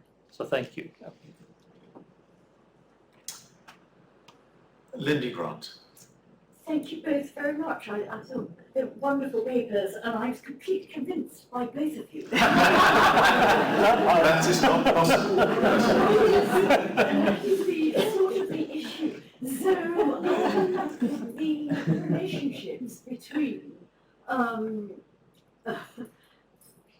Henry of Saxony's family and the Danish royal family are quite complex, aren't they? And there are moments when they're on the same side, and it is to do with relationships between England and France, and you bring in Ingeborg, and at that stage that Philip is hoping to get the Danes on side to attack England, but on the other hand, there have been long sort of relationships between England and the Danes, and you have the marriage, obviously, of Henry the Lion's built from his first marriage with, but they're also in alliance, aren't they, with Otto in the very early 13th century, as late 12th and early 13th century. I mean, it's sort of, going backwards and forwards. I mean, but sort of putting those two together is very, very interesting. And so I just wanted to sort of throw that in.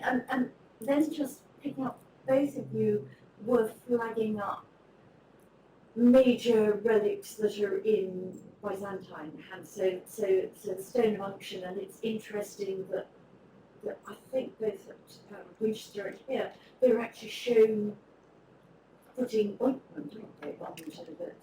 And then the Crown of Thorns, which is also in Byzantium at the time.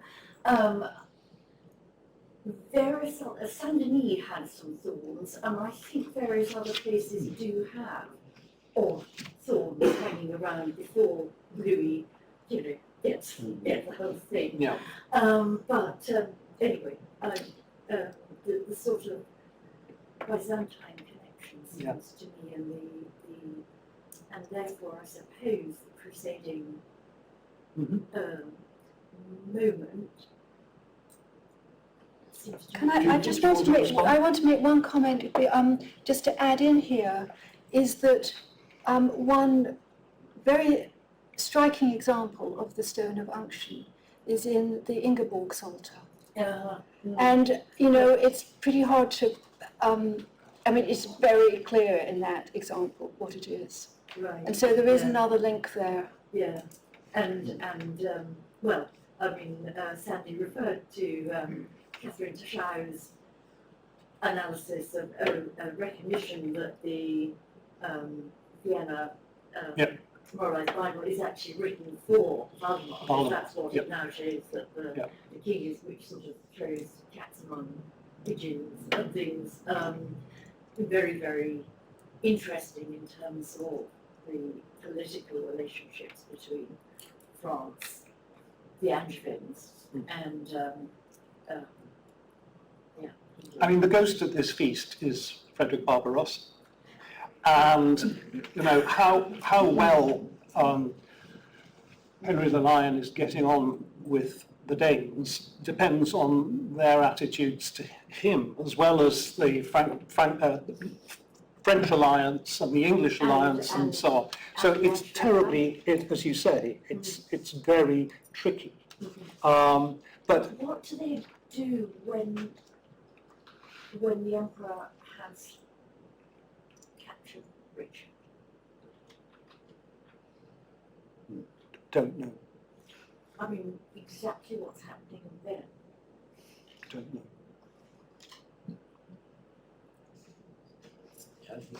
Well, I mean, to say something I do know that might be relevant.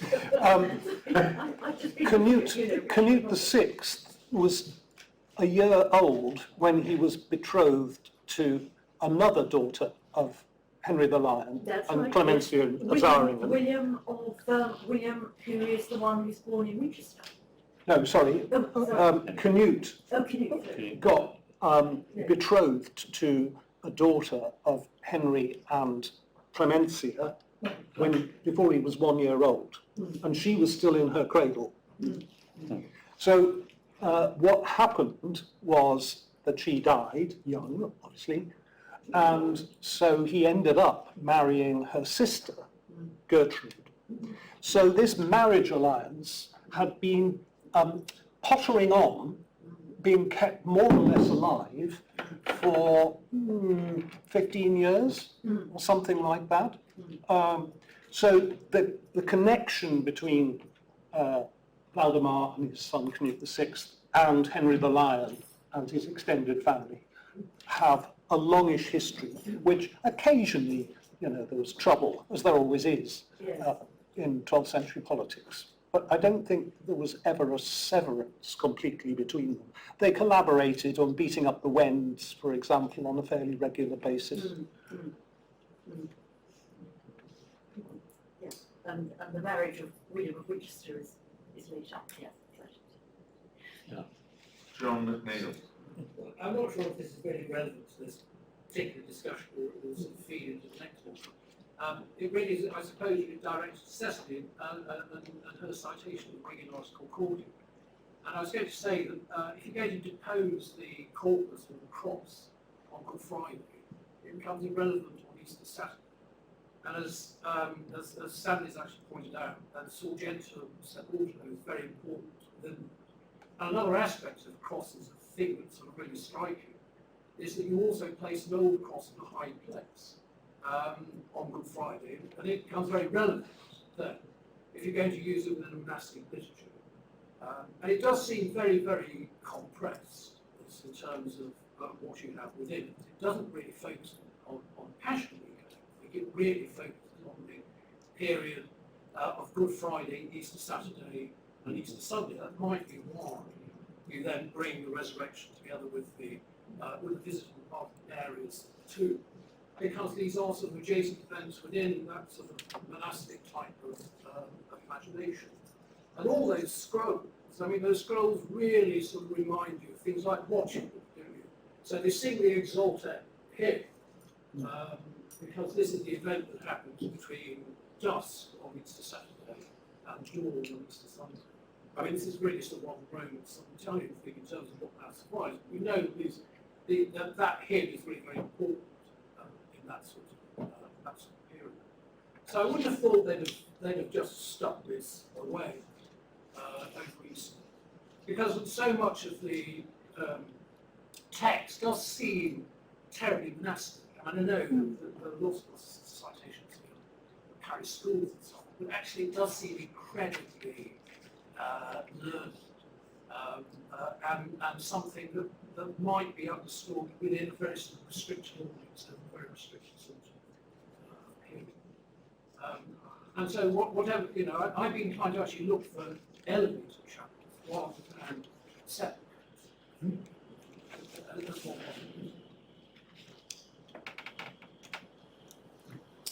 Okay. Well, we are due now to begin general discussion. So why don't you, Sabrina, come forward? I gather we can get Miri Rubin online. Charles, Neil, Sabrina, Robyn. Who am I missing? That's everyone. Richard, can we have some lights on the speakers so we can, at the moment they're rather in darkness for us. Don't ask me, bro. This is the woman who knows. I don't. No. Were you going to speak about the mic over there?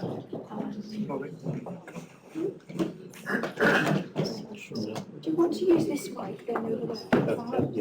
What should we pass it around? Pass it around. Pass it around. Robyn, do you want to have a seat? Yeah, well, let's see. I can. Richard's got this. Sabrina?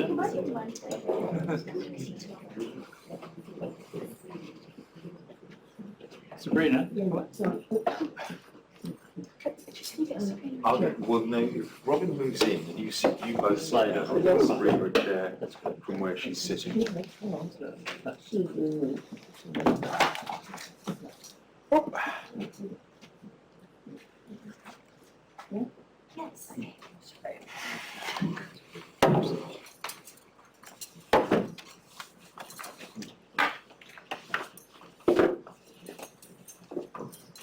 Take it away.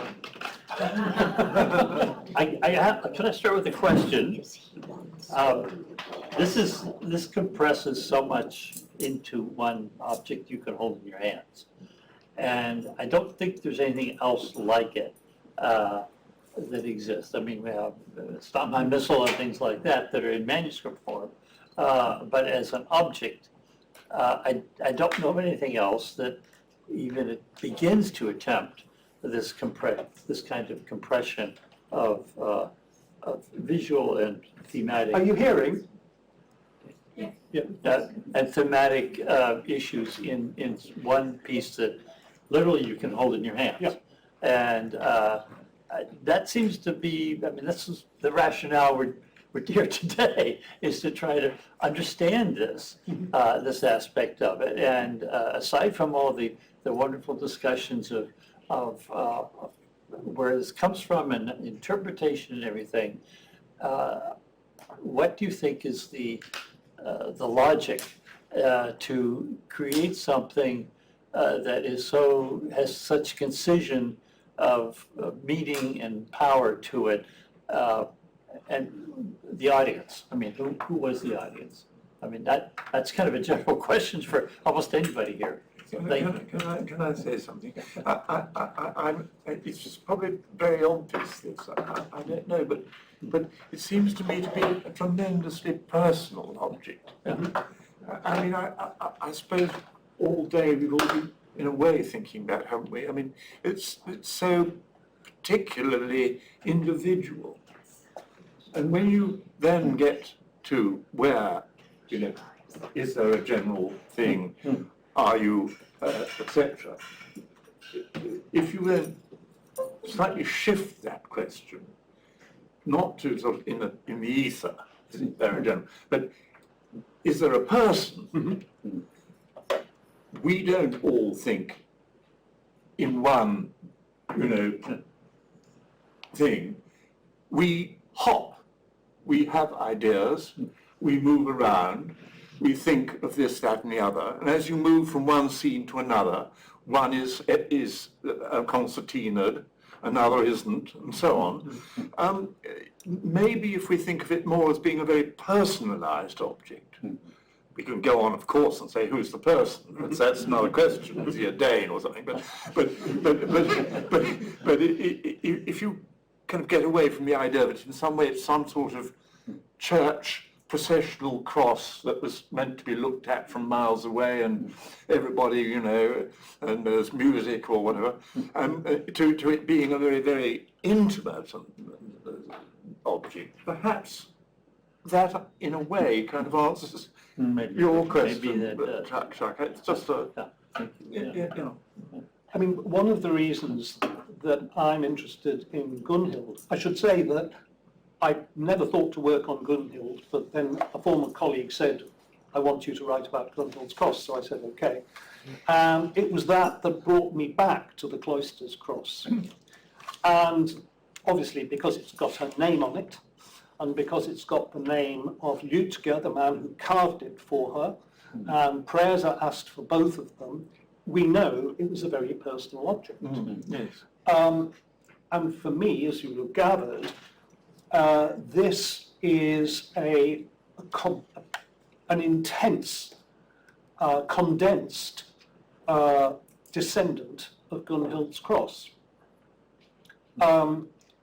So whereas I absolutely agree with Chuck that there's nothing else that has this kind of intensity or density, you can sort of see possible points of origin, not just with Gunhild's Cross, but it is a ramping up that's happening during the 12th century as all of these people who are going to university in Paris are getting cleverer and cleverer and needing to show how clever they are in order to go from being abbot of somewhere to bishop of somewhere to being archbishop of somewhere else.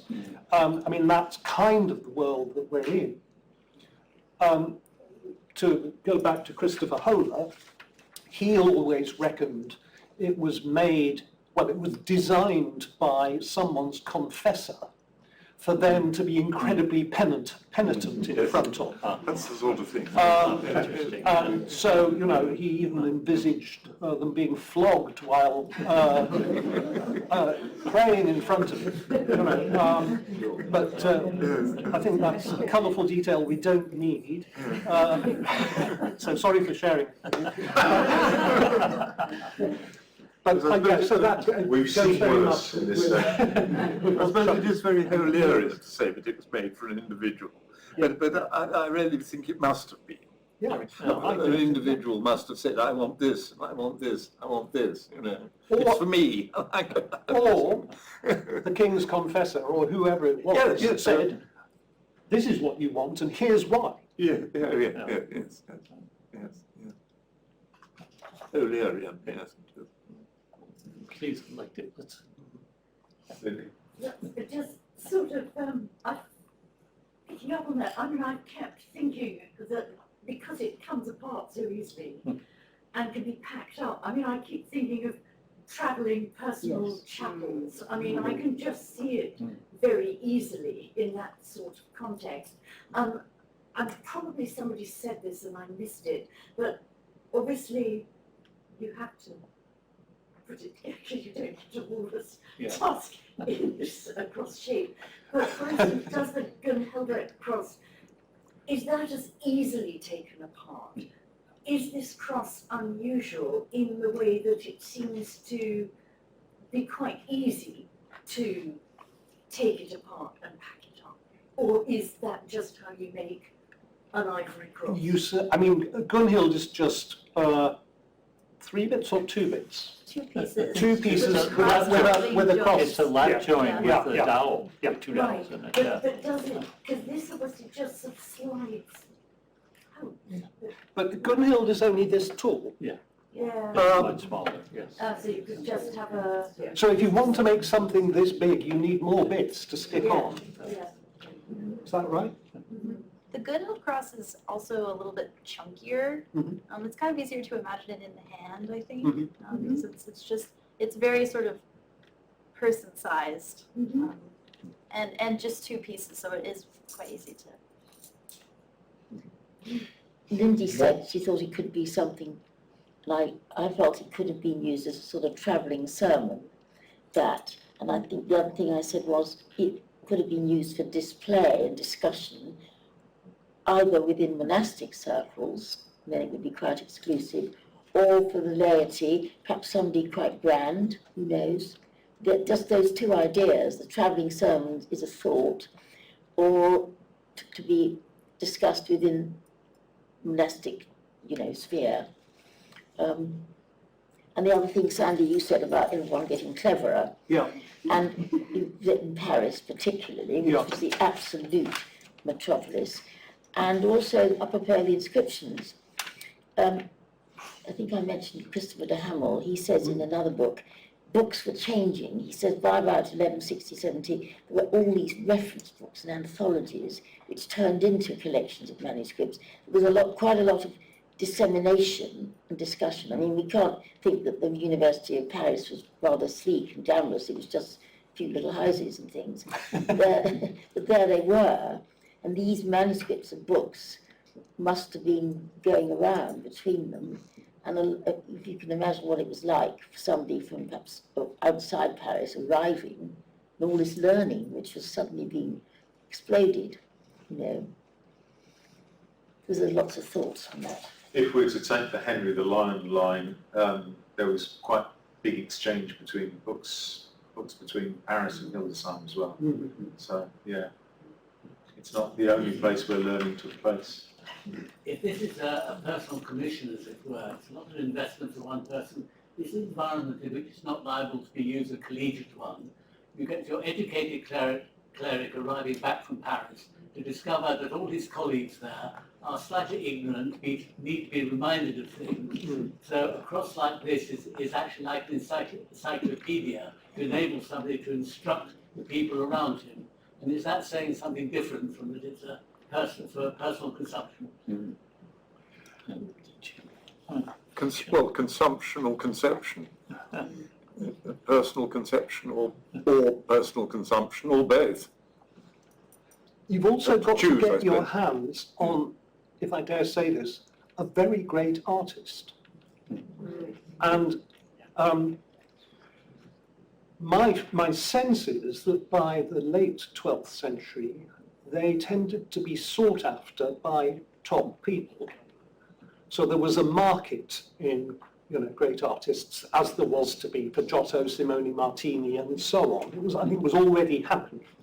So you've not just got the conception of it, you've got to be able to entice a person who can deliver the goods, or know that the person who can deliver the goods is there and say, you can do this for me, can't you?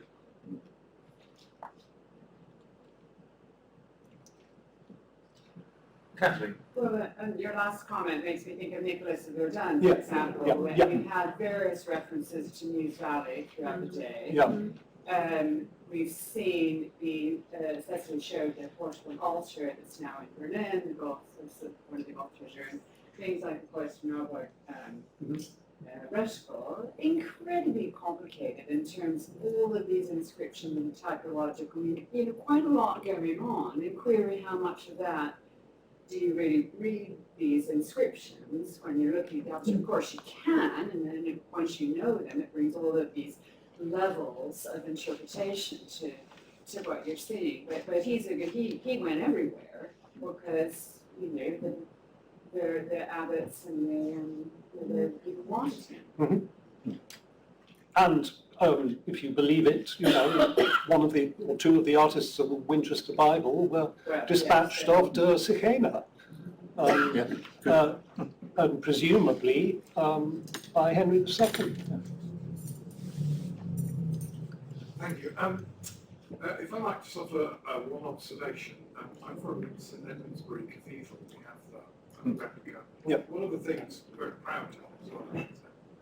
One of the things that I often wonder when I look at it, almost on a daily basis, is that I think it must be a deeply personal object. And it's only because when you're saying Mass as a priest, your mind wanders after you've done it for a few years, because you know the words, and you kind of, it's amazing the things that you notice. And I look at this and I sort of think, this is where my eyes would focus liturgically. This would be something that if I could afford to, I would commission to focus my mind on these particular holy moments. So I merely offer that as an insight from a Thank you. layman. Well, that's very, like to have a sense of it from a living tradition, so to speak, of how you respond to something like this is very fundamental, I think. And I kind of crossed my mind, and if we're talking about an audience of one, if that might be the issue. I mean, even the treasure of John de Berry is made for him. Nobody was supposed to see it. And now we see it everywhere, of course, and digitally. But is the audience the single person? And that's why it comes back to that question I raised before. Is it intended to assist or aid you in your salvation? And that's another level of intention here. But I think, I was really taken by this notion of didactic aspect of this, and what Sandy was saying was brilliant. And this is a ritual object. You could do this, if you want to just make it purely didactic, you could do that in a really clever book for personal use. I mean, this to me, this is the interesting fact that you need to come close up to see the text and to understand the density and complexity of images, but actually I'm sitting here, it's very much a cross, and with added color in certain places, it would still play a role, with the corpus and so on.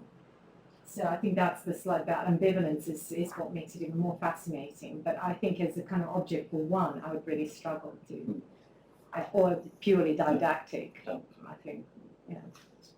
There are a number of, I mean, the cross of St Bernard, not Bernard's cross, but the cross made at the time of St Bernard, is something to which you respond as you're looking at it, sort of from below in a very intimate fashion, but is also basically a processional and altar cross, so it's a public object and a private object at the same time. I don't think there's necessarily, the one doesn't close the other off, does it? I mean, this one, it just sort of, with the benefit of this wonderful replica, you can only actually, you can't look at it from over close up and actually see more than a fraction of the inscriptions on it. I mean, you have to handle it, turn it round, put it at an angle to see some of the inscriptions, put it up very close to you. I mean, that sort of, you know, if the user, if the viewer is intended to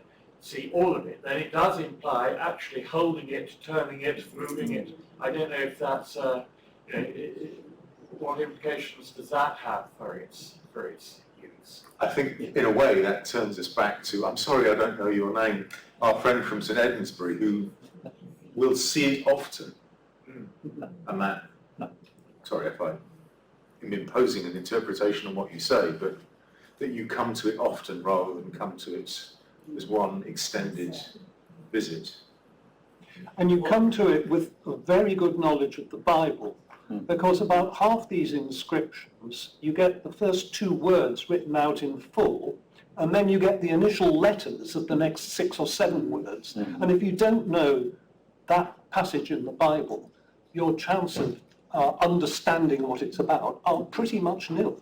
Sandy, yes, it's a biblical scholar who's at it. And the moralizing proverb I talked about, the only thing I would say for that, that's not just for a private person. I just think the travelling sermon or circles, the moralizing proverb that was there to tell somebody something, you know, whatever it was, and who knows when he discovered. But I think the behind it is a biblical scholar or somebody who's seeking information from that sort of circle, because that wasn't just a monk doing it. Right. And of course the carving is so exquisite. That was a very, very good artist, sculptor. Might the inscription be in fact just intended as a reminder to what is being talked about within the community where it functions? That is to say that you're not asking people to read and understand, but there's a bigger body of discussion, and this is like the encyclopedia that reminds people of what's being discussed. Good. I'm interested in what the label at the Met's going to say. Maybe less rather than more. Like I think I said at the beginning. Words or fewer. I said, yeah, a cross in North Ivory, Northern European, 12th century. End of story. For someone. Yeah, the labels can become traps, as we know, if we work in a museum. I guess my question was about survival in its various different pieces and forms. So, the survival of Cloisters Cross within the kind of post-Reformation Lutheran antiquarian networks of Denmark, you know, people there would have seemed probably quite reticent to let something like this go. It's super interesting as an object, both the figure of Christ and the cross and the pilot plaque. So I wonder, I guess Sandy and everyone, how might it have survived? And the provenances, the separate provenances of these pieces, if we're to take Thomas Memora at his word, that you have a cross potentially from Hungary, a figure of Christ from Denmark, and then a plaque that turns up in Paris in the 19th century. That's the conundrum. That is a conundrum. And I wanted to ask, maybe just in general, I mean, we've been looking all around the continent and the British Isles for connections. But does anybody have any sense of, okay, let's say we have a Hungarian connection here at some point in more recent times, maybe much earlier. Is there, following up on the Henry the Lion and Stamheim missile and Danish connections of Ribe and Lund, is there any logic to make a kind of a more trans-European historical connection between the various people we've been talking about already today? And that would be maybe something we can't answer now, but something definitely to investigate, I think.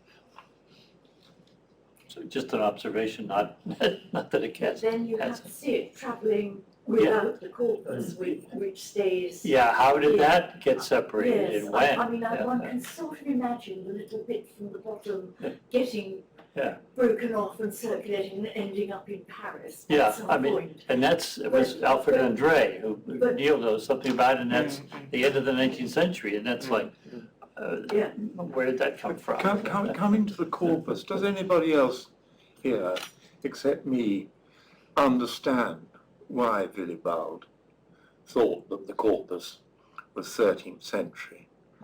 I mean, I do actually, I'm sorry, but I really do have this sort of gut.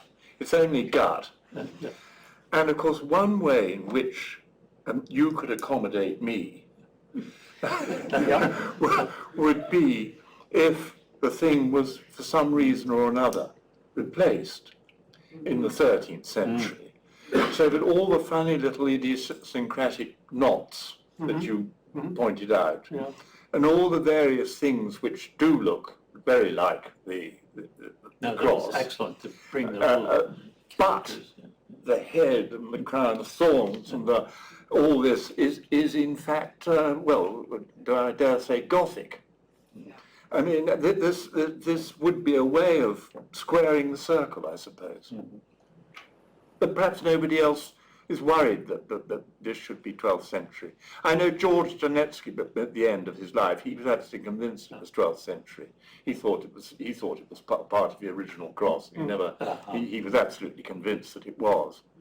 But I'm uneasy about it. I can see.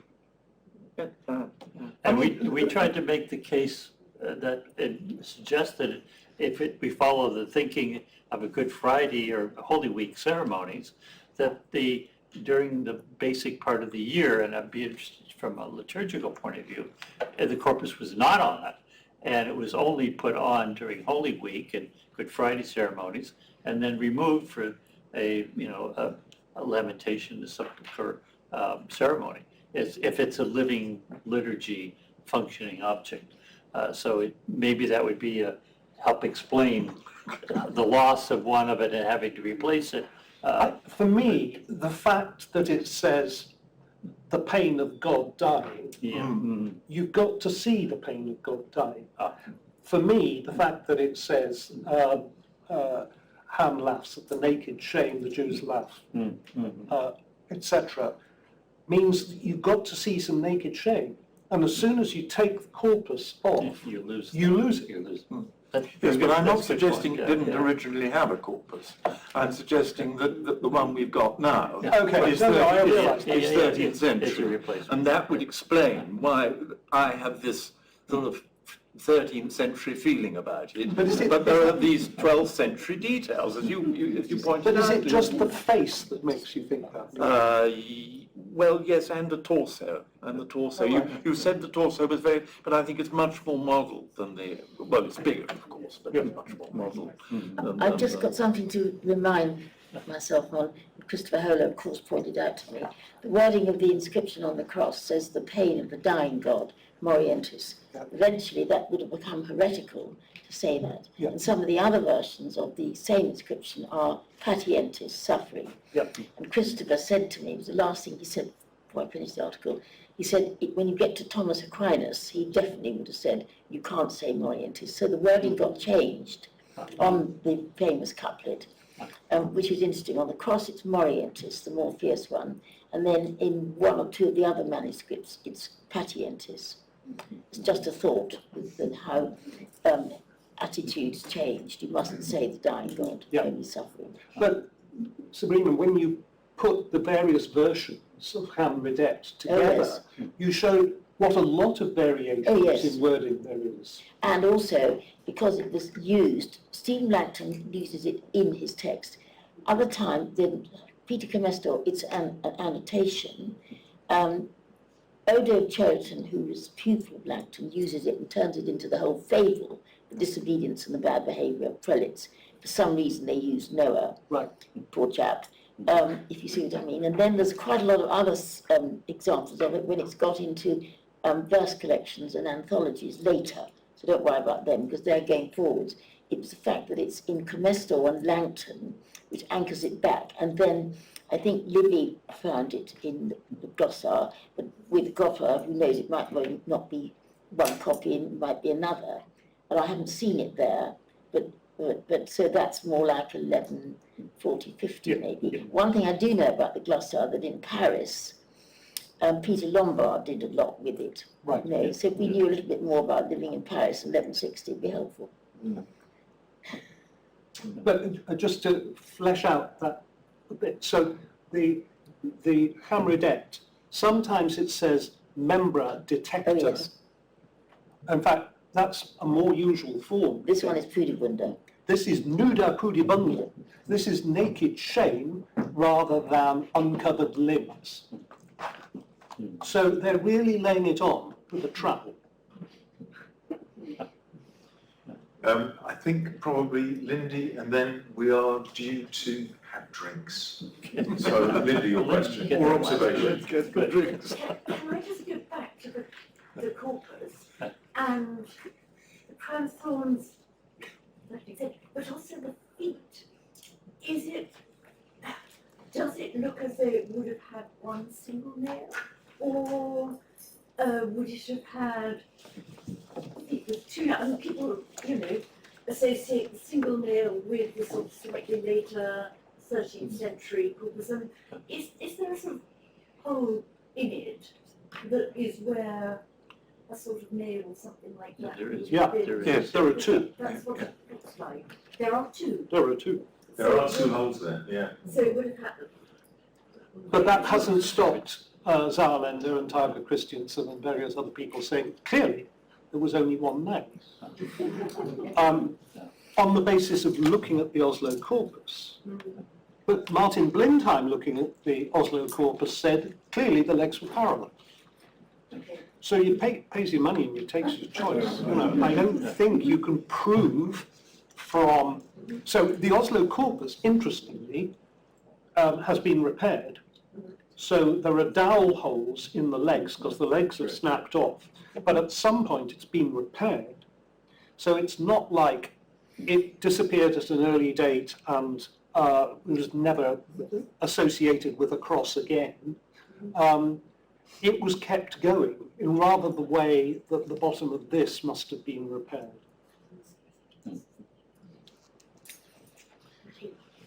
Right, well, good. Thank you all for your questions and your participation in the conversation and your attendance. We, the BAA, would also like to thank the Courtauld Institute and in particular Acacia Finberg with the research of the Research Forum, Leila Bumbra of the Research Forum, Alia Pritchard Casey for the food. Grace Williams apparently has done online, and Maddie Dale, who has actually kept things working without ever being noticed.